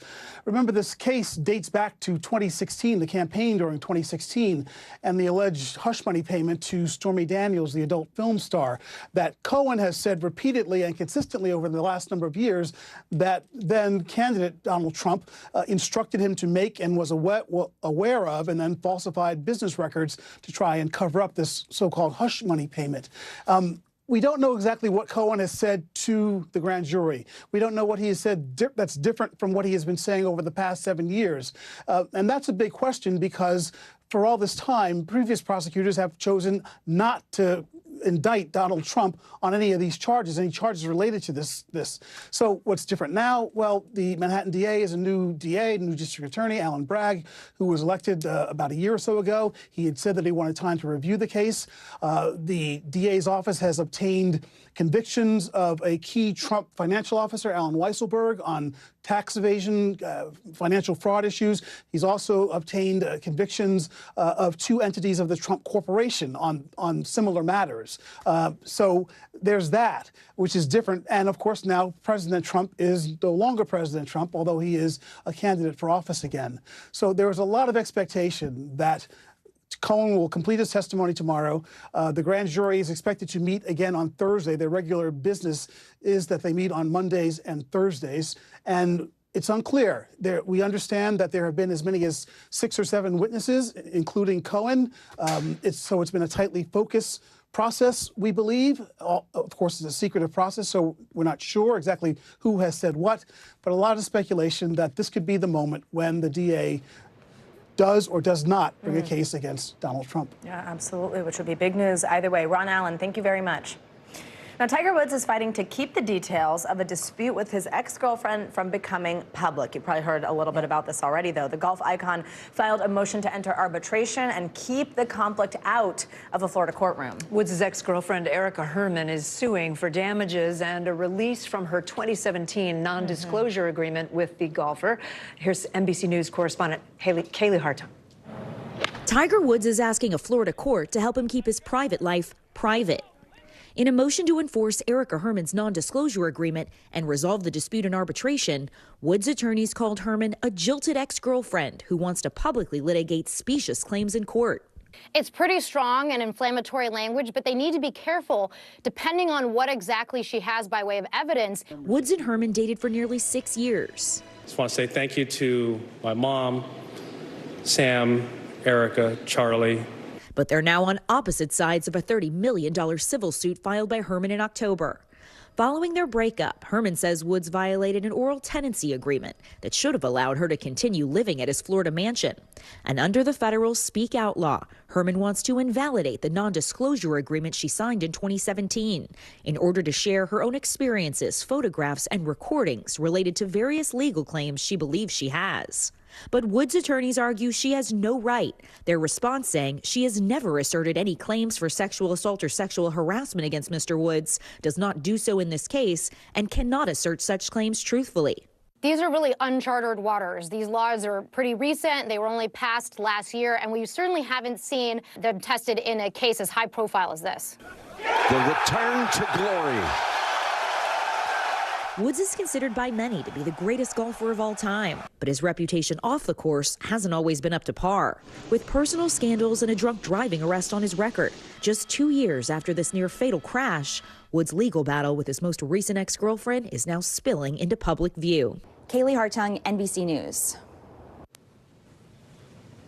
After House Speaker Kevin McCarthy gave access to the January 6th security cameras to Fox News host Tucker Carlson and his producers, January 6th defendants saw a chance to get their convictions overturned. In court motions and on social media, defendants and their supporters think that a couple of out-of-context clips of security video will break their cases open, but they are quickly finding out that that's not the case, and we're going to have to go back to that story a little bit later because we just lost our reporter. Apologies for that. Yeah. But coming up, there's more NBC News Daily right after this.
Watch NBC Nightly News with Lester Holt or listen wherever you get your podcasts.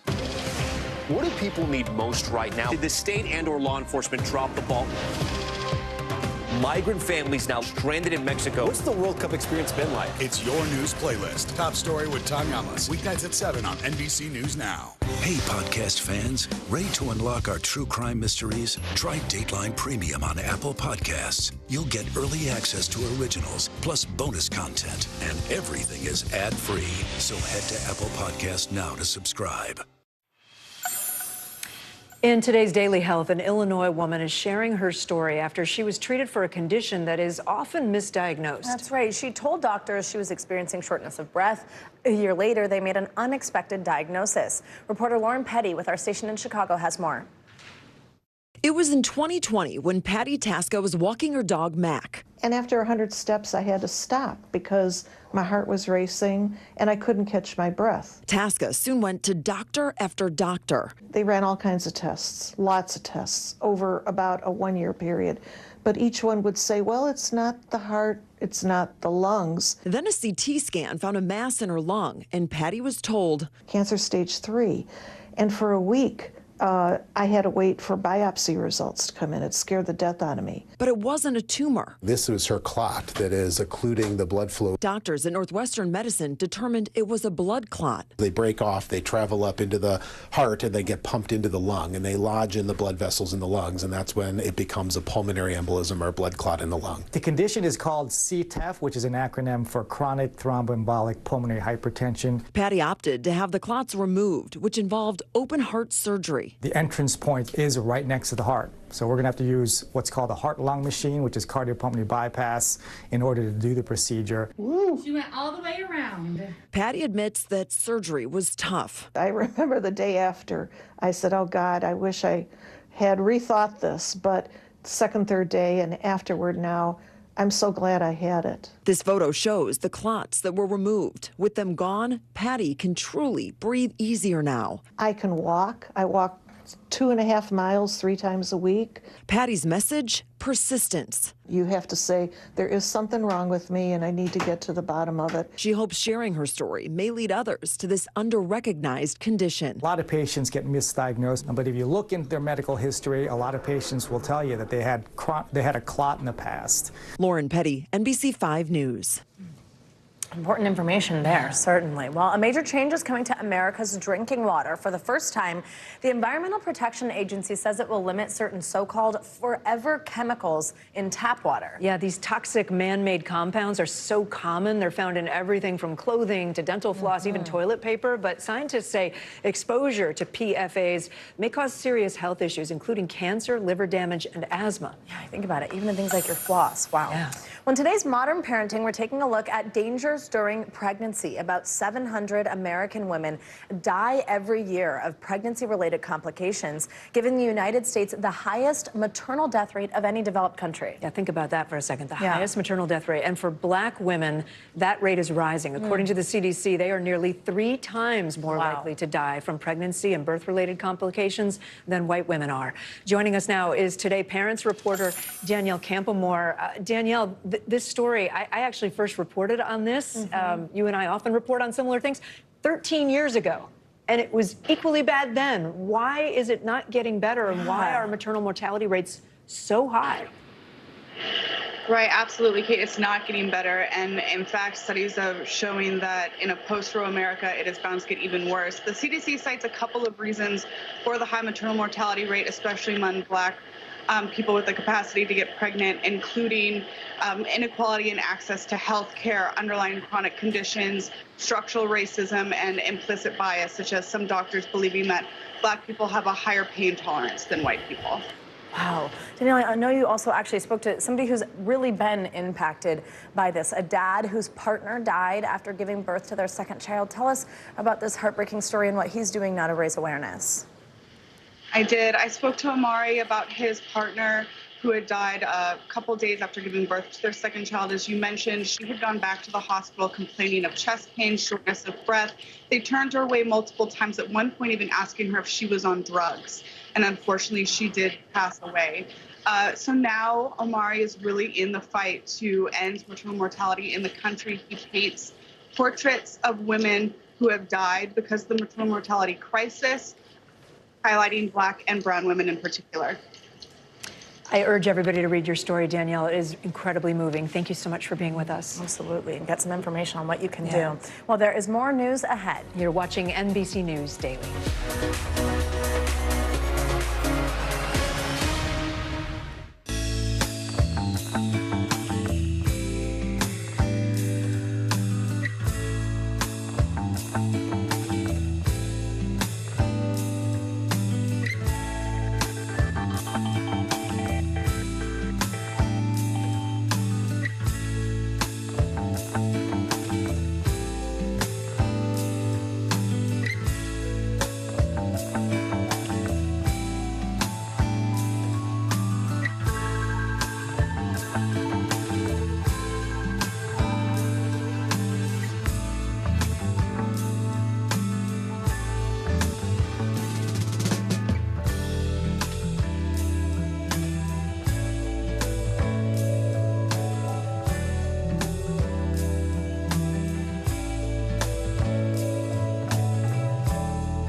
on top of breaking news and the biggest stories of the day with NBC News Daily. Thank you so much for joining us. I'm Morgan Radford. And I'm Vicki Wynn. I'm Aaron Gilchrist. And I'm Kate Snow. Get in-depth reporting from across the country. What's your reaction to the president's comments? And around the world. Are Ukrainians continuing to make advances? And ways you can take care of your health. Who should be getting tested? And frankly, how often? And your wallet. Costs are skyrocketing. How to manage soaring prices. NBC News Daily. Weekdays from 12 to 4 p.m. Eastern on NBC News Now. Welcome back. A man sentenced to 400 years in prison nearly 35 years ago is back home today. Sidney Holmes walked out of jail a free man Monday. His conviction thrown out after decades behind bars and right into the arms of anxiously waiting family and friends. Kim Wen from our NBC station in Miami reports. For 34 long years, Sidney Holmes has dreamed of this moment. Walking out of Broward County Jail and into his new life. I know this day was going to come sooner or later, and today is the day. One by one, family members embraced him. Thank you, Jesus. Hallelujah. His mother, Mary Holmes, crying tears of joy. I'm just so grateful to God, and I'm so grateful to everybody that made this possible. I'm excited to see my big cuz come home, and just happy for him to be here, and can't wait for this second half of life to start. Holmes was arrested in 1988 and convicted the following year of being the getaway driver for two men who robbed a man and woman at gunpoint outside a store and stole their car near Fort Lauderdale. Holmes, now at age 57, was sentenced to 400 years in state prison. Officials say Holmes contacted the state attorney's conviction review unit in 2020. After investigating, they found that there was no evidence linking Holmes to the robbery and that eyewitnesses likely confused him with someone else. We had an opportunity to exonerate a man who's been in prison wrongfully. We had an opportunity to do the right thing today, to right a wrong. Holmes broke down in tears while in court Monday, embracing Broward County State Attorney Harold Pryor. No longer is the wrong man confined to a Florida state prison. Holmes says he wasn't ready to comment directly on serving so much time for something he didn't do. For now, he says he's just grateful to everyone who helped him get out. Anything you'd like to say to community members who've been rallying behind you, waiting for this day? Thank you. Thank you for everything. Kim Wen reporting there. A Minneapolis bus driver is being celebrated today for going above and beyond his job to save a little boy. Here's Jennifer Hoff from our NBC affiliate in Minneapolis with the story. Across the entire company, Metro Transit has some 1,100 bus drivers. Standing out in the crowd is Ambrose Young. I like the fact that I get to help people. 2 weeks ago, Young was at the end of his route, turning around at Worth Park. So I made a left out of here. There was a child in the road trying to, he was tugging on the handle of the door of a car trying to get in the car. And as I was thinking, I was like, I don't know what's going on here. The 9-year-old boy was alone and wearing a backpack on a day Young knew school was canceled. That was the day that it was all the snow in the world decided to come to Minnesota. What's more, he couldn't talk. Young later learning the boy has autism, but still convinced him to get on the bus, calling the control center Metro shares with its police department. It was within minutes their transit control center reported that driver Young had already made contact with a child, and it was just a matter of seconds before we realized that was a child that was missing from North Minneapolis. Officer Juan Peralta said the boy had wandered some 15 blocks like kids with autism tend to do, ruling out any possibility of neglect. And in this particular occasion, he moved a little bit too fast for the caretaker. Reuniting him with his family, neither man not wanting to be called a hero. I consider myself a dad because that's what I would hope someone would do for my child. Maybe it's his military training or his mother Young calls the most selfless person, but noticing what was a little off made a big difference. I guess we're guardians of the city, not the galaxy, just the city. That's a nice story. Yeah, it really Happy is. ending. A real-life version of The Natural, that baseball movie, is playing out in the World Baseball Classic. Yeah, that's right. Duque Hebert is just 21 years old. He's only been pitching for about a year, and he's never played outside of his native Nicaragua until yesterday. But pitching in front of the world against the high-powered Dominican Republic team, he struck out 3 Major League superstars. Before he even left the stadium, a scout from the Detroit Tigers signed him to the minor league contract. That's right, as they should. Wow, that's a great story. Discovered on the world stage. I know, it's so incredible. Very cool to see. Well, I'm Savannah Sellers. I'm Kate Snow. You are watching NBC News Daily. We are also streaming for free every day, 24/7 on NBC News Now. You can watch wherever you stream live. The news continues right after this.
Watch NBC Nightly News with Lester Holt or listen wherever you get your podcasts. We begin tonight with breaking news just coming in. Whenever it happens, wherever you are, NBC News, streaming free now.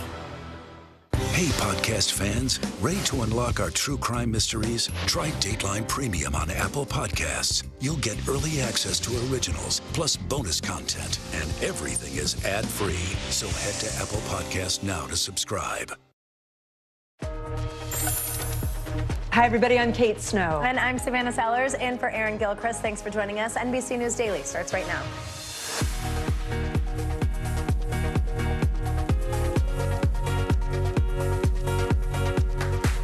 Today is Tuesday, March 14th, 2023. Breaking news, catastrophic flooding. Yet another severe weather system drenching storm-ravaged California.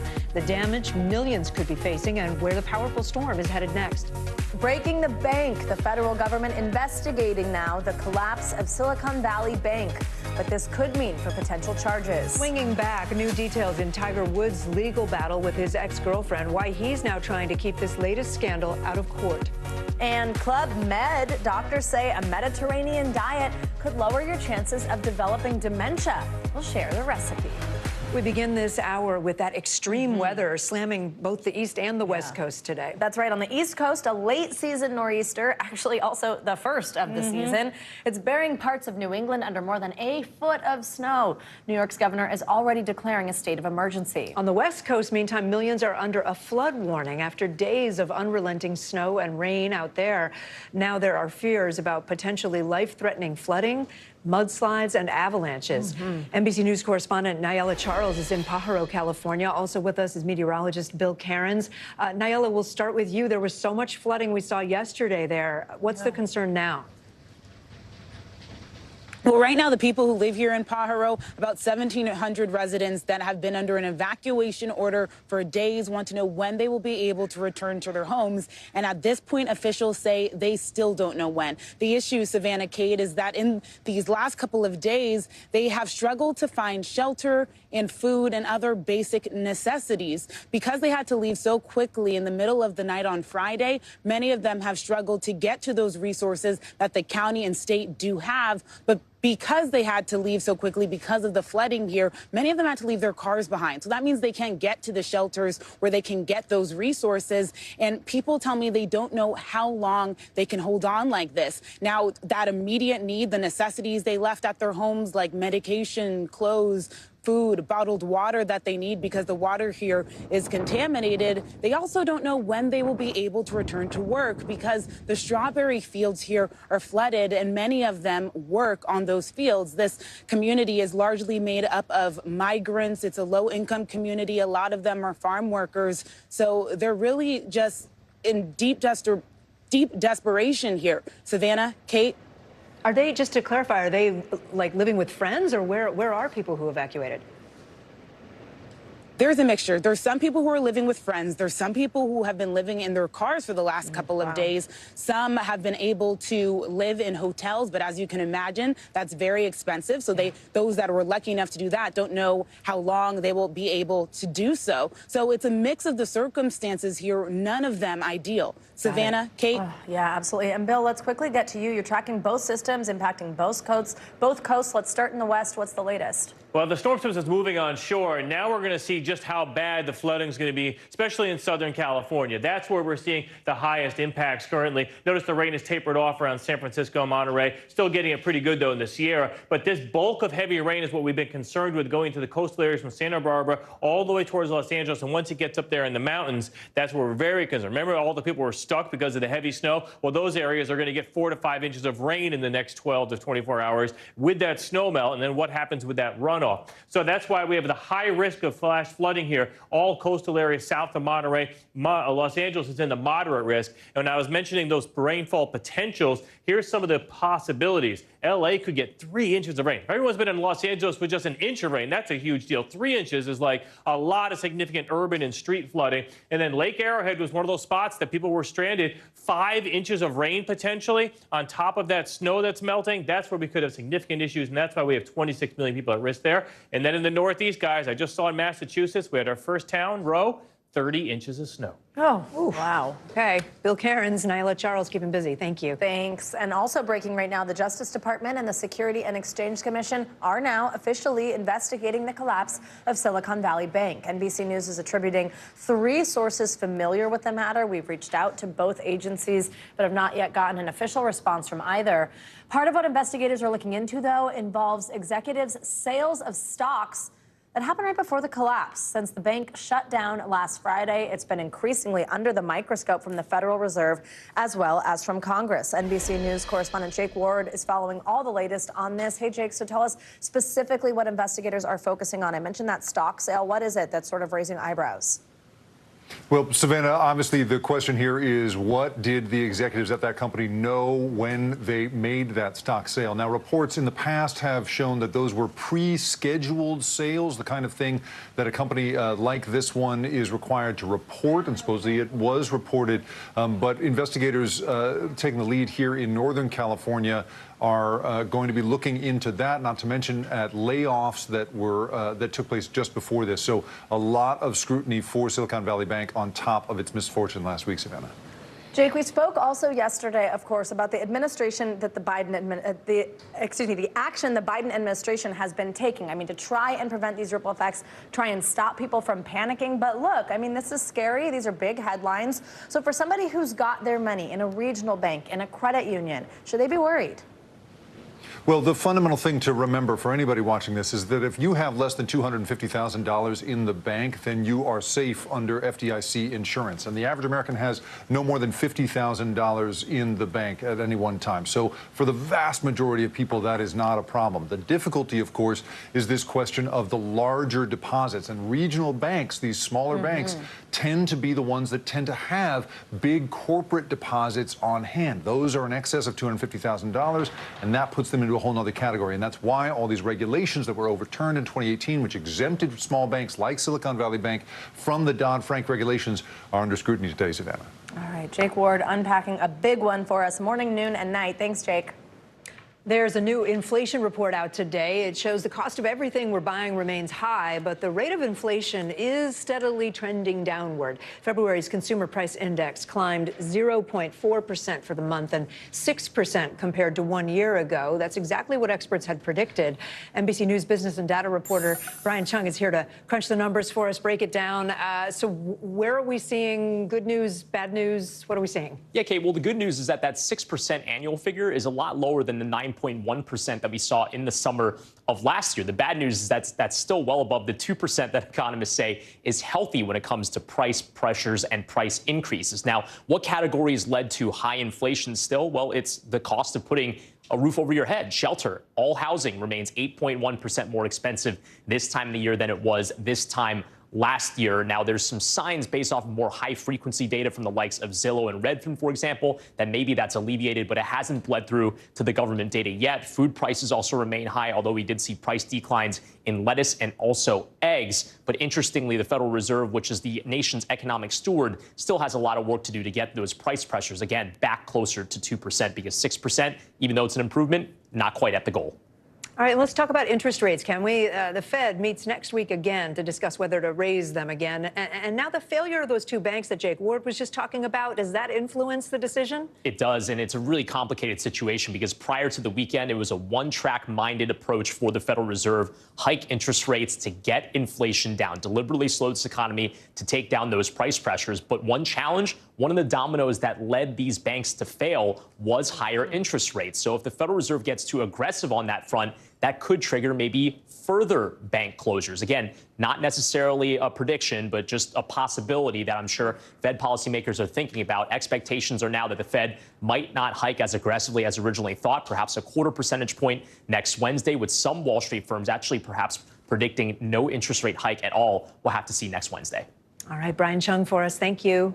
Democratic lawmakers from across the country want Walgreens to explain its decision to stop selling abortion medications in 20 states. Yeah, that's right. The change came last month, and it was after a group of Republican attorneys general said the pharmacy chain could face legal consequences if it continued to sell the drugs in their states. NBC News reporter Chloe Atkins is following this for us. Hi, Chloe. So, I mean, walk us through this one. Sort of complicated. What sort of lawmakers do these what sort of action, do these Democratic lawmakers want from Walgreens, especially when what they're talking about is something happening and that's not in their state? Right. So we see Democratic lawmakers, both senators and governors, really turning up the heat on these giant pharmacies. So we saw them send a letter to Walgreens urging them to clarify, their policies surrounding dispensing medication abortion. Like you mentioned, after these attorney generals came out recently threatening legal action. Mm-hmm. Now, in these letters to Walgreens, the senators said, hey, look, your announcement caused a lot of confusion, and your response to the attorneys generals was actually unacceptable. Now, we did see these senators also, send letters to Rite Aid, CVS, Walmart, Costco. I mean, there's a whole list of folks who can dispense medication abortion through their pharmacies. And NBC News was the first to learn that these letters were sent. Now, this morning, we saw these Democratic governors follow up and echo these same sentiments to all of these giant pharmacies. So, Savannah, it's safe to say that they are applying the pressure and that we are waiting and looking to see how they will react. So Walgreens has said that they're working to get certification, right? So that they then can dispense this drug, mifepristone, which is probably the most common abortion medication. Where is Walgreens in that process? And are the other major chains also going through, like the CVS's and all the others? Are they also going through that process? Right. So Walgreens and CVS and Rite Aid, after the FDA rule change back in January, they announced that they would seek certification in order to dispense medication abortion. It is unclear where they are in that process right now. That is something that I am constantly, asking about, and we have yet to get clarification or any really news or notice on when they plan to, make headway in that in that world, or in that process, I should say. But as it relates to all of the other folks, Walmart, Costco, we haven't heard whether or not they plan to seek certification. All right, Chloe Atkins, an important and complicated one. Thank you so much. A big legal setback for gig workers in California and an iconic pair of shoes up for auction. That's right. CNBC's Steve Kovac joins us this hour with our CNBC Money Minute. Hey, Steve. Hey, Savannah. Yeah, Purina is recalling more dry prescription dog food. One supplier may have to put in too much vitamin D. That can cause excessive drooling, vomiting, loss of appetite, kidney dysfunction, and increased thirst and urination. The recall is for ProPlan Veterinary Diets EL Elemental. If you have recalled kibble, toss it out and contact Purina to get your refund. And a victory for Uber and Lyft and other gig companies. A California appeals court says they can classify workers as independent contractors instead of employees. The ruling allows Prop 22 to remain in force. Voters approved the proposition in 2020, exempting gig companies from having to provide workers with benefits. And Sotheby's will auction an iconic pair of Air Jordans. Michael Jordan wore the sneakers in the 1998 NBA Finals, which was his last NBA season. The signed Nike Air Jordan 13s are estimated to sell for $2 million to $4 million, which would make them the most expensive sneakers ever sold at auction. Wow. Guys, my birthday's in July. 2 to 4 million? Yeah. Asking the wrong people. I ain't got that for you, Steve. But I'll be thinking of you. Thank you. Thank you. Coming up, how attorneys for Tiger Woods are trying to keep his latest legal battle out of court. You're watching NBC News Daily.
We begin top story with that breaking news. This is just in, a lot of stories to get to. What do people need most right now? Did the state and or law enforcement drop the ball anywhere? Are we headed for a recession or a recovery? Migrant families now stranded in Mexico. What's the World Cup experience been like? The civilian effort is not just about fighting, it's also about helping. Every night, it's your news playlist. Top Story with Tom Llamas. Streaming weeknights at 7 on NBC News Now. We have some breaking news out of California. The rape and sexual assault convictions of disgraced movie producer Harvey Weinstein will stand. A Los Angeles judge just ruled the case will not be retried. Let's bring in NBC News correspondent Dana Griffin. Dana, explain how we got here, who wanted to retry the case, and what happened today. So, Kate, Los Angeles prosecutors have decided not to retry Harvey Weinstein on additional rape and sexual assault charges involving 2 women. Now, during last year's trial, there was a mixed verdict. He was convicted on 3 charges relating to 1 woman that resulted in his 16-year sentence in L.A. But the jury acquitted him of other charges related to 3 other women. Now, today, the judge dismissed the additional charges and said that Weinstein would be returned to New York, where he is appealing his 2020 rape and sexual assault conviction. He was sentenced to 23 years in that case. Now, the former movie mogul's attorney saying in a statement, the district attorney wisely chose not to proceed on charges they know they can never prove. The attorney for one of Weinstein's accusers, the governor's wife, Jennifer Siebel Newsom, saying they respect the prosecution's decision to not retry Harvey Weinstein, adding, while the jury could not reach a verdict on the charges relating to her experience, we believe that her testimony in chorus with the other brave victims' testimonies led to Weinstein's conviction and the 16-year sentence he faces in California. Weinstein's spokesperson says they now plan to focus fully on clearing the soon-to-be 71-year-old's name, signaling that Weinstein will appeal convictions in both New York and Los Angeles. Kate? All right, Dana Griffin for us. Dana, thank you. Now, attorneys for Tiger Woods are trying to take his legal battle with his ex-girlfriend into private arbitration. The move is in response to Erica Herman's lawsuit to nullify her non-disclosure agreement with the pro golfer. NBC News correspondent Kaylee Hartung breaks down the fight. Tiger Woods is asking a Florida court to help him keep his private life private. In a motion to enforce Erica Herman's non-disclosure agreement and resolve the dispute in arbitration, Woods' attorneys called Herman a jilted ex-girlfriend who wants to publicly litigate specious claims in court. It's pretty strong and inflammatory language, but they need to be careful depending on what exactly she has by way of evidence. Woods and Herman dated for nearly 6 years. I just want to say thank you to my mom, Sam, Erica, Charlie. But they're now on opposite sides of a $30 million civil suit filed by Herman in October. Following their breakup, Herman says Woods violated an oral tenancy agreement that should have allowed her to continue living at his Florida mansion. And under the federal Speak Out law, Herman wants to invalidate the non-disclosure agreement she signed in 2017 in order to share her own experiences, photographs, and recordings related to various legal claims she believes she has. But Woods' attorneys argue she has no right, their response saying she has never asserted any claims for sexual assault or sexual harassment against Mr. Woods, does not do so in this case, and cannot assert such claims truthfully. These are really uncharted waters. These laws are pretty recent. They were only passed last year, and we certainly haven't seen them tested in a case as high profile as this. The return to glory. Woods is considered by many to be the greatest golfer of all time, but his reputation off the course hasn't always been up to par, with personal scandals and a drunk driving arrest on his record. Just 2 years after this near-fatal crash, Woods' legal battle with his most recent ex-girlfriend is now spilling into public view. According to legal experts, this motion from Tiger's attorneys will put the pressure on Herman's team to be more specific about possible sexual assault or harassment, or else they will face a greater risk of the case being dismissed arbitration. The original NDA was tightly worded, so the court would look at the context behind Herman originally signing the contract. It's likely a lot of this will play out behind closed doors. And we should also note that NBC News reached out to representatives of both Woods and Herman and did not receive a response. All right. Coming up, the effort to identify the remains of 160 people found in a California warehouse and reunite those remains with their families.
podcast fans, ready to unlock our true crime mysteries? Try Dateline Premium on Apple Podcasts. You'll get early access to originals, plus bonus content, and everything is ad-free. So head to Apple Podcasts now to subscribe.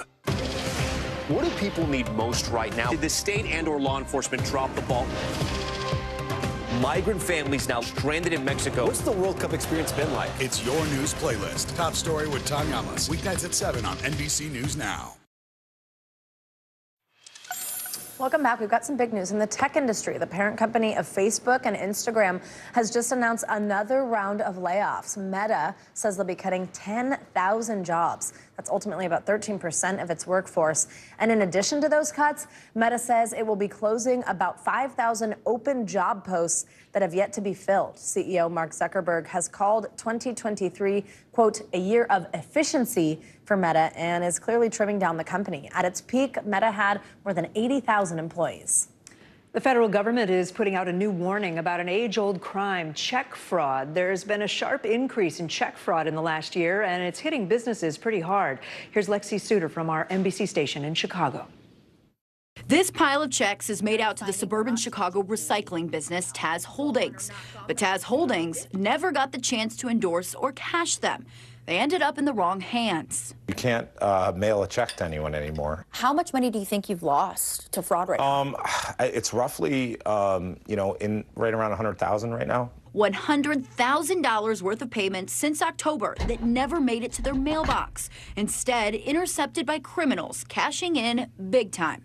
Very shocking. And it's actually been very taxing on us. This is a problem that goes beyond Taz Holdings. NBC5 Responds analyzed bank reports of check fraud to the Federal Financial Crimes Enforcement Network and found check fraud cases grew nationwide by 84% from 2021 to 2022.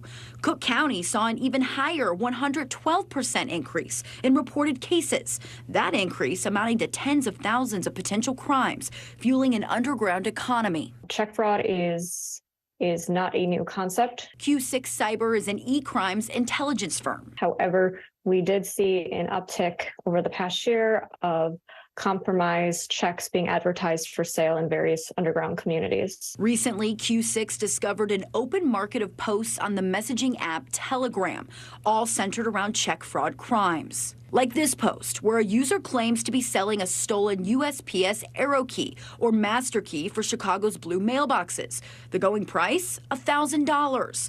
There are also posts for walkers. Walkers appear to be waiting mules who are hired for their services. 200 for the walks this week. Meaning they are going to take that either stolen, washed, or counterfeit check into the bank and deposit it, posing as the account holder. What you gonna do with that? What you gonna do with that bread? You do see this emphasis on the elderly and the disabled. Let them know you're the best walker. I am the best walker. They are both recruited and solicited on these underground channels. Telegram says it proactively moderates these channels, removes posts, and bans users who violates its terms of service. It has spiraled out of control. Frank Albergo's union represents United States Postal Police and says he sees the ripple effects from these crimes. Once a letter carrier is robbed, that leads to tons of mail theft, because now they have the arrow key, so they could get into the blue collection boxes, they could get into the relay boxes.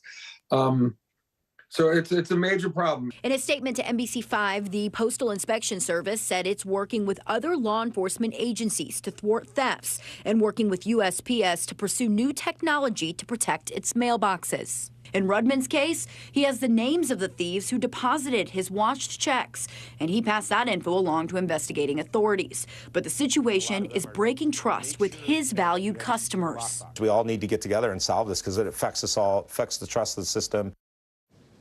So if you have to write a check, here are some things you can do to protect yourself from check fraud. You could use a gel pen to write out checks because that ink can't be washed away. And instead of relying on outdoor mailboxes, you can take your mail inside the post office. Good tips there. Well, drug maker Novo Nordisk is following Eli Lilly's lead and slashing insulin prices. Today, the company announced it will cut prices by up to 75% in the U.S., and the price drop will go into effect on January 1st of next year. It covers insulin that comes in both vials and injection pens. The announcement comes 2 weeks after drug maker Eli Lilly said it would cut insulin prices by 70% and also expand a $35 monthly cap on out-of-pocket costs.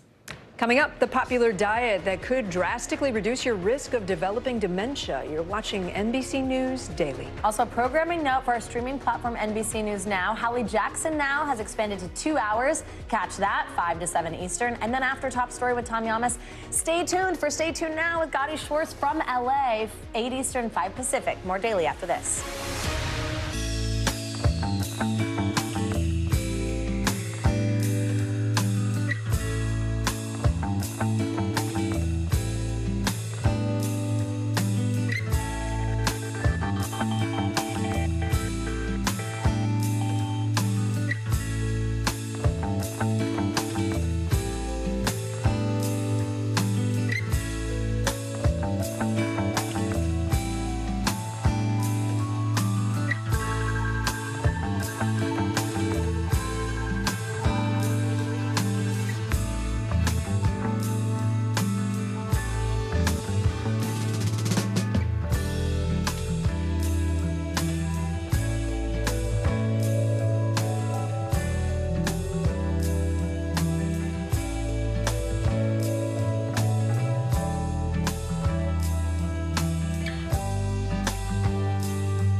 Stay on top of breaking news and the biggest stories of the day with NBC News Daily. Thank you so much for joining us. I'm Morgan Radford. And I'm Vicki Wynn. I'm Aaron Gilchrist. And I'm Kate Snow. Get in-depth reporting from across the country. What's your reaction to the president's comments? And around the world. Are Ukrainians continuing to make advances? And ways you can take care of your health. Who should be getting tested? And frankly, how often? And your wallet. Costs are skyrocketing. How to manage soaring prices. NBC News Daily. Weekdays from 12 to 4 p.m. Eastern on NBC News Now.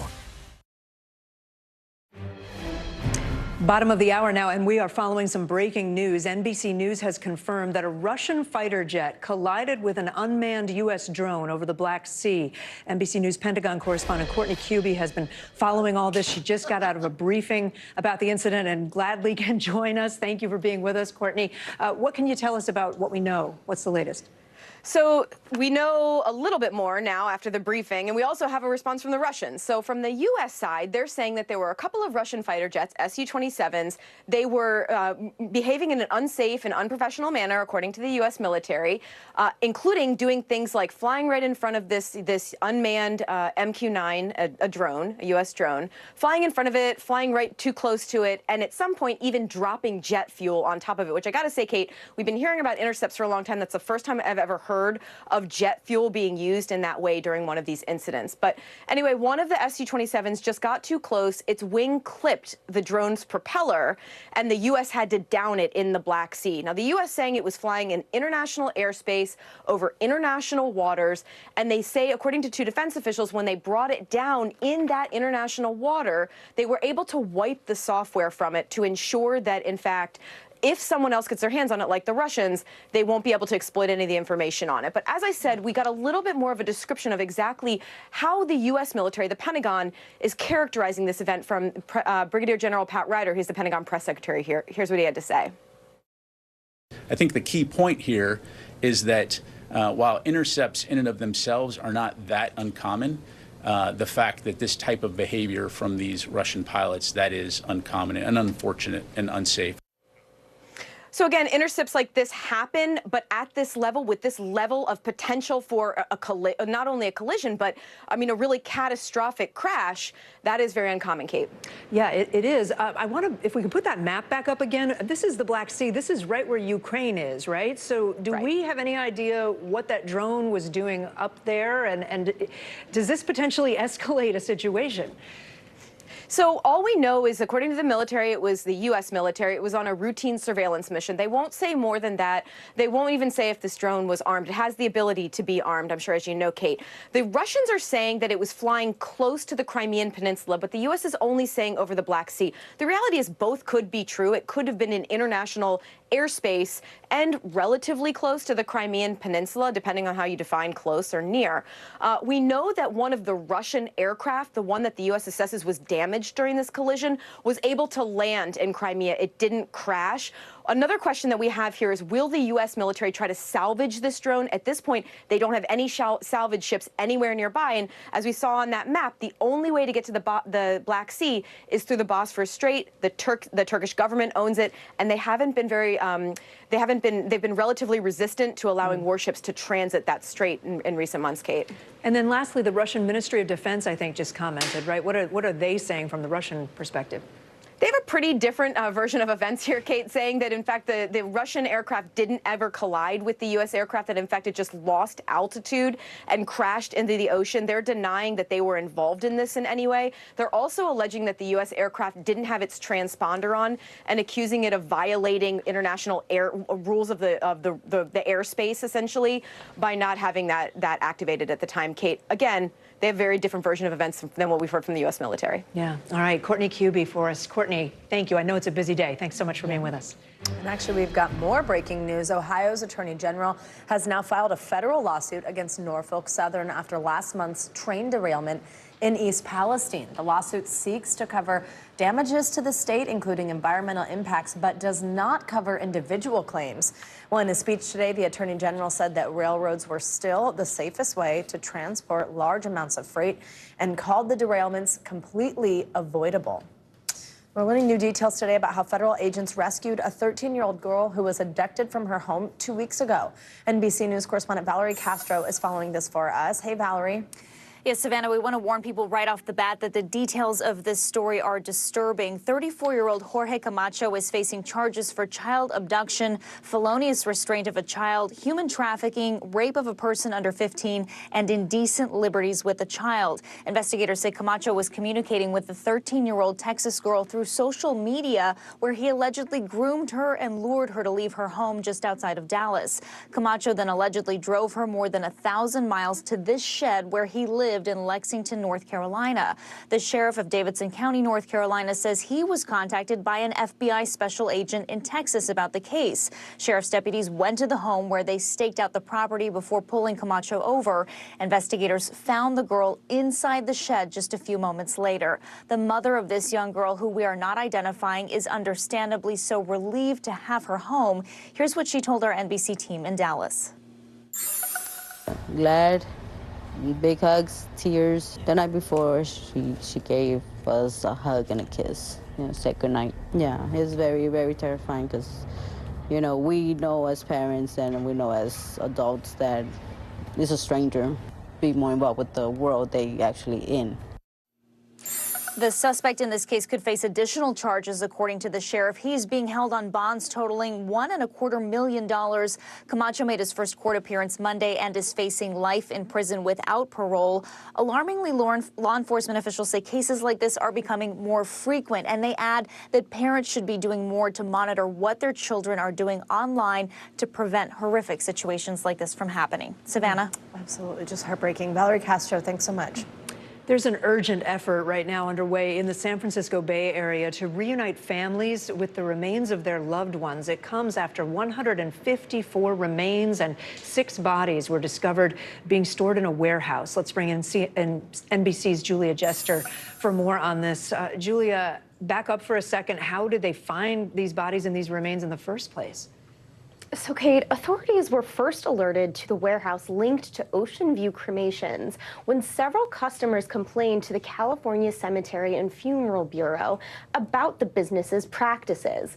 Multiple Yelp reviews also included accusations of waiting months to cremate bodies, holding ashes for years, and refusing to return or even answer paid customers' phone calls. Turns out the company's crematorium business license had been suspended as of March 2018, but it continued to operate as a funeral establishment and stored remains in the Hayward warehouse, an unauthorized facility, which is where the State Funeral Bureau and a county-contracted funeral home visited last month and found the more than 150 remains, according to authorities. Kate? And were the remains organized? What do we know about the process that's taking place now to try to reunite remains with their families? Well, Kate, it is a process. 5 of the bodies have been identified. The funeral director was unable to provide viable information about the 6th body, so the Alameda County Sheriff's Office is working to confirm a tentative ID that they have. Officials are also working to reunite families with the 150 or so sets of cremated remains from about 15 different California counties. Here's what the County Coroner's Bureau told our NBC station in San Francisco about the process. Some of the families paid to have their loved ones, their remains scattered at sea, and that clearly didn't happen in a lot of these cases. They did business with Ocean View between 2013 and 2021. It's likely we may have remains that belong to them. Now, Ocean View did not respond to our affiliate's request for comment, and it's unclear if the owner of the company will face any charges. So right now, the focus is providing all of the affected families some closure after a bizarre and truly unfortunate situation. It's a horrific situation. If people were intending to bury their loved ones and never got the remains. Julia Jester, thank you for reporting on that. Well, staying in California now, President Biden is in Monterey Park this afternoon to sign an executive order on background checks for guns. The Los Angeles suburb, of course, was the site of a mass shooting this year when a gunman killed 11 people and injured 9 others. NBC News White House correspondent Mike Memley joins us now from there. He's in Monterey Park with the president. Hi, Mike. So tell us more about this executive order. Ultimately, what is it trying to accomplish? Well, Savannah, it really had seemed that the president had exhausted all options for what he could do on his own authority. But White House officials say that the passage and President Biden's signature of the Safer Communities Act, that bipartisan bill last year, gave the president some new tools to build upon it. And what really is at the centerpiece of the executive order he's going to be signing today is an effort to bring as close to universal as possible the background check system that we currently have. According to a gun safety group, the president, by asking his attorney general to clarify what it means to be engaged in the business of selling firearms, could go a long way to closing 2 of the biggest loopholes in the background check system right now. That's the sale of guns at gun fairs, as well as on the internet. He's also calling on his administration to go further in promoting the use of red flag laws. Now, the question is there still an opportunity for legislation? The president's going to make it clear he still wants to pass an assault weapons ban, but it's very clear this is likely to be a campaign issue, not one that the Republican-led House is willing to take up in the next year and a half. All right, Mike Memley for us in a rainy California. Thanks very much, Mike. The Federal Aviation Administration is hosting a safety summit tomorrow, Wednesday, to address a recent flurry of high-profile near collisions at airports. Ahead of that, NBC Nightly News anchor Lester Holt sat down with acting FAA Administrator Billy Nolan to discuss the chaos in the sky. Why is this summit so important right now? The reason it's so important that in spite of or because of our incredible safety record, when we begin to see things pop up on our radar, when we begin to see things that we don't expect to see, we expect every flight to operate as it should. And so we've had these events over the past few weeks that gives us a moment to say, let's stop, let's reflect, let's ask ourselves the question, are we missing anything? Is there anything that we should be doing different? And remind ourselves always that we can never become complacent and never take this incredible safety record for granted. The summit will bring together representatives across the airline industry to see if there are steps that they could take to try to mitigate risks. You can catch more of that interview, by the way, tonight on NBC Nightly News with Lester Holt. Lots of questions we've all got about air travel right now. Well, coming up, how a historic settlement in a bullying case could keep other kids from being victimized. You are watching NBC News Daily.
This is what it looks and feels. From the storm zone. The bigger piece to the puzzle comes. New numbers just out this morning.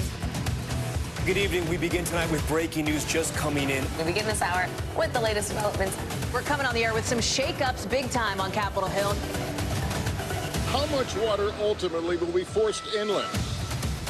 Whenever it happens, wherever you are, NBC News, streaming free now.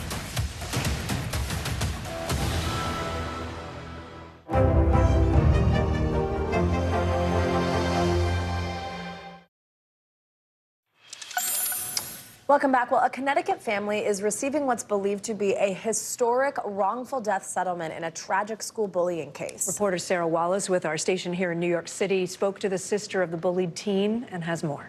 I don't have my brother anymore. I think that part of you just learns to live with it. If a picture is worth 1,000 words, then these images of the Pelotes family speak volumes. But heartbreakingly, there would be no more photos taken after 2013, when Bart, then 15, took his life after what the family describes as persistent bullying. First at this Greenwich, Connecticut middle school, and then the high school. No kid should have to go through what Bart went through. It was the first day of 10th grade. Bart's sister, Beata, had just gone away to college. Do you feel guilty? Oh, I feel tremendously guilty. I mean, to this day, you know, I bring it up in therapy. What if I didn't go away? If I stayed, would he still be here? You know, he felt that I was kind of his ally in all of this.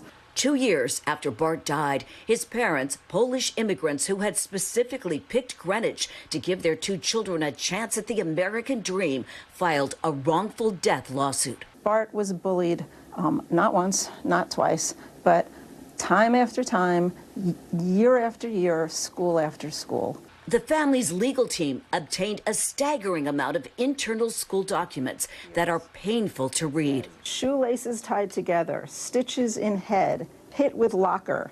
He won't tell on kids. There was a horrifying casualness to the way Bart was bullied and treated. The town has continually maintained that the schools acted appropriately when it came to caring for Bart. There's another Their note. own notes. These are their own notes. Bart was bullied relentlessly, viciously, pervasively. The family's attorneys note that Greenwich does have a strict anti-bullying policy on paper. It was a very good policy.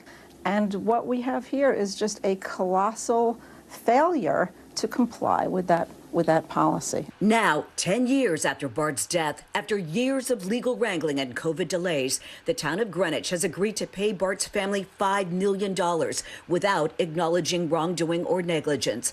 It's a potentially historic settlement involving a school district and bullying allegations. Why did you think it was important to pursue this? So that no family has to go through what we did. Does the settlement give you closure? It does. In a way, I feel like the school has taken a step into saying we should have done more. Bieta has become an advocate for bully awareness. We're still seeing cases, where bullying is still happening. There's still families that are moving out of towns. They're switching schools, pulling kids out. Change will not happen until there is repercussions for not following the policies. A spokesman for the Board of Education told us in a brief statement, legal teams for both sides worked diligently on the settlement, adding the district realizes this is a sad situation. Worth noting that none of the school officials nor board members who were initially involved in Bart's case remain in those positions. From Greenwich, Sarah Wallace, News 4 New York. Just heartbreaking. Absolutely, but maybe precedent set, like Right. it said, with Right. a settlement like that. But Yep. yeah, wow, just heartbreaking for sure. Well, in today's Daily Health, new research finds that a specific diet could potentially actually reduce your risk of dementia. Yeah, you've probably heard of the Mediterranean diet. It focuses on eating vegetables, nuts, whole grains, and fish. Well, now this new study shows that people who stick to that diet reduced their chances of getting dementia by nearly 25%. It's pretty remarkable. Let's bring in Erica Edwards from our medical team. Great to have you here. So this does sound really good. Yeah. What's behind the idea here, and can a diet really help? Well, there are a few theories about how it actually might be working. Number one, it can reduce antioxidants and inflammation in the body. It can also help balance our gut bacteria. This is also a heart-healthy diet, and we know what's good for the heart is good for the brain. What I thought was super cool about the study is that it even reduced the risk in people who have genes that put them at higher risk for dementia. And so what does this mean that we should be eating? I mean, tell us a little bit more about the Mediterranean diet. Specific foods we should focus on, or kind of we have to follow the whole diet to a T? What does it mean? It's not really a strict diet per se. Yeah. Just as you said, Kate, this is all about loading up on fish, healthy fats, nuts, seeds, and also minimizing red and processed meat, and if we can, cutting back on sugary desserts to less than Except for the twice a week. desserts part, I could do that. Except for the desserts. And also limit eggs. Oh, that would be hard for me. Yeah, but this is so interesting, and maybe it would help. Erica Edwards. Just eat clean. We're running out of time. Thank you so much. Appreciate it, as Yeah. always. Just eat clean. Just eat clean, right. There is much more news ahead coming up. You're watching NBC News Daily.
Anderson From the feels. storm zone. The bigger piece of the puzzle comes. New numbers just out this morning.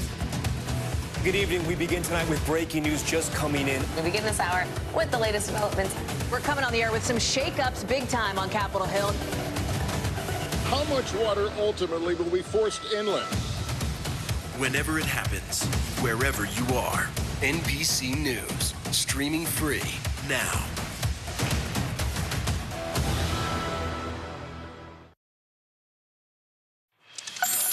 Welcome back. Museums across the country are celebrating the return of some important historical artifacts. The items were recovered by the FBI after they were stolen more than 50 years ago. Here's Tim Furlong from our NBC station in Philadelphia. On a dreary day outside the Museum of the American Revolution, a celebration indoors. Museums and historical societies from Massachusetts to Mississippi and lots here in our area finally getting their historic weapons and artifacts back after they were stolen more than 50 years ago. These are American cultural heritage items going back to American institutions today. Multiple law enforcement agencies reopened these museum theft cases back in 2009 after receiving anonymous tips and have been working together ever since. They indicted and got a guilty plea from Michael Corbett of Delaware. He's now serving a 3-year home confinement sentence for possessing the historic firearms. Yet they have been taken simply to be possessed, not to be sold, not to be displayed, just to be had.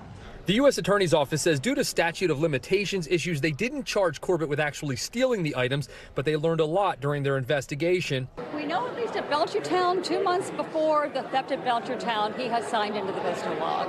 That's a coincidence. If you're a believer in coincidences, I leave it at that. Pretty odd to see the Delaware County Historical Society folks walking out with their items that haven't been in their custody for decades. Some of the organizations here didn't even know they had ever had anything stolen until investigators told them. All the items, many used during the Revolution and Civil Wars, now going back to the places they belong that now have much better security systems in place. This isn't going to happen again. So if anybody's got any ideas about this or watch the Thomas Crown affair or anything like that, don't try it. Go try it. Yeah. I'm glad they got him back. Let's take a look at some of the other trending stories now, can we? That's right. Listen to this one. A Tesla owner in Canada says he was able to unlock a stranger's Tesla and just drive off with it using an app on his phone. The man said he mistook the Tesla for his own car because it was the same color, but then once he was inside, he realized, wait, this isn't right. This interior isn't my car. He eventually returned the car to its actual owner, and no charges were filed, but that is interesting. I mean, it's funny, but it's not. Yeah, like, people can open other Teslas. Ooh. Yeah. Nike says it's going to stop making any product with kangaroo leather by the end of 2023. Nike joins German sportswear company Puma, which announced a similar move several weeks ago. Now, if you're thinking kangaroo leather, it's more commonly known as K-leather, and it's really commonly used, at least in the past, in soccer cleats. However, there's this bill that recently passed in Oregon, where Nike is headquartered, that will ban the sale of any kangaroo-based products. So they're sort of forced to change their ways. That's one of those learn something new every day. Didn't know that about soccer cleats. All right, well, a real-life version of the movie The Natural playing out in the World Baseball Classic. Listen to this. Duque Hebert is just 21 years old, and he's only been pitching for about a year, and he's never played outside of his native Nicaragua until yesterday. But get this, while pitching in front of the world against the high-powered Dominican Republic team, he struck out 3 Major League superstars. Yeah, he did. Before he even left the stadium, a scout from the Detroit Tigers signed him to the minor league contract. Look at that. New job. That's good. That's good. Mark Ballas is planning to take his final bow at Dancing with the Stars. The 36-year-old dancer announced that he's going to be retiring as a competing pro on the show. Ballas made his debut, I can't believe this, nearly 16 years ago. That was season 5. Wow. How long has that show been around? Wow. Really? He's won the competition 3 times with Christy Yamaguchi. Remember that? Sean Johnson and Charlie D'Amelio. Oh, yeah. Stars good there. For him. Very cool. I hope he's going on to something even more fun. Yeah, you deserve it. Well, millions were thrilled when actress Michelle Yeoh won an Oscar for her performance in Everything Everywhere All at Once, making history in the process, by the way. But no one was more excited than Yeoh's 84-year-old mom watching from her home in Malaysia. Look at this.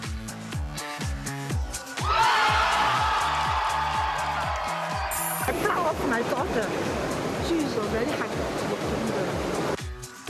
I love that. So sweet. Yeoh dedicated her emotional speech to her mom and said she couldn't wait to bring her Oscar back home to Malaysia. The thing I love the most about her speech is when she said, if any women out there think they're past their prime, if anyone tells you that you're past your prime, so good. you're not. Oh, it is so good.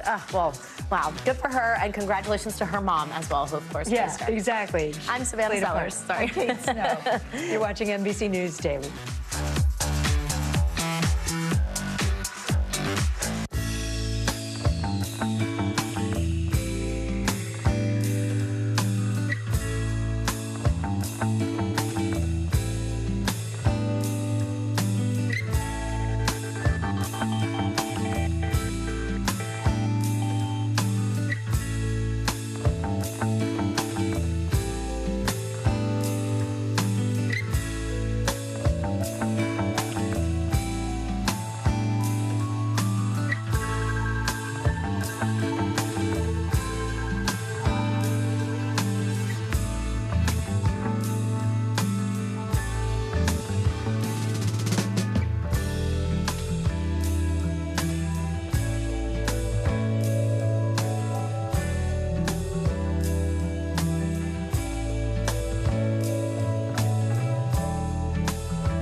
Hey, I'm Hallie. It's good to be with you tonight. There's another legal filing today, and I want to cut through some of the weedsy stuff. And let's just get to the point. They have started to vote on the PACT Act. If you're like Hallie, stop speaking Washingtonese. This bill would basically give health care to veterans who have exposed to these toxic chemicals. So, Scott, I'm trying to make this as not DC as possible. The increased sort of anger that we've seen now in politics. I saw you searching for, I think, your microphone, Danny. You are out. I was trying to do it on the slide. Live TV, man. It's okay.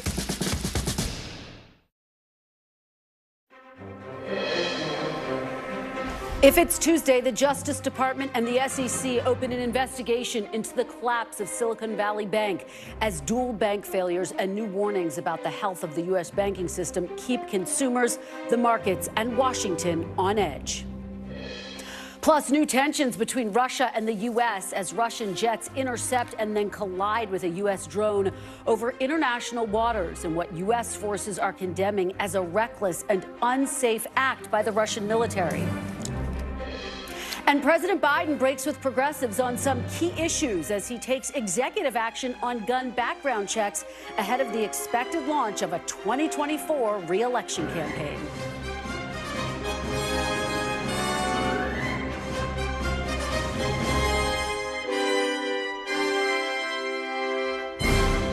Welcome to Meet the Press Now. I'm Kristen Welker. We begin this hour with the continued instability in the nation's banking system amid mounting questions about what led to the collapse of two key banks. How many more may be at risk, and what, if anything, can be done to prevent this from happening again? Two sources familiar with the matter have now confirmed to NBC News the Justice Department and SEC are investigating Silicon Valley Bank's collapse. That news was first reported by the Wall Street Journal. NBC News can also confirm that the Justice Department will look at why executives at the bank sold shares before it failed. The Justice Department has declined to comment. That comes as just moments ago, the markets closed up today for the first time in nearly a week, with regional banks rebounding from their losses yesterday. But in a sign of ongoing concern, one of the big three rating agencies, Moody's, has cut its outlook on the U.S. banking system to negative. citing a rapidly deteriorating operating environment. Meanwhile, the blame game has already begun on Capitol Hill, with House Speaker Kevin McCarthy trying to pin the instability on the Biden administration, tweeting Biden's reckless spending caused record inflation and rapid interest rate hikes that broke family budgets and banks too.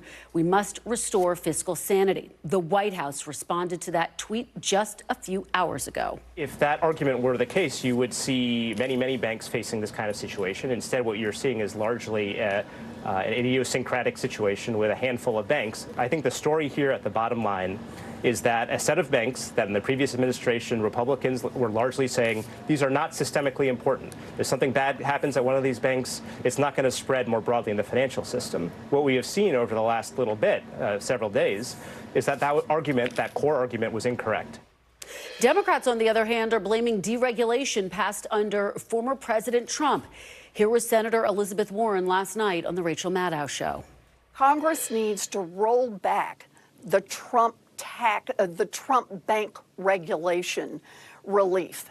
We need to make a change in the laws, because then that will affect the regulators, and the regulators will make sure that they are engaging in closer supervision over those banks.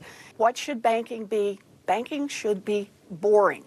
And anybody who wants to take a lot of risk and make a lot of money should not be in banking. We've got a lot to get into, including some new economic data, so let's dive right into it. I'm joined now by CNBC senior White House correspondent Kayla Tausche, CNBC Global Markets reporter Seema Modi, NBC News business reporter Brian Chung, NBC News correspondent Jake Ward is out in Silicon Valley, and NBC's Ali Vitale is on Capitol Hill. Thanks to all of you. Kayla, I have to start with you and just get your reaction to this breaking news that the DOJ and SEC are investigating. What are the implications here? What are you going to be watching for as you track this investigation?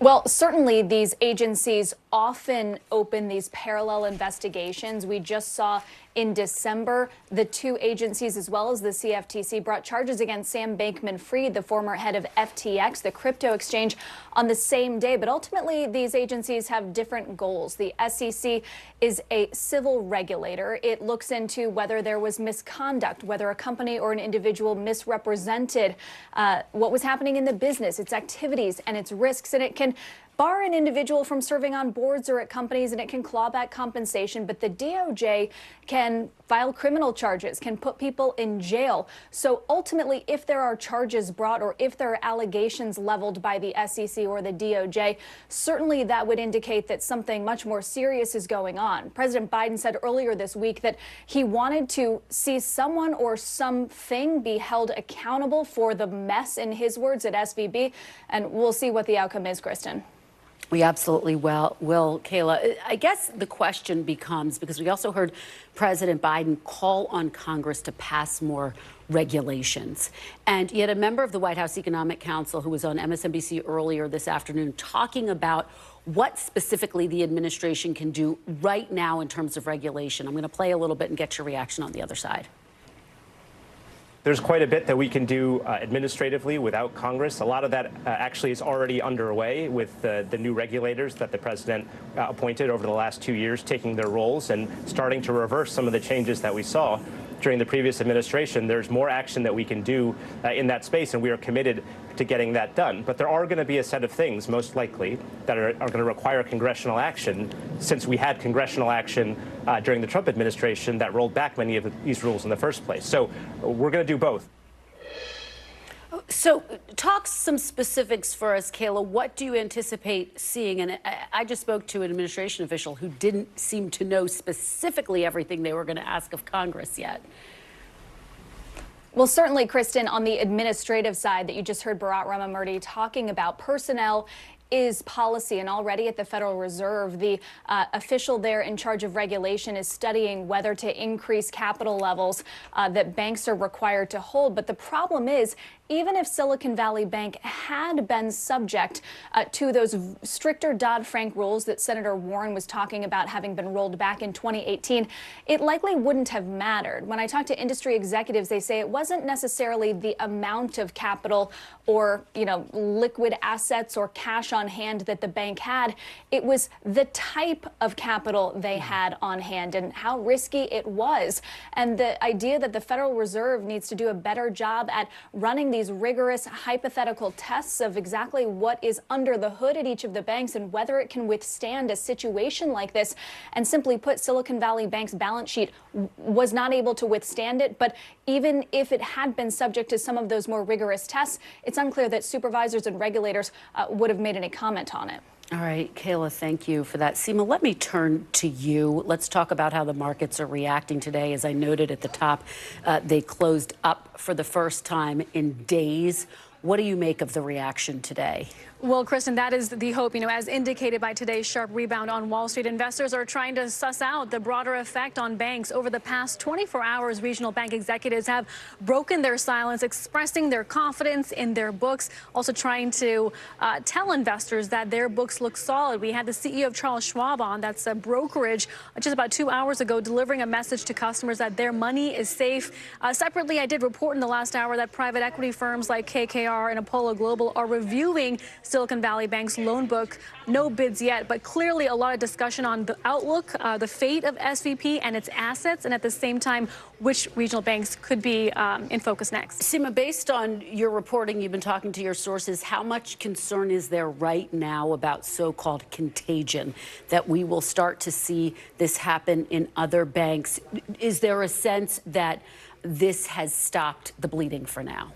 We still don't have the final answer to that billion-dollar question, Kristen. I think the Moody's report today downgrading their rating on the financial sector. Unfortunate timing, right? Because the banks are currently in this place where they're trying to put their best foot forward and calm the markets down. And then you have a major credit rating agency changing its rating to negative from stable, citing the rapid deterioration in the operating environment and mentioning the deposit runs that we're seeing at SVP. They also added that it does expect other banks to come under pressure, right? So let's see if there's more there. The main thing to take away from Moody's report, though, is when you hear something like this, the concern is that this could impact credit ratings of the banks, which would result in higher borrowing costs and therefore impacts profitability. But again, the market didn't seem to react to that yet, with all the major financials trading sharply higher in today's trade, Kristen. And of course, looming over all of this is what will the Fed do? And we'll get that answer on March 22nd, we expect. Okay.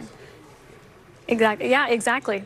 We had the CPI report, which showed that inflation was high, but it was still in line with estimates. So there's still this sort of active discussion happening on how this will inform the Federal Reserve's decision. At the same time, trying to understand, with the failure of two banks over the weekend, how that is putting stress on the financial system and will also be factored in to Powell's decision on March 22nd. I think Fed Fund futures, they right now are forecasting a 25 basis point rate hike. Okay, well, we're all going to be watching that very closely. And that takes me to my next point, which is how everyday Americans are being impacted by this. Brian, let me turn to you for that. What should folks be taking away from this moment? It seems like things right now have stabilized, at least for the time being.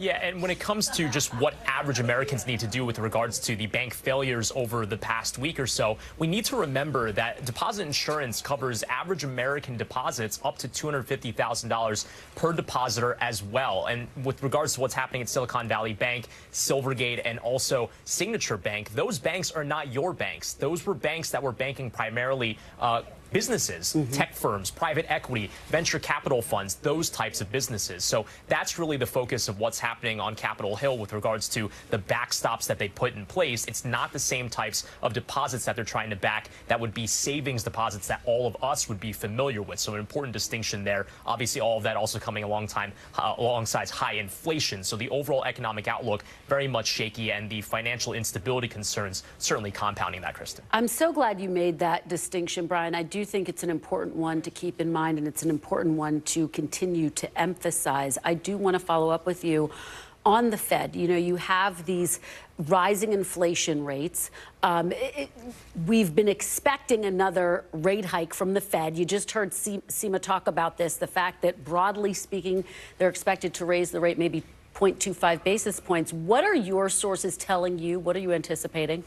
Yeah, and by the way, the expectation prior to the bank failures over the weekend was that the Federal Reserve might have to get more aggressive on its interest rate hikes to take inflation down. So there was chatter that maybe they would move by 0.5 percentage point. But the real challenge here for Jay Powell and those at the Federal Reserve is that how much higher can you make rates without breaking anything, given that we just saw over this weekend that something broke. So it was one of the dominoes to fall that led SVB to ultimately go under, not the primary reason, but one reason was because of higher interest rates that led the portfolio that they ultimately sold at a loss to trigger the bank run Wednesday night into Thursday, ultimately into the FDIC's closure on Friday. So for the Federal Reserve, if they wanted to be more aggressive, now you're thinking, if I do that, maybe that's going to break other banks as well. Hence the reason why markets are now repricing a smaller interest rate hike of perhaps 0.25 percentage point. Some Wall Street firms even betting on maybe no interest rate hike at all. We'll have to see next Wednesday.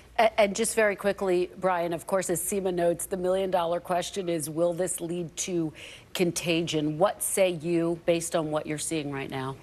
Yeah, well, there was certainly concern over First Republic Bank, although it seems like shares of that particular bank have recovered since then. By and large, it's hard to say exactly what's going to happen here as the credit ratings agencies like Moody's, for example, try to review what's happening with smaller regional banks. They flagged 6 as the potential for downgrade last night. But again, we'll have to see, at least for right now, though, encouraging that there wasn't more momentum after the government's moves on Sunday for other banks to ultimately go under. So, Jake, let me turn to you now. Silicon Valley Bank executives obviously very much in the hot seat.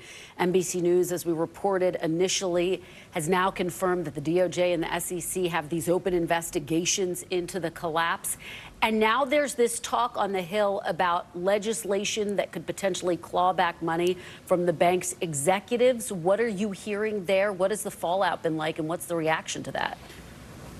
Well, Krista, we know at this point, based on reporting from NBC, that this, this investigation is going to be looking into trading that took place just before the collapse. We know that pre-scheduled stock trading was taking place a couple of weeks beforehand, that the CEO traded sold about $3.6 million worth of stock about 2 weeks beforehand.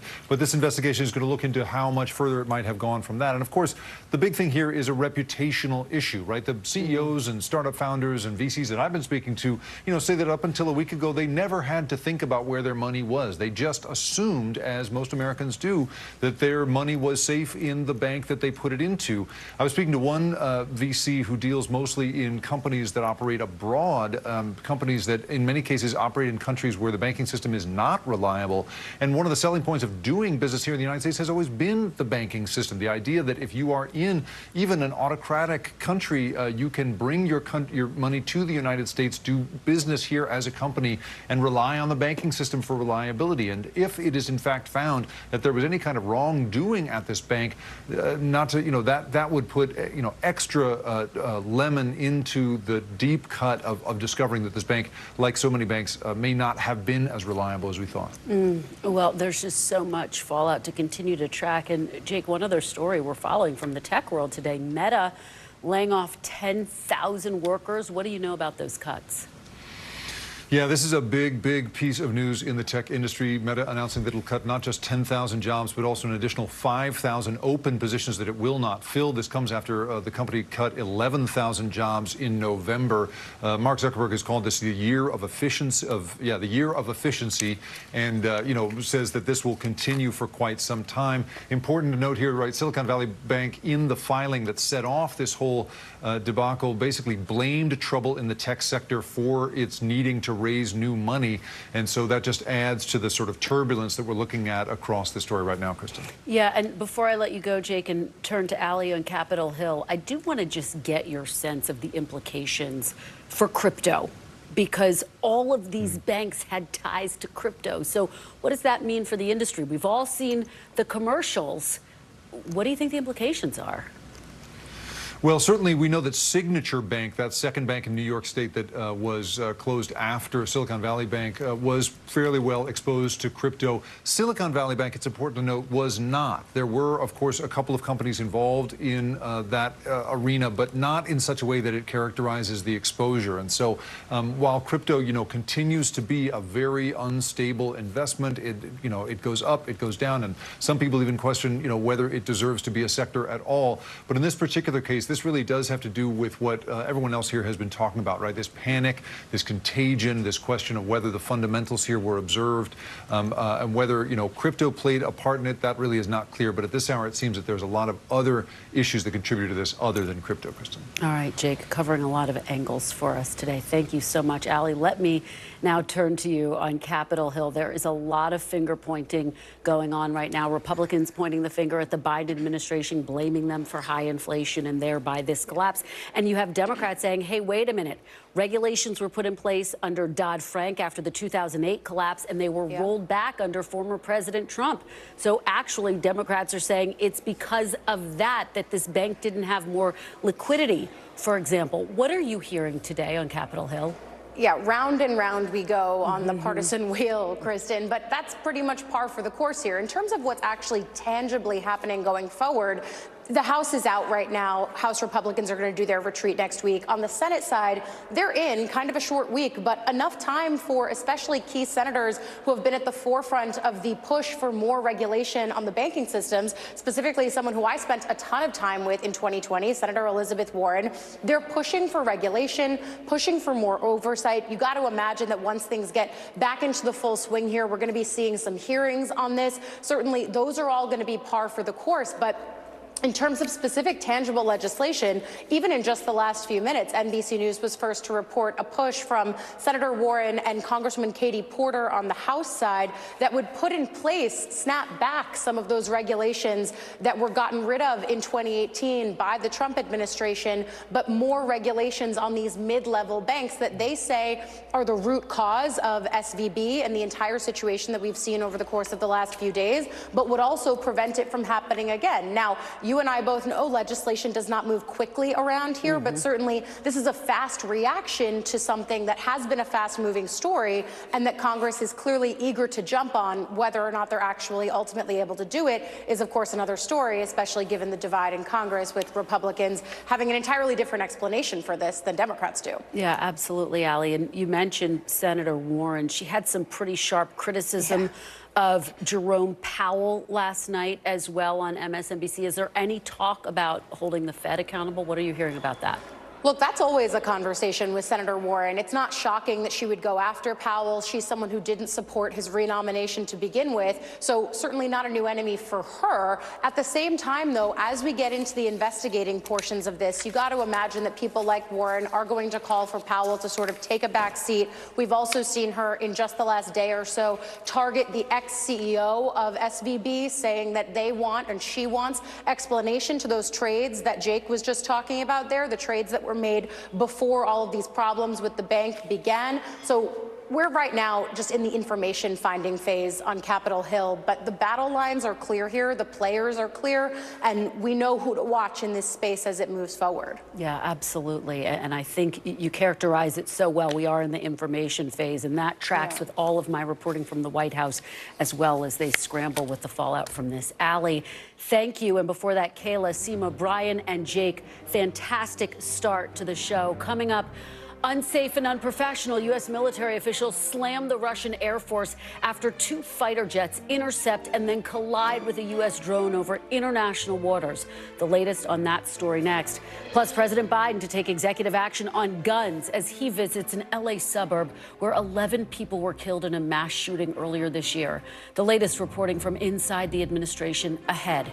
You're watching Meet the Press now.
For Dateline Premium, subscribe now on Apple Podcasts.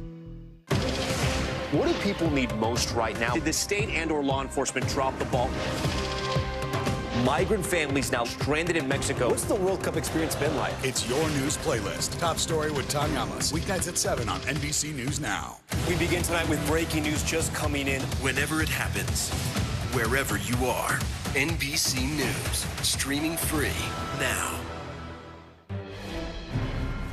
Welcome back. The U.S. military was forced to down its own surveillance drone in the Black Sea today, following what the Pentagon is calling an unsafe and unprofessional intercept by 2 Russian fighter jets. According to a Department of Defense statement, the Russian jets dumped fuel and flew in front of the U.S. drone before striking the propeller, forcing the U.S. to bring it down. Now, the Pentagon says the incident follows a pattern of dangerous actions by Russian pilots while interacting with U.S. and allied aircraft in international airspace. The State Department says they have summoned the Russian ambassador over the incident. That meeting is expected to take place this afternoon. Russia is denying it came into contact with the U.S. drone. Joining me now is NBC News Pentagon correspondent Courtney Kube, who has been all over this story since we first learned about it. So, Court, what are the key headlines for you coming out of this? So this intercepts are not uncommon, okay? And what that generally is another aircraft, like a Russian aircraft, following close to another nation's aircraft, maybe getting a little too close at some times, but nothing like what we saw here today. What makes today stand out, Kristen, is number one, these 2 Russian aircrafts, they were Su-27, so they're a fighter aircraft. They were weaving in and out in front of this unmanned U.S. drone. It's called an MQ-9. They were weaving around it. They were flying too close to it. They were dumping fuel on it. It's the first time I've ever heard of that happening in an intercept like this. And then at one point, one of the aircraft, while it was trying to dump that fuel on the MQ-9, it collided with it. So the Su-27's wing clipped the MQ-9's propeller, causing damage to both aircraft. We know now that the Russian aircraft, according to U.S. defense officials, was able to land back in Crimea, but the U.S. had to make the decision to down that unmanned drone in the Black Sea. Defense officials telling us that they were able to wipe out the software to ensure that if it gets into enemy hands, that they won't be able to exploit any of that information, anything that might be classified on that drone. That gets us to the issue of recovery. Now, the U.S. military doesn't have any ships in the Black Sea. And remember, the way you get into the Black Sea is through the Bosphorus Straits. It's controlled by the Turkish government. They have been resistant to allowing warships to go through into the Black Sea in recent months. Not to mention the fact it's not a quick process. So the reality here is, Kristen, right now the Russian military has a much better chance of getting to this wreckage faster than the U.S. military does. And, Court, you know, I've been watching your reporting throughout the day, and you've made what I think is a really important point, which is that at this point in time, there seems to be a diplomatic intensity about this, and yet not an escalation militarily. Explain what you mean by that and what you're watching. Exactly. So at this point, this is moving into a diplomatic space. And what I mean by that is there doesn't seem to be any talk of a military escalation or confrontation out of this. In fact, on the contrary, the people here I'm talking to are using words like reckless and inept flying by that Russian pilot. This seems to have been a case of a Russian pilot that just was not doing a good job flying in a relatively contested operational environment here. Defense officials here have actually been surprised, if not shocked, by how bad the flying appears to be. There is video that they have of it. We just haven't been able to see it yet here, Kristen. But so it seems as if there is no assessment at this point that this was an intentional downing of this U.S. drone. It's in the diplomatic space because at this point, the U.S. has summoned the Russian ambassador. As you mentioned, he's expected to be at the State Department this evening. We are expecting there to be further diplomatic actions and then conversations. The General Mark Milley, the chairman of the Joint Chiefs, is trying to reach out to his Russian counterpart. At this point, we just don't have any indication that they've actually connected yet. Okay. Courtney Kube all over the breaking news for us. Thank you so much, Court. Really appreciate it. Up next, breaking with progressives, but sticking with Biden, how members of the president's own party are reacting to a number of controversial actions the administration is taking on crime, climate, and the border. You're watching Meet the Press now.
the day's biggest political stories with trusted insight and expert analysis. A daily look at the politics behind the headlines. Meet the Press Now, streaming weekdays at 4 p.m. on NBC News Now. What do people need most right now? Did the state and/or law enforcement drop the ball? Migrant families now stranded in Mexico. What's the World Cup experience been like? It's your news playlist. Top Story with Tom Llamas. Weeknights at 7 on NBC News Now. Welcome back. President Biden is set to deliver remarks on efforts to reduce gun violence in Monterey Park, California, where 11 people were killed in a mass shooting during a celebration of the Lunar New Year in January. He will also sign an executive order aimed at increasing background check compliance. The political push on guns comes as President Biden has broken with progressives on a number of hot-button issues, seeking to neutralize potential attacks from Republicans in the run-up to 2024. Yesterday, his administration gave the green light to a major oil drilling project in Alaska. The White House is considering restarting the controversial family detention policy at the border. And President Biden has said he'll sign Republican-sponsored legislation to overturn a new D.C. crime law that would ease mandatory sentences and penalties. Joining me now to discuss this from outside the White House is Ali Rafa. Ali, thanks so much for joining me this afternoon. So what are you expecting to hear from President Biden when he does speak today? I'm told his remarks are going to be incredibly somber. Yeah, Kristen, it's notable that the president will be visiting a community still reeling and still healing from a recent mass shooting. That mass shooting happening at a Lunar New Year celebration in January where 9 people were killed. And we expect this executive action he's going to be speaking about to really strengthen what he already has said he was proud of in the passage and signing of the bipartisan gun legislation passed in Congress last year, really the strongest gun legislation we've seen over the last 30 years. But President Biden even said after that it didn't really hit everything on his wish list. He still wants more. So barring any further action with Congress, he's really strengthening and maximizing his presidential power to get as much out of this gun legislation as possible. This executive action will call on the Attorney General to make sure that federally licensed guns, firearm dealers know and remind them that they have to conduct background checks for their customers to be able to continue having that federal license. That's all in an effort to make sure less guns get into the hands of people who shouldn't have them. It'll also expand those red flag laws that passed for people under the age of 21 last year. That already a law in 19 states plus the District of Columbia, giving people the opportunity and the ability to report people who they say are a danger to themselves and others. It calls on the FTC to release information they have publicly on how guns are being advertised more to minors. Those gun manufacturers, in some cases, using military imagery to appeal more to minors. It'll also, what I think is interesting, call for more action from the Biden administration to take part in these communities that are still healing and still reeling after these mass shootings. We see that so often after things like hurricanes, these natural disasters, where FEMA stays for months in some cases to help those communities. The Biden administration calling for a similar type of action, a similar type of attention to these communities that are healing from these mass shootings, Kristen. All right, Ali Rafa, thank you so much. Appreciate your reporting. Joining me now is Congressman Jamal Bowman, a New York Democrat and a member of the House Progressive Caucus. Congressman, thank you so much for joining me today. Really appreciate it. Thank you for having me. So I want to start on what you heard my colleague Ali Rafa talking about, the fact that President Biden is signing an executive order essentially trying to reinforce and strengthen background checks. Does this executive order go far enough? No, it doesn't. And first and foremost, it's on us in Congress to write a bill to effectively ban assault rifles in our country. Unfortunately, too many of my colleagues do not have the courage to do this. So we need for the president to stretch his authority as far as it can go and seek to use executive action to ban assault rifles. Now, this will probably be challenged in court, but if it is, so be it. The American people need to see that we are fighting with them and for them. The ban or a ban on assault rifles is very popular. It always polls very well. And we know that it will ultimately save lives of vulnerable people in our society. I mean, just last year, we had a mass shooting in Buffalo, New York, and we have very good gun laws. So this is an epidemic. It's been an epidemic for a while, and we need for the president to be as aggressive as possible. Well, Congressman, let me challenge you on that, because the Biden administration would say exactly what your point is, which is that if the president were to issue an executive action and try to ban assault rifles, it would be challenged in court. It would go nowhere, likely. They would make the argument, why not put our energy towards something that can actually be implemented and not face that level of a legal challenge? So why not put the energy toward getting something passed in Congress? And is that realistic, given that the votes are not there for an assault weapons ban? Well, we have to be able to walk and chew gum at the same time. Absolutely, Congress needs to act. There's no question about it. But when the president takes executive action, it needs to make a strong statement to the American people, and it shouldn't feel like it's nibbling around the edges. But shouldn't an executive action be more than making a statement, Congressman? The American people need to see that we're fighting for them. And many of them feel helpless and hopeless because they consistently tell me in my district and consistently tell me around the country that you guys aren't getting anything done. Now, obviously, that's an exaggeration. There's been many things that have been done.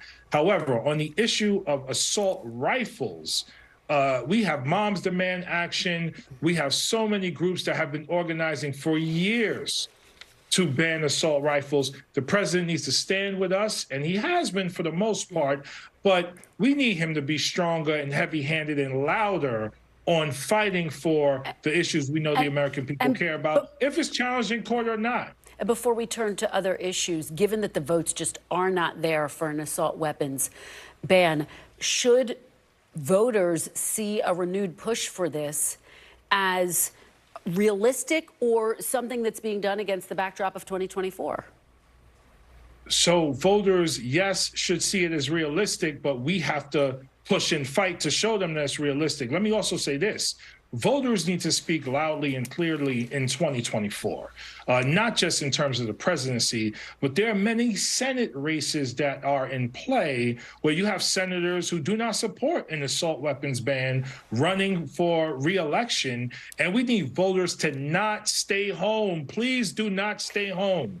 Come out and vote the right people into office so that we could get this done, both on the Senate side and on the House side as well. Congressman, let me turn to the administration's announcement on oil drilling, green lighting plans to drill oil in Alaska, despite pushback from lawmakers like yourself and environmentalists. Do you see this move as a betrayal by the president? Yes, it is ill-advised. So it's a betrayal? Dangerous. Yes, and it is ill-advised. And it is dangerous for our climate.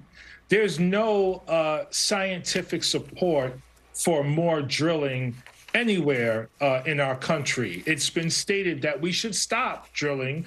The president said he would not drill on federal lands. He said this during his campaign. So this is another case that probably would have gone to the courts if he would just have simply said no. But so what? Go to the courts and fight and cite the fact that our country is warming at a rapid rate. And if it continues to warm, we will see more death and destruction. Bottom line. So the president should have stood firmly and stood against this. The young people who organized to get him into office, this is their number one issue. And God forbid they stay home in 2024 and we get a Donald Trump or Ron DeSantis presidency. We need for historic leadership from President Biden on this issue and many others, because we're dealing in unprecedented times. Congressman, let me get your broader reaction, because as we reported at the top, this is not the only issue where the president has broken with progressives. He's also voted to overturn that D.C. crime law, as well as reporting that the administration is considering bringing back family detentions. The chair of the Progressive Caucus said this, quote, "I still believe that in the vast majority of areas that he has been terrific, and he's the most progressive president we've had." Do you agree with that assessment? It sounds like you don't. He's done very well on many issues. The Inflation Reduction Act is one example. But is he the most progressive president, Congressman? Well, I would have to study the history of all the presidents to answer that question. But let me say this. He's done some things very well. The Inflation Reduction Act is a big win. We see historic investments in dealing with the issue of climate change in that bill. In his most recent budget, he's looking to cut subsidies to the fossil fuel industry. Absolutely. But we need for the president to not take one step forward and then 2 steps back. So, yes, he's done a lot well. He's running for re-election. He will have my support.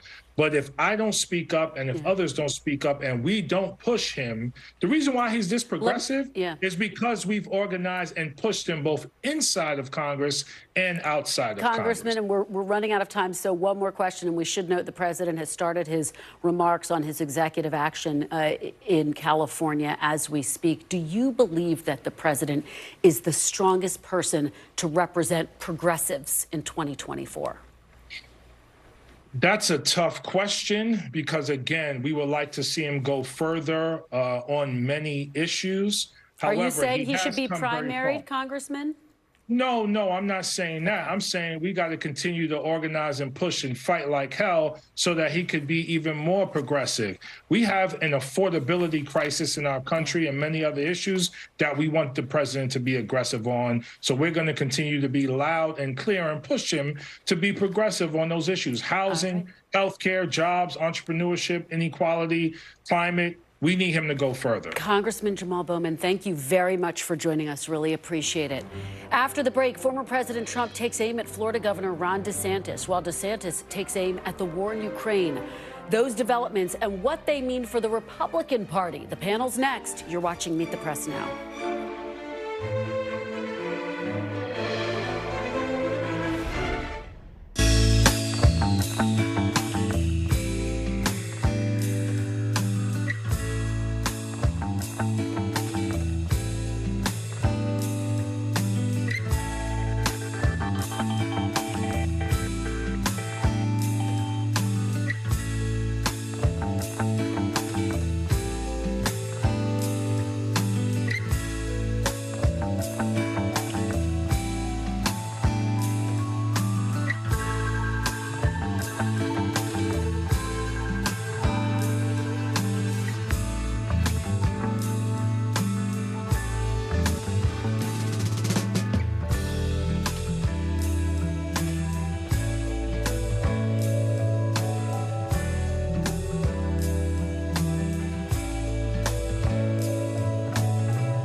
We begin top story with that breaking news. This is just in, a lot of stories to get to.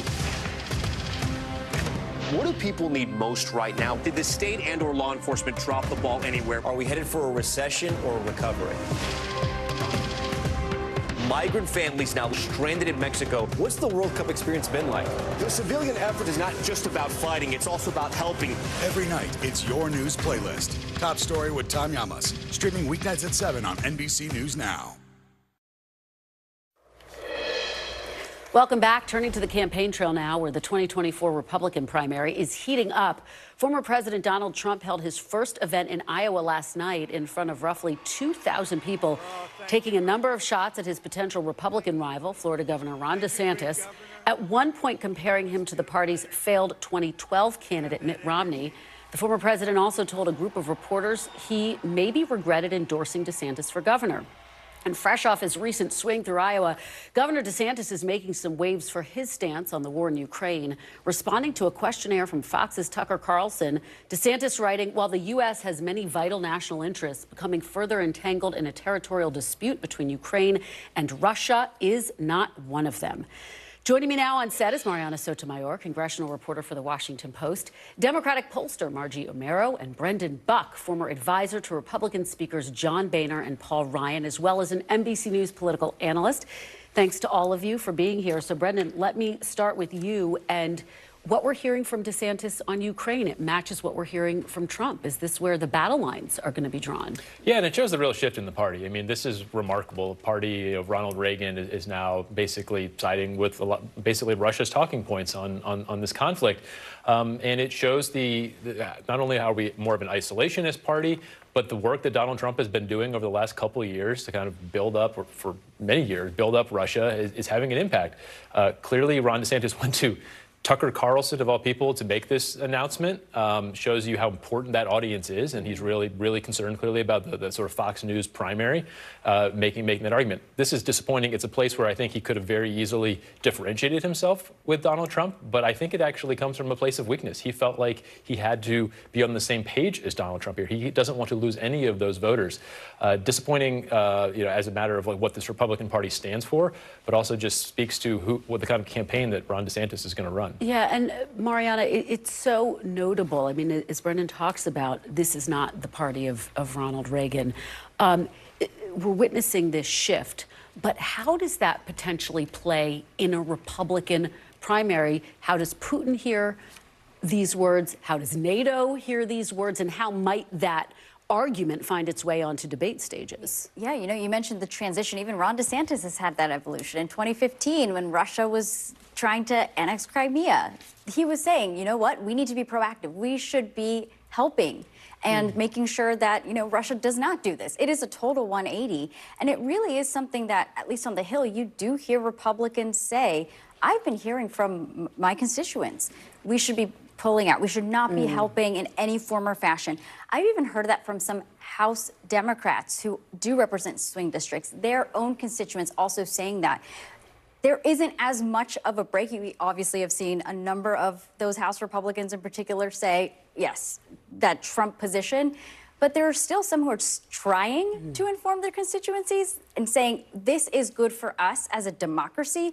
But we'll really see that fight play out way later on it's this just year. An issue where usually the adults in the room in Congress, I would say, will take care of it. And there are some people who will take some shots and they'll make some points. And Matt Gaetz will say, don't send money over there, send it to Florida. That's fine. But ultimately, the leaders make the decisions. And here may be a place where this could be the next president of the United States, and he's taking out this position. It's notable. Well, that's why a lot of Republican senators criticized DeSantis for the way he spoke and said, there's clearly something he's not paying attention to. Marco Rubio, Lindsey Graham, others said, he's lost the plot a little bit, because obviously this is about trying to contrast with Biden. Biden's doing something, I'm against it, and it's not showing the kind of nuanced leadership people want. In a general election, when you think about the polling that we have now for support for Ukraine, broadly speaking, the majority of Americans still support sending aid to Ukraine, but it has been dropping a bit, Margie, right? I think when people think about this, they're thinking, and when they say, I'm concerned, they're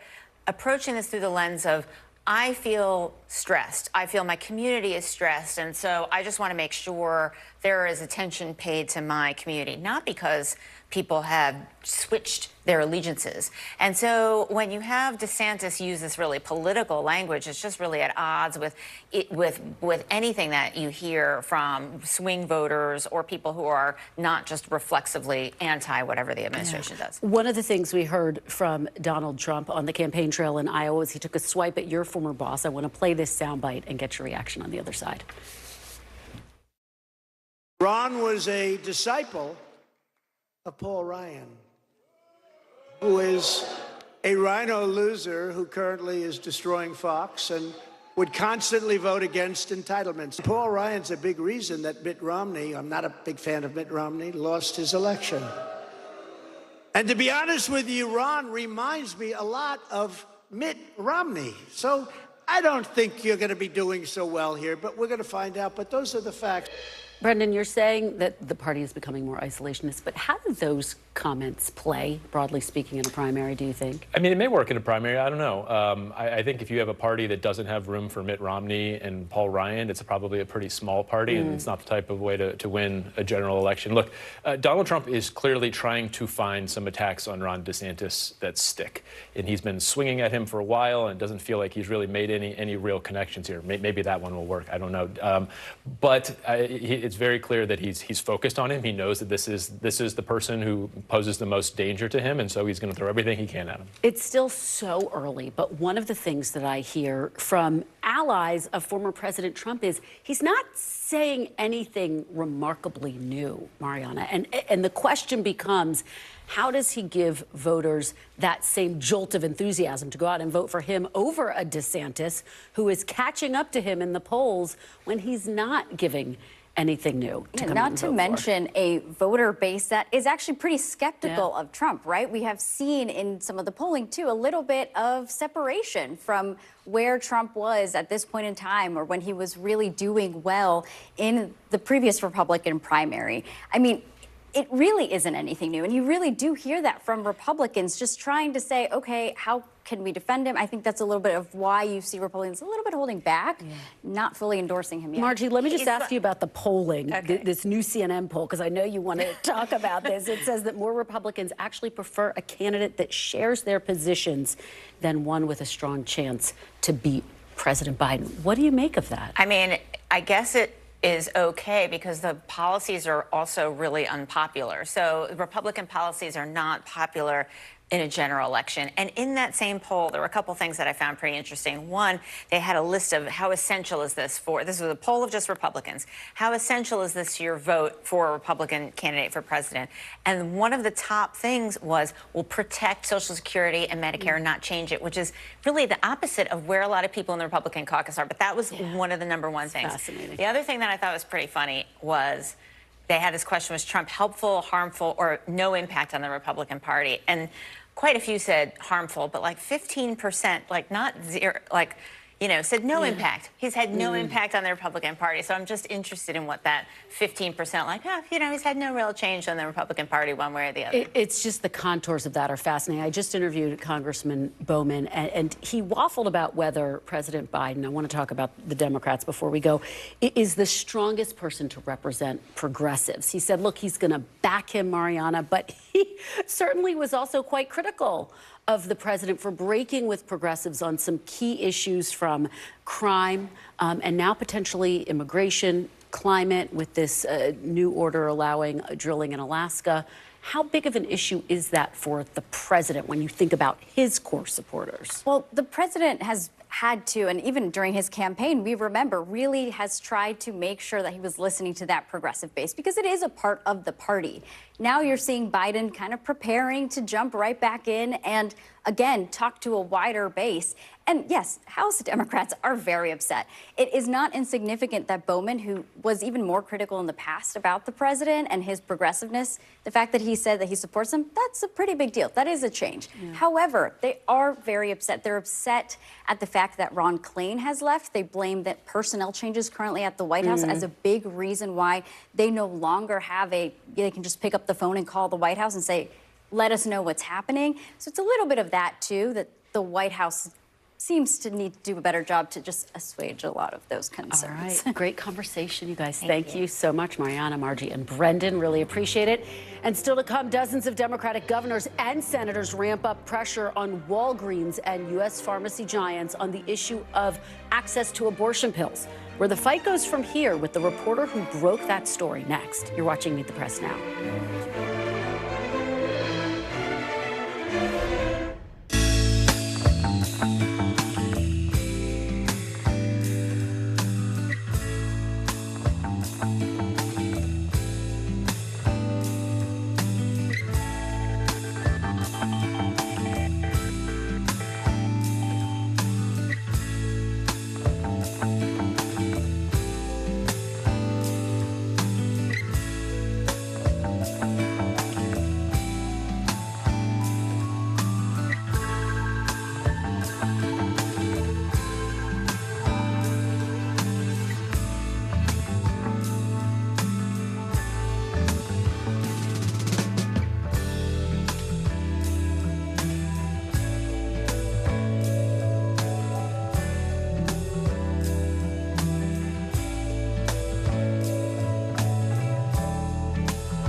This is what it looks and feels. What's the latest development? The bigger piece to the puzzle. We begin tonight with breaking news. How much water ultimately will be forced inland? Whenever it happens, wherever you are, NBC News, streaming free now.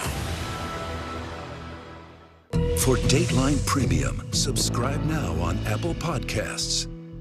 We begin tonight with breaking news just coming in. Whenever it happens, wherever you are, NBC News, streaming free now. Welcome back. The Texas judge overseeing the high-stakes case over abortion pills scheduled the first hearing in the case for tomorrow as we weigh whether or not to halt the sale of the drug mifepristone nationwide while the case proceeds. Meanwhile, on Capitol Hill today, 17 Senate Democrats pressed Walgreens for more details about its plan to restrict access to the mifepristone in certain states. Those lawmakers, as well as 14 Democratic governors, in a separate letter, wrote to other major pharmacies, including CVS and Rite Aid, asking them to clarify their plans for dispensing the abortion pill. Joining me now is Chloe Atkins, who covers reproductive rights and policy for NBC News. Chloe, thanks so much for joining me. Really appreciate it. So what are you watching for? What should we expect in this hearing tomorrow? Kristen, good to be with you. All eyes are on Texas, where a judge will hold a hearing on a preliminary injunction that seeks to take one of the two pills used in medication abortion off the market. Now, Kristen, it does remain unclear when this judge will rule. He could rule as soon as tomorrow. Or it could rule in the days or the weeks to come. It truly remains unknown at this moment. But if the judge does rule to take mifepristone off the market, what we would see is major national implications, and those who are seeking abortion access, even in blue states, would be impacted by this this order from the judge. And we would also likely see physicians and doctors transition from this two-pill regimen to a misoprostol-only regimen that is just as safe but is less effective, Kristen. Yeah, and I know there are some concerns about that because it is meant to be a two-pill regimen. Chloe, put this into context. What are the broader implications here? Because we know that this is obviously a battle that is unfolding nationwide over not just the abortion pill, but access to abortion writ large. Absolutely. And I mean, we even saw last night where, senators and even governors spoke out in letters, putting pressure on Walgreens, CVS, and Rite Aid to further define where they stood on their policies in dispensing abortion pills and how they planned to do so in the days to come. And that came after Walgreens announced that it wouldn't dispense medication abortion in multiple states around the country, including in states where abortion is both legal and illegal. And they made that announcement after around 20 GOP AGs sent letters to all of these pharmacies threatening legal action if they decided to dispense medication abortion in their states. Now, it does remain unclear where these companies are within the certification process. That is something that we are pushing day in and day out to understand better where they are in that process. And we also are looking to hear from Rite Aid and CVS on whether or not they will be dispensing medication abortion in those 20 states where AGs spoke out threatening legal action. Kristen. Let me just follow up very quickly. We have about 30 seconds left. How much confusion will there be if pharmacies take a different tack than whatever is ruled in this case? In my conversations, Kristen, with abortion rights groups and doctors, they told me that there's already a ton of confusion and misinformation when it comes to abortion access in this country, and especially as it relates to medication abortion. And they said if these pharmacies take different stances in dispensing medication abortion around the country, it will only add fuel to that fire. So they are applauding these lawmakers, both governors and senators, for sending these letters and asking for clarifications in their policies. All right, Chloe Atkins, thank you so much. And thank you for being with us this hour. Chuck is back tomorrow with more Meet the Press Now. NBC News Now coverage continues with Hallie Jackson.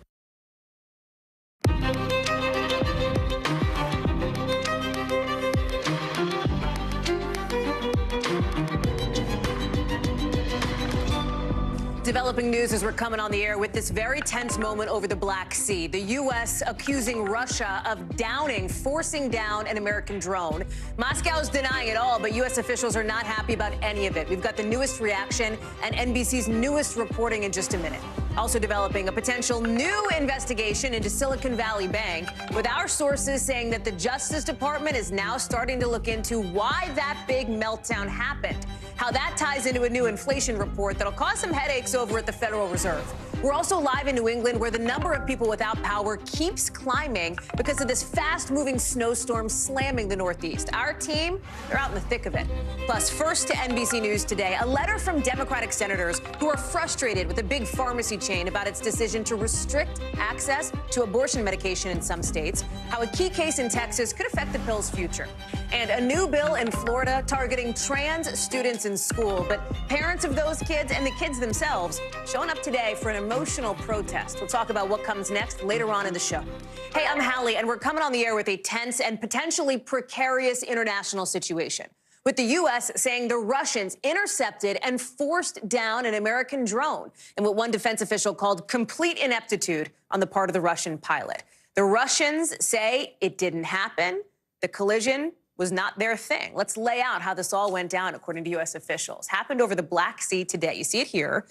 It's off the coast of places like Russia, Ukraine, Turkey. Officials say 2 Russian warplanes dumped fuel on a U.S. drone that's somewhat similar to the one that you see here. It's known as an MQ-9. They say one of the planes hit the drone's propeller, so then the Air Force intentionally basically crash-landed the drone in the sea. Listen to how the Pentagon spokesperson framed it late this afternoon, blasting what happened here. Watch. 7s dumped fuel on and flew in front of the MQ-9 in a reckless and unprofessional manner. This incident demonstrates a lack of competence in addition to being unsafe and unprofessional. Keir Simmons has been following all of this for us overseas. So, Keir, let's lay this out here, right? Because if, in fact, and again, Russia denies this, the U.S. says, oh, no, this happened. These planes forced down our drone. Assuming that is the case, right, this would be the first contact between Russia and the U.S. since the Russian invasion of Ukraine began, right? I mean, there's some significance here. Oh, yeah, significance, Hallie is right. This is a big deal, and you said exactly why, because this is effectively a military clash between the Russians and the US. Now, I get that no one died, thank goodness, but that's what it is. It's a big enough deal that the Americans are furious. The Russian ambassador called to the State Department this afternoon, has been in there being told how seriously the US takes this. And the he said, she said, Hallie, in a sense, is the second part of the story. As you mentioned, the US saying that this MQ-9 drone was hit by an Su-27 fighter jet from Russia. Its propeller was hit that brought it down. The US saying it was conducting routine operations in international airspace. The Russians saying that the Reaper was detected near the Crimean Peninsula in the direction of the, quote, state border of the Russian Federation, and insisting that the two Russian planes did not use weapons or come into contact with this unmanned aerial vehicle. Now, it does appear from the US account that what happened was one of these Su-27s, or possibly both of them, started trying to dump fuel on this drone to bring it down. The question then, did they accidentally crash into the drone? Did they deliberately crash into the drone? That uncertain picture should tell you everything you need to know about how dangerous this is. And so the attaché was basically hauled in front. The American officials wanted to meet because there are serious diplomatic questions here, and no answers at this point. It also comes as we're getting more reporting from our Pentagon team there, Courtney Kuby, Moshe Gaines, just about how officials were sort of seeing this unfold, how they jumped into action right away, and this has reverberated globally, Keir, as you well know, sitting there across the pond. Yeah, that's right. Listen, the US is going to want to send a message. It may well release video of this clash, particularly if that video has the potential to shore up, if you like, the US account. Why is the US going to want to send a message? Because if the Russians, if these Su-27 fighter jets were deliberately acting, then if the US doesn't do that, then it just encourages Moscow to do more of this, to sort of push America back over the Black Sea, if you like. But then, on the other hand, these MQ-9 Reaper drones, they're used for surveillance, but they can also be used for attacks. Now, I'm not in any way suggesting that's what these drones were for. Clearly, it's very likely the US is saying that this is a surveillance drone. But my point is this. I mean, there is a theory in military doctrine that points out that one side's idea of a defense looks like an offense to the other side. That's the kind of confusion that you really want to worry about. And let me just tell you this, Hallie, the chairman of the Joint Chiefs, General Mark Milley, is saying he's planning to call his Russian counterpart, General Valery Gerasimov, but they haven't spoken since last year. So how do you deconflict if you're not talking to each other as two militaries? Again, a clash between the US and the Russian military over the Black Sea, it's dangerous. We just have found out that the Russian ambassador has left the State Department just in the last couple of minutes after being basically brought in to face down U.S. officials, saying this is not acceptable, basically. I wonder, Kieran, I think we may not know the answer to this question yet, but you talk about conversations between the U.S. and Russians. Typically, there is something called a deconfliction line, as you well know, that happens, where if there is going to be some sort of maneuver, there's kind of a heads up that's given. Do we know if that happened here, if this was, in fact, an act of incompetence, as officials are hinting at? Presumably they wouldn't have. I mean, I just ask because I'm always interested in that kind of thing. Do we know yet? Yeah, good question. And we don't know. I'm not necessarily going to fully speculate because I've seen just in this conflict where you think one thing's happened and it turns out it didn't happen. Let me give you an example. When the president went into Ukraine, we thought the Russians didn't know, and then we were told just a few hours later that actually the US was able to let Moscow know that this was happening. So we're gonna find out in the hours ahead. But both sides are going to be taking this seriously. Are going to be trying to send messages to each other, because just how this can escalate. I just say again, it's the escalation that will have folks worried about how this could play out on another occasion. That is the question here of how or if this escalates. Keir Simmons, thank you very much. We're going to stay all over this story for the next 2 hours here on NBC News Now. So the markets, let's talk about Wall Street, because the markets are, if not roaring back, they are at least on the upswing today after a new sign that the Federal Reserve's job to fight inflation is only going to get harder because inflation is still sticking around. It's better than it was, but stuff is still just more expensive. So look at this. You see the Dow, the S&P, and the NASDAQ all ending the day in green. And you're like, well, wait a second. If inflation's kind of stubborn, why are things so good on Wall Street? Because of what you see here. Some of those regional banks, like First Republic, that we told you were sweating 24 hours ago, they are coming booming back now that the FDIC is helping out Silicon Valley Bank, which collapsed last week in one of the biggest bank failures in history. And now we are just learning from 3 sources that the Justice Department is opening an investigation into what happened with that bank, how it got so bad. We're also hearing more on who's going to lead that investigation. We'll share that in 1 second. The SEC, they're doing their own investigation too, according to a couple of sources. As that's happening, the latest federal inflation report shows that costs are going down for the 8th straight month. So look at that. We are down from the peak of where we were in June of last year, but it's still 6%. That is not the number the Fed wants to see, not even close. And it's not like it makes your grocery bill that much better. The category they call food at home is what's driving so much of this. Look at your breakfast stuff.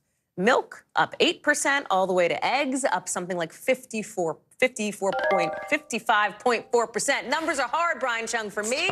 Good thing they're not hard for you, because this is your job, this is your livelihood. Let me start with this these new details about this DOJ investigation into Silicon Valley Bank, right?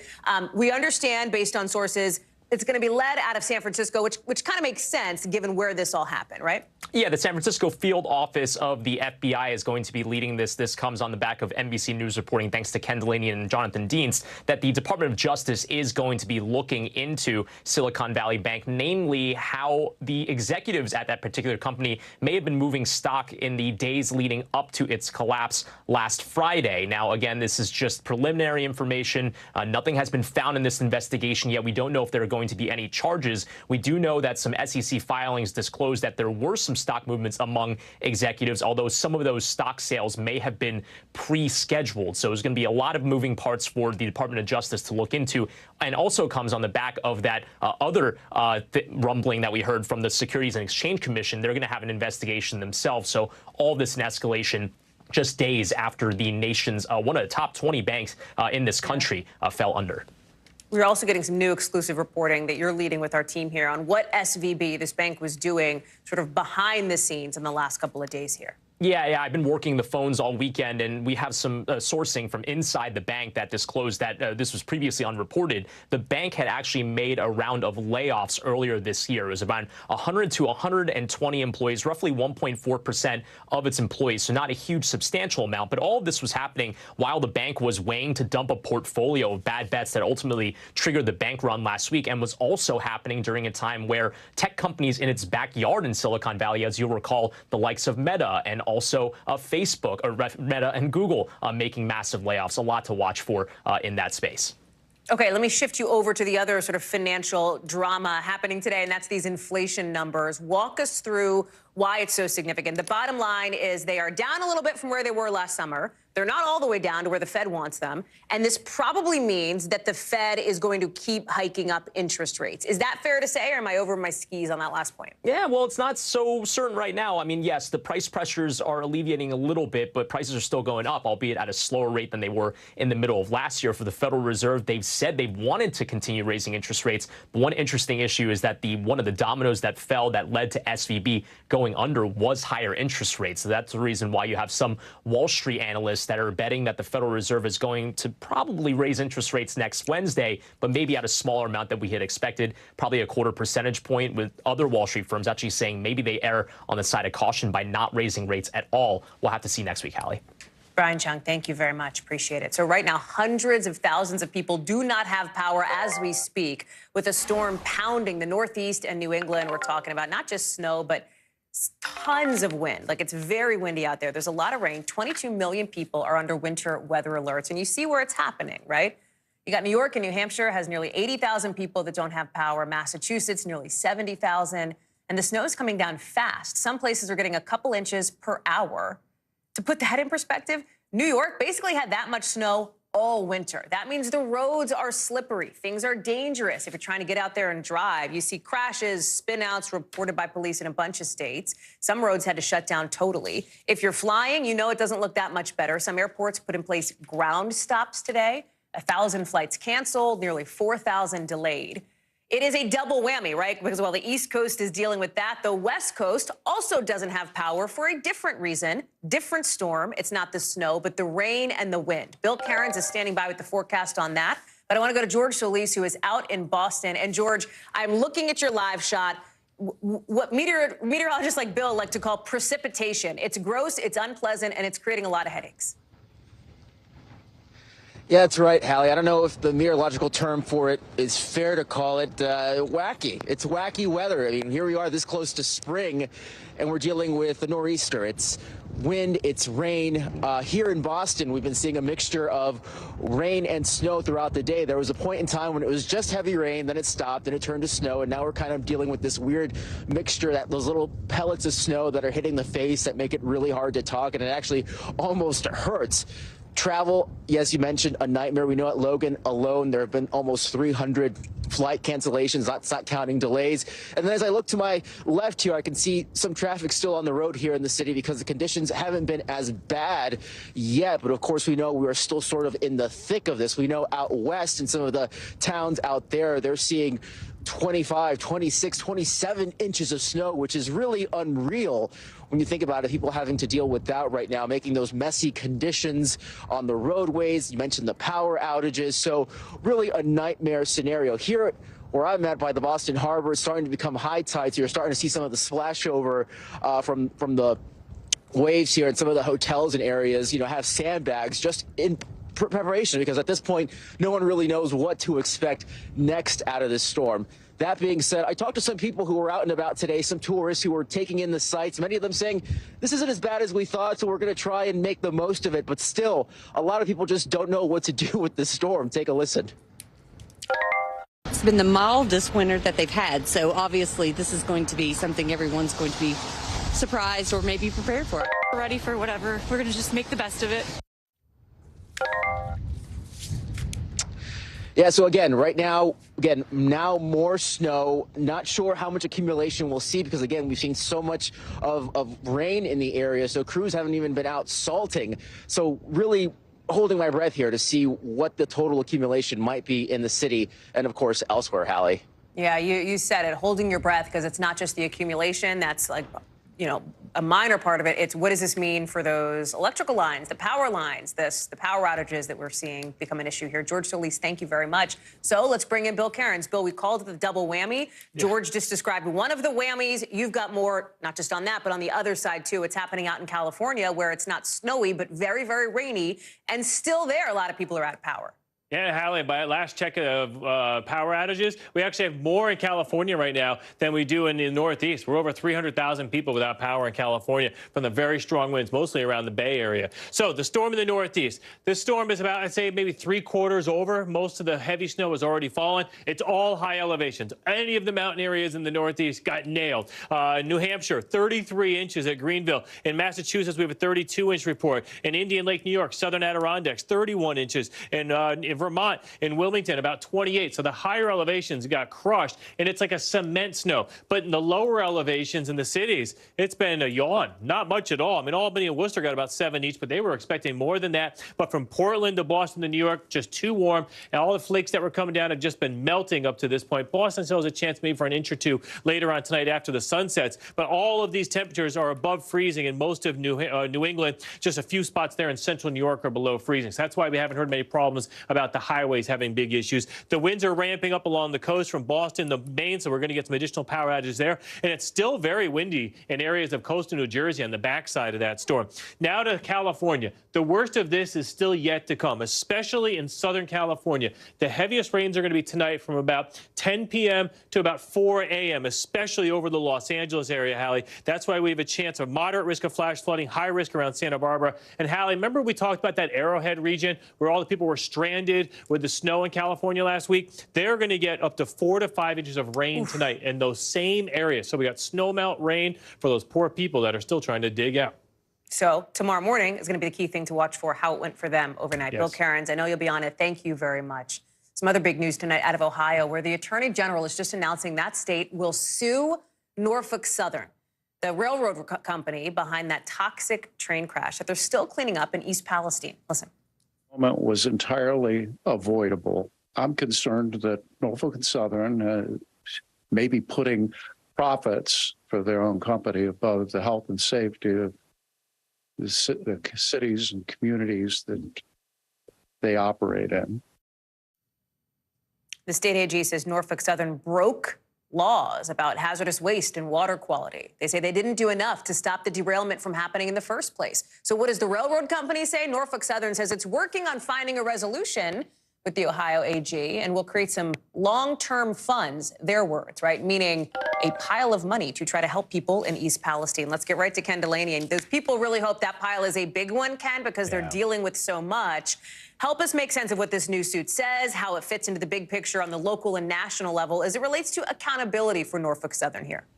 Right. Well, Hallie, as you can imagine, there have been a blizzard of private lawsuits already against Norfolk Southern in relation to this spill and the environmental damage and the pain that it's caused people. This is the state government essentially saying, we need money from you to pay for these long-term environmental damages that we believe are going to happen, that we're going to have to try to clean up from. The state is saying that Norfolk Southern was negligent in causing this incident, that it violated state environmental laws. Take a listen to what else the Attorney General had to say.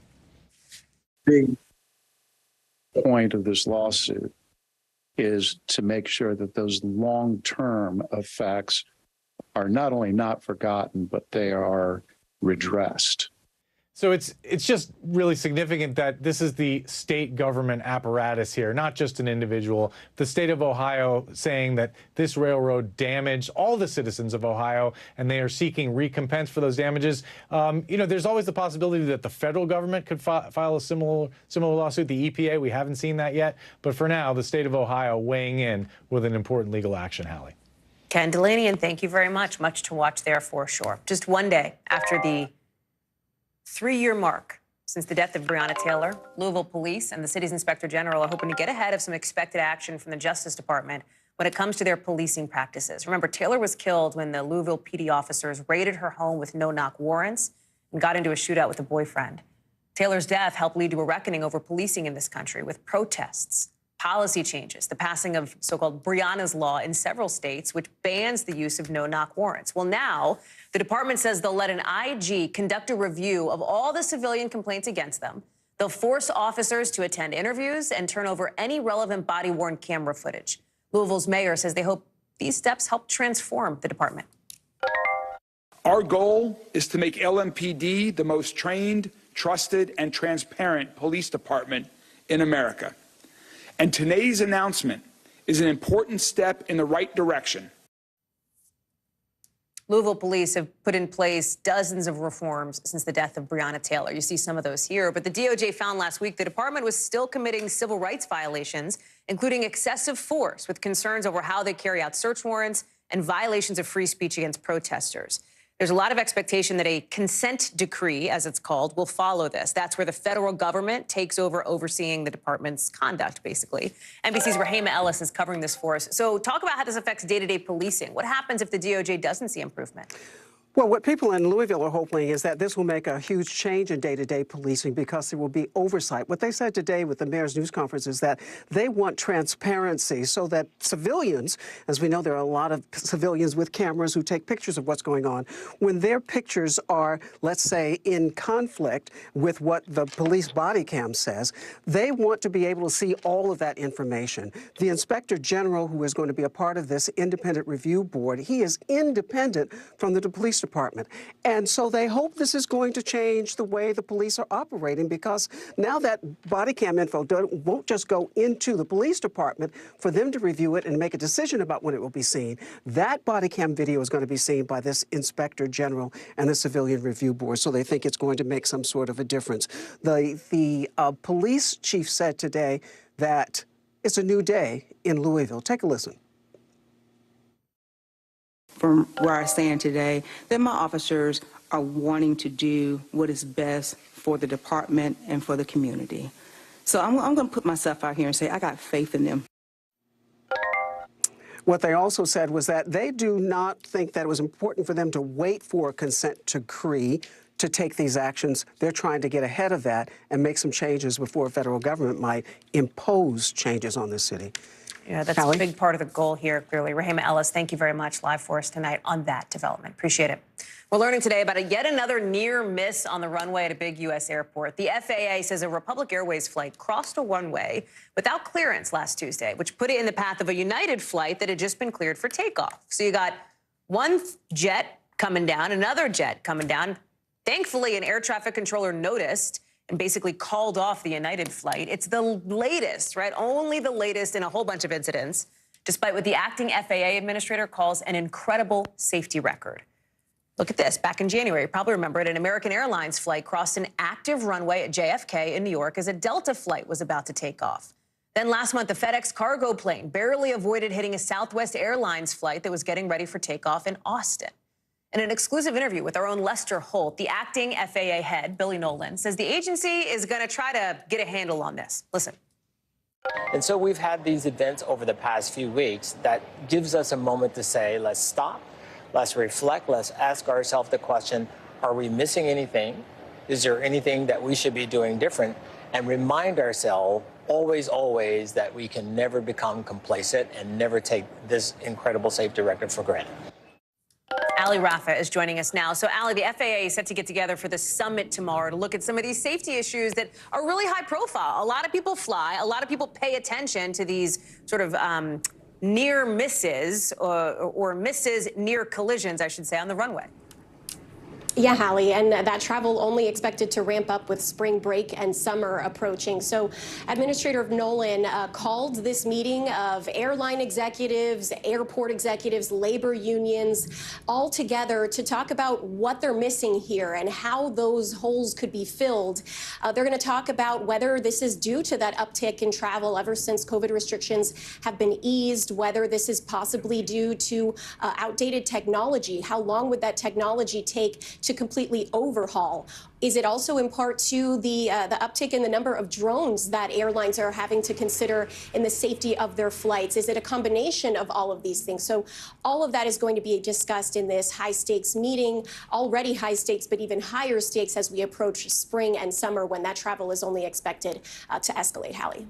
President Biden also wants more money for the FAA. He's pushing Congress to approve his nominee to lead the agency permanently. But talk about the political dynamic here with Republicans in Congress. It's an important position.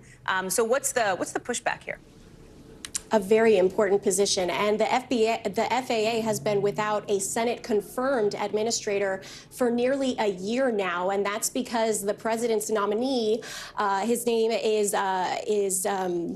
sorry, I lost it here, Philip Washington. He has been facing Republicans on the Senate Commerce Committee who have been trying to stonewall his confirmation. The top Republican on that committee, Ted Cruz, is calling for him to fill out this waiver because he says that federal law requires the FAA to be led by a civilian, not anyone with military experience, who Washington has over 2 decades of a tenure in the military. Cruz also saying that as CEO of Denver's airport, he doesn't have enough experience to lead the FAA during such a difficult time. The Biden administration is pushing back, saying that waiver is not required, that if it was, that Congress wouldn't have taken up his nomination in the first place. That waiver, by the way, is essentially a non-starter because it would require 60 senators as well as the GOP-controlled House to even pass that. So now you're starting to see Senate Democrats jump on board and rally behind Washington, saying that he's been endorsed by multiple former FAA administrators, that he has the experience that he needs to run the FAA during this difficult time. So this is very much still a back and forth, still a very fluid confirmation process.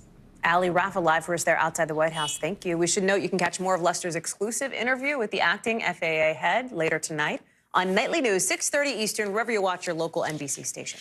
Coming up, the Biden administration is moving to try to put a limit on these so-called forever chemicals, PFAS chemicals in drinking water. Why this is only happening on the federal level now for the very first time. Plus, it looks like George Santos wants to stay in Congress, or at least wants to keep raising money to stay in Congress. What we know about his re-election plans coming up.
Stay on top of breaking news and the biggest stories of the day with NBC News Daily. Thank you so much for joining us. I'm Morgan Radford. And I'm Vicki Wynn. I'm Aaron Gilchrist. And I'm Kate Snow. Get in-depth reporting from across the country. What's your reaction to the president's comments? And around the world. Are Ukrainians continuing to make advances? And ways you can take care of your health. Who should be getting tested? And frankly, how often? And your wallet. Costs are skyrocketing. How to manage soaring prices. NBC News Daily. Weekdays from 12 to 4 p.m. Eastern on NBC News Now.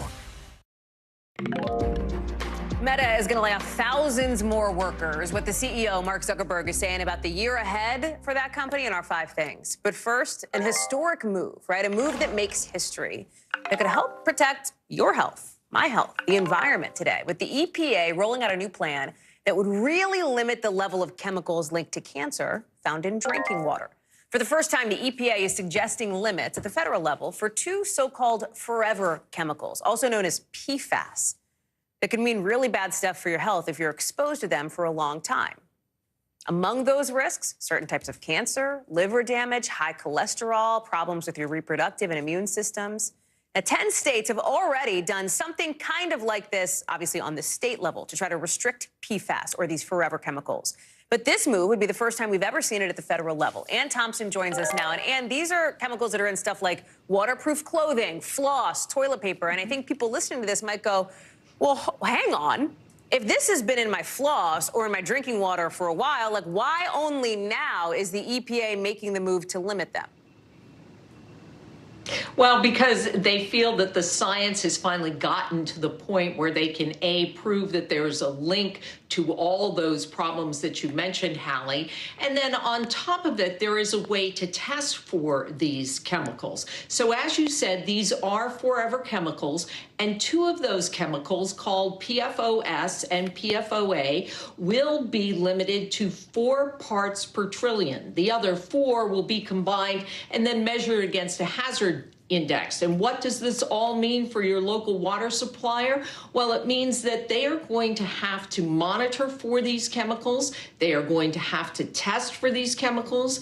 If they exceed those limits, assuming that these proposals become rules, if they exceed those limits, they will have to notify the public, and then most importantly, they'll have to remove them. This is really important for many communities across the country, especially those who live near military bases and even military bases that have closed, because for years, firefighting foam was used at those bases. It contained these forever chemicals that seeped into the ground, went into the groundwater, and people say made them very sick. Hallie?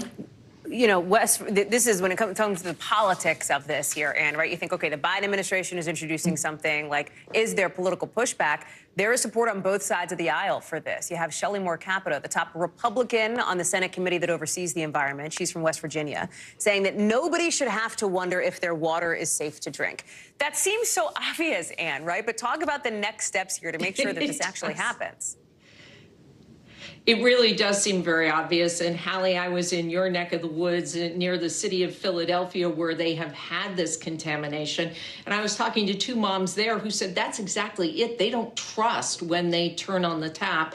And that's what these rules are designed to do. So what will happen is that over the next 60 days, the EPA will take comments from everybody, including those who oppose these rules, such as the American Chemical Society and manufacturers of PFAS.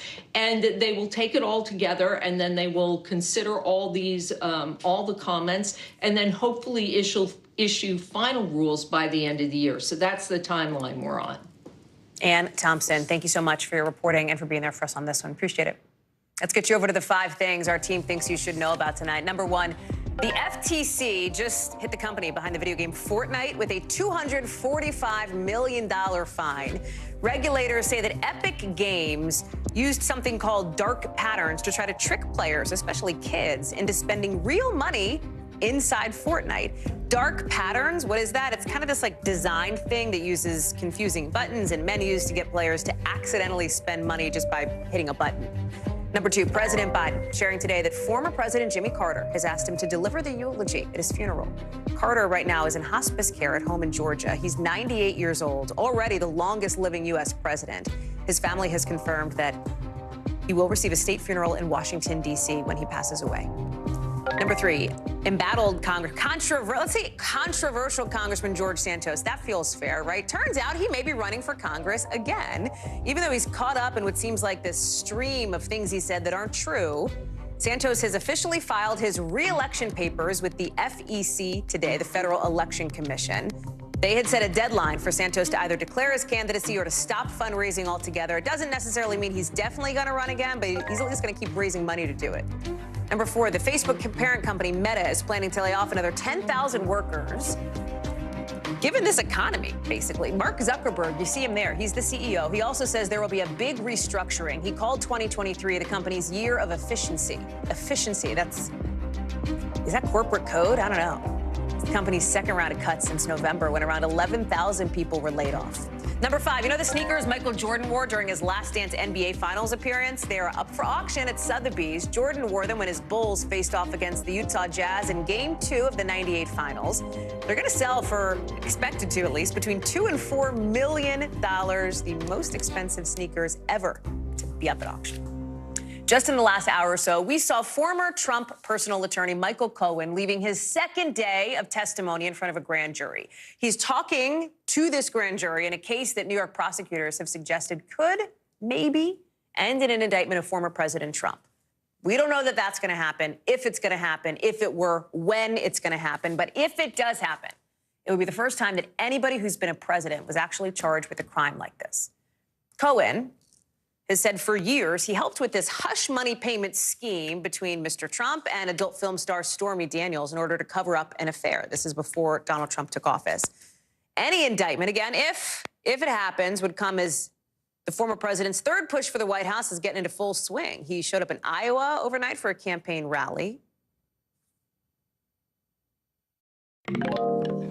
NBC's Vaughn Hilliard is joining us now from Davenport, Iowa, of course, where Mr. Trump has been on the campaign trail. So, Vaughn, let's start with Michael Cohen's testimony here. 2 days, right? Took 2 days in court in New York. And I wonder what kind of tea leaves we can read about what kind of information he's delivering, the role he's playing. Right. Michael Cohen is the key witness in this Manhattan DA's investigation. He is the heart and soul of the Trump operation ahead of his 2016 campaign for office. He was his former lawyer and his former fixer. And as part of his testimony, we should note this is running into 2 days of grand jury testimony, tomorrow being the second day here. And that, though, comes after 20 separate meetings with the prosecutor to set up what he was going to testify before that grand jury that was impaneled by the district attorney back in January. And as part of his testimony, he says that Trump ordered him to pay that $130,000 to Stormy Daniels. Trump has acknowledged handing over that $130,000 with the intent of it being passed over to Stormy Daniels, and for the purposes, Michael Cohen alleges, of influencing the 2016 election. This agreement came just weeks before Donald Trump beat Hillary Clinton. And the question, though, that ultimately the grand jury is going to have to determine when issuing these potential charges is whether that transfer of money, as Donald Trump contends, it was a private contract and that it was meant to silence a defamatory and false story against him. Michael Cohen, though, essentially is acknowledging that this amounted to an election finance violation, in which it was never noted to be what amounted to an in-kind campaign contribution. Right. So, bottom line, right, this investigation is happening. The former president has framed it, as he has framed other investigations against him, as some sort of political witch hunt, which the people involved, of course, on the other side have denied.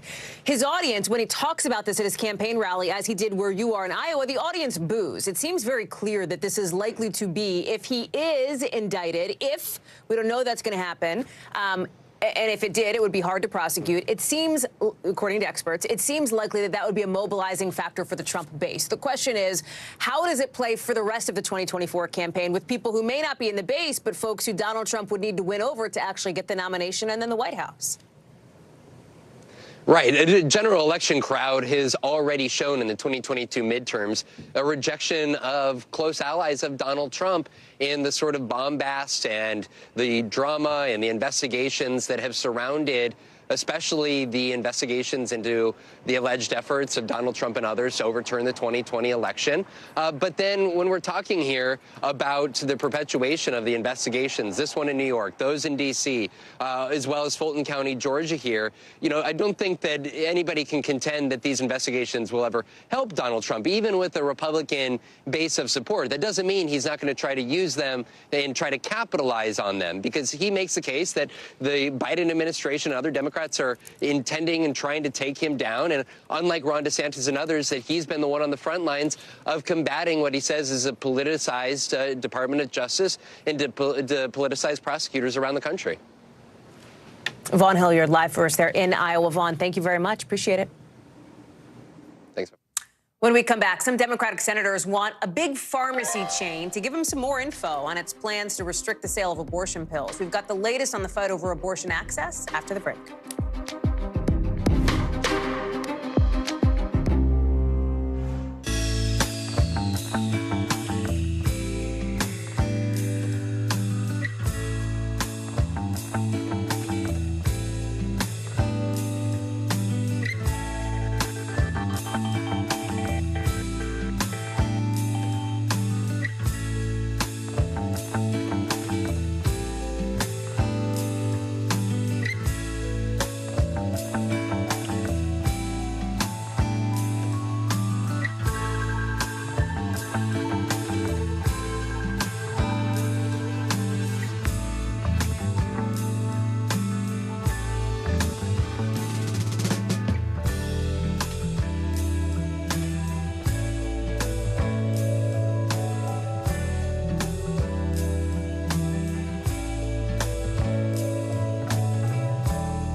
Hey, I'm Hallie. It's good to be with you tonight. There's another legal filing today, and I want to cut through some of the weedsy stuff.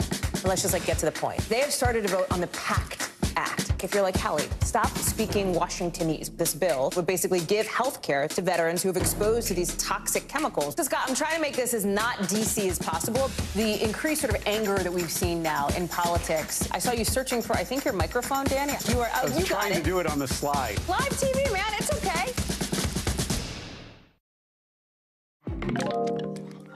Tonight, we're getting the first look at something that Democratic senators want from Walgreens, and that is more details about the pharmacy chain's plans to restrict access to abortion pills in some states.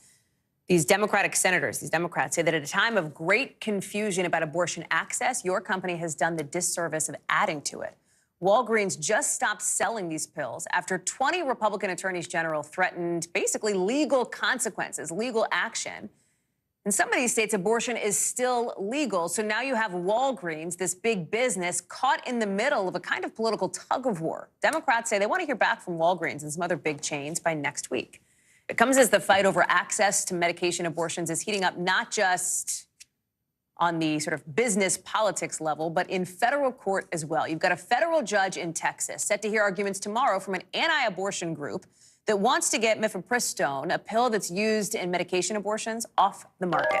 Laura Jarrett is joining us now. So talk us through what we can anticipate from this hearing tomorrow, what might go down in court, and why it's such a big deal. Yeah, Hallie, all eyes are on Texas tomorrow because this is the biggest fight over access to abortion since Roe versus Wade was struck down, and it's not even a close second.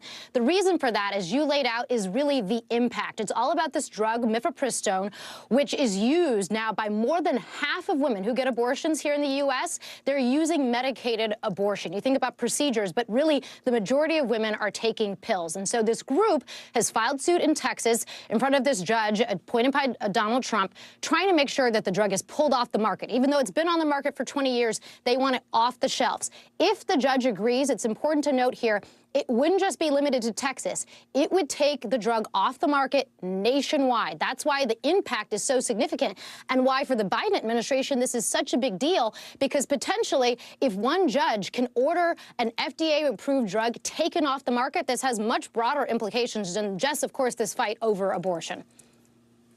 There's this kind of backstory, too, on how we even heard about this hearing in the first place. It, wasn't going to be something that was super public until the very, here we are Tuesday evening. It's possible we wouldn't have even known about it, Laura, right, until, several hours from now, right before midnight, even though it's tomorrow. Explain that piece of it. It's pretty amazing. The judge took a lot of pains to try to keep this under wraps. He held a secret hearing on Friday with the parties where he said, look, I actually don't want to publicize this, and I'm not going to tell people about it until very late in the day. You could query why, given the stakes here and the potential national ramifications, why you would want to keep something under wraps. A bunch of media organizations, including NBC, said, wait a minute, there's a public right of access to public hearings like this, and asked him to make not only the fact that this Wednesday hearing was public, but make the entire docket public. He has now, of course, released it so that we know that this is happening. But we should mention, Amarillo, Texas is not an easy place to get to. And so presumably, if we hadn't known about it until late in the game, it would not have been able to be covered in the way that we're now able to do so. So kudos to the Washington Post for breaking it, and then media organizations soon followed up on it, Allie. Laura Jarrett, we'll talk again tomorrow, I am sure. Appreciate it. Coming up, a home right on an oceanfront property now in the ocean. Look at that. We'll talk about what's next for its owner in the local.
NBC News covers hundreds of stories every day, and because you couldn't possibly read or watch or listen to them all, our bureau teams have done it for you. This is what they tell us is going down in their regions in a segment we call The Local.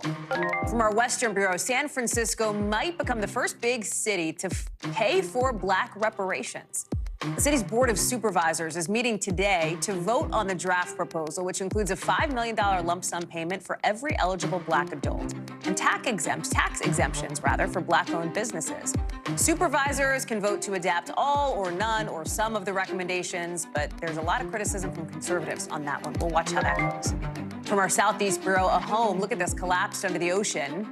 This is on the Outer Banks of North Carolina. Not the first time something like this has happened. Officials say there's a lot of beach erosion, and it's caused at least 3 other homes to collapse since early last year. Also out of our Southeast Bureau, a Florida man was released from jail yesterday after serving 34 years in prison for a crime he didn't commit. He was convicted in 1988 for being the getaway driver in an armed robbery. He was sentenced to a 400-year prison sentence. Investigators say he was probably the victim of mistaken identity. They say there was no evidence linking him to the crime.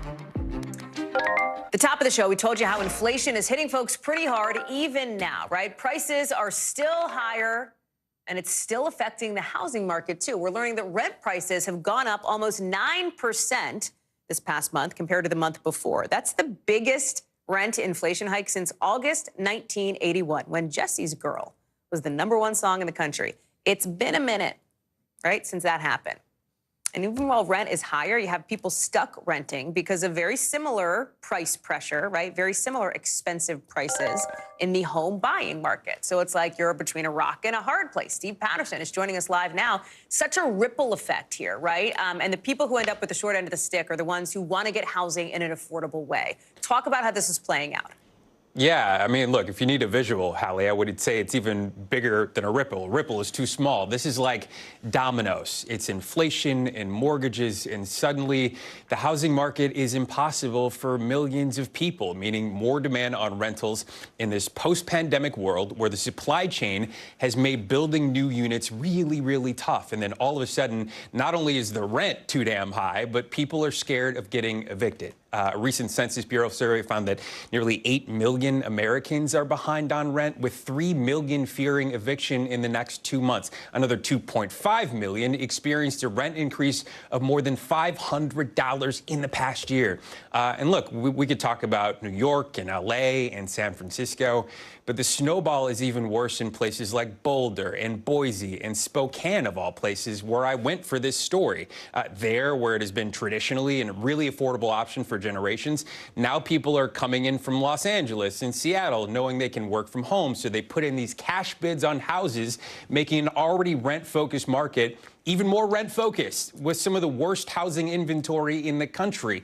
And it doesn't stop there. I spoke to this woman, her name's Rebecca, in about 45 minutes. I'll introduce her to you. She got hit with a rent increase of about $400 in Spokane, and now she's being forced to find another place for rent. But even that's tough when every application fee can cost anywhere from $20 to $100.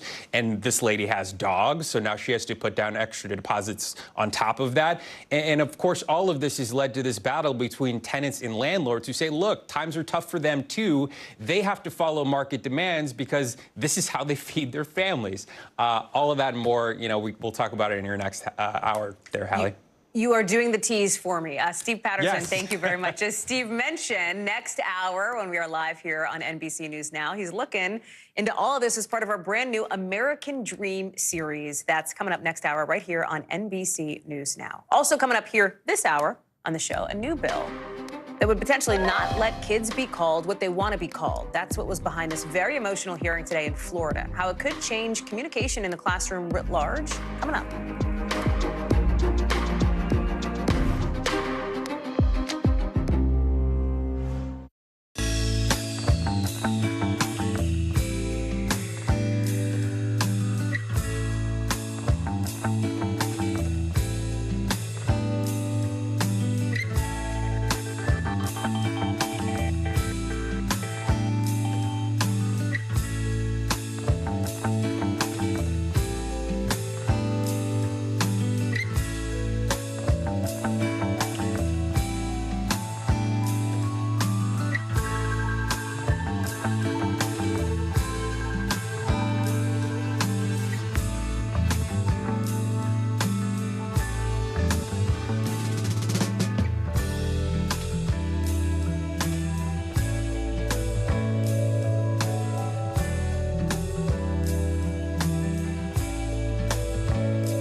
We begin tonight with breaking news just coming in whenever it happens.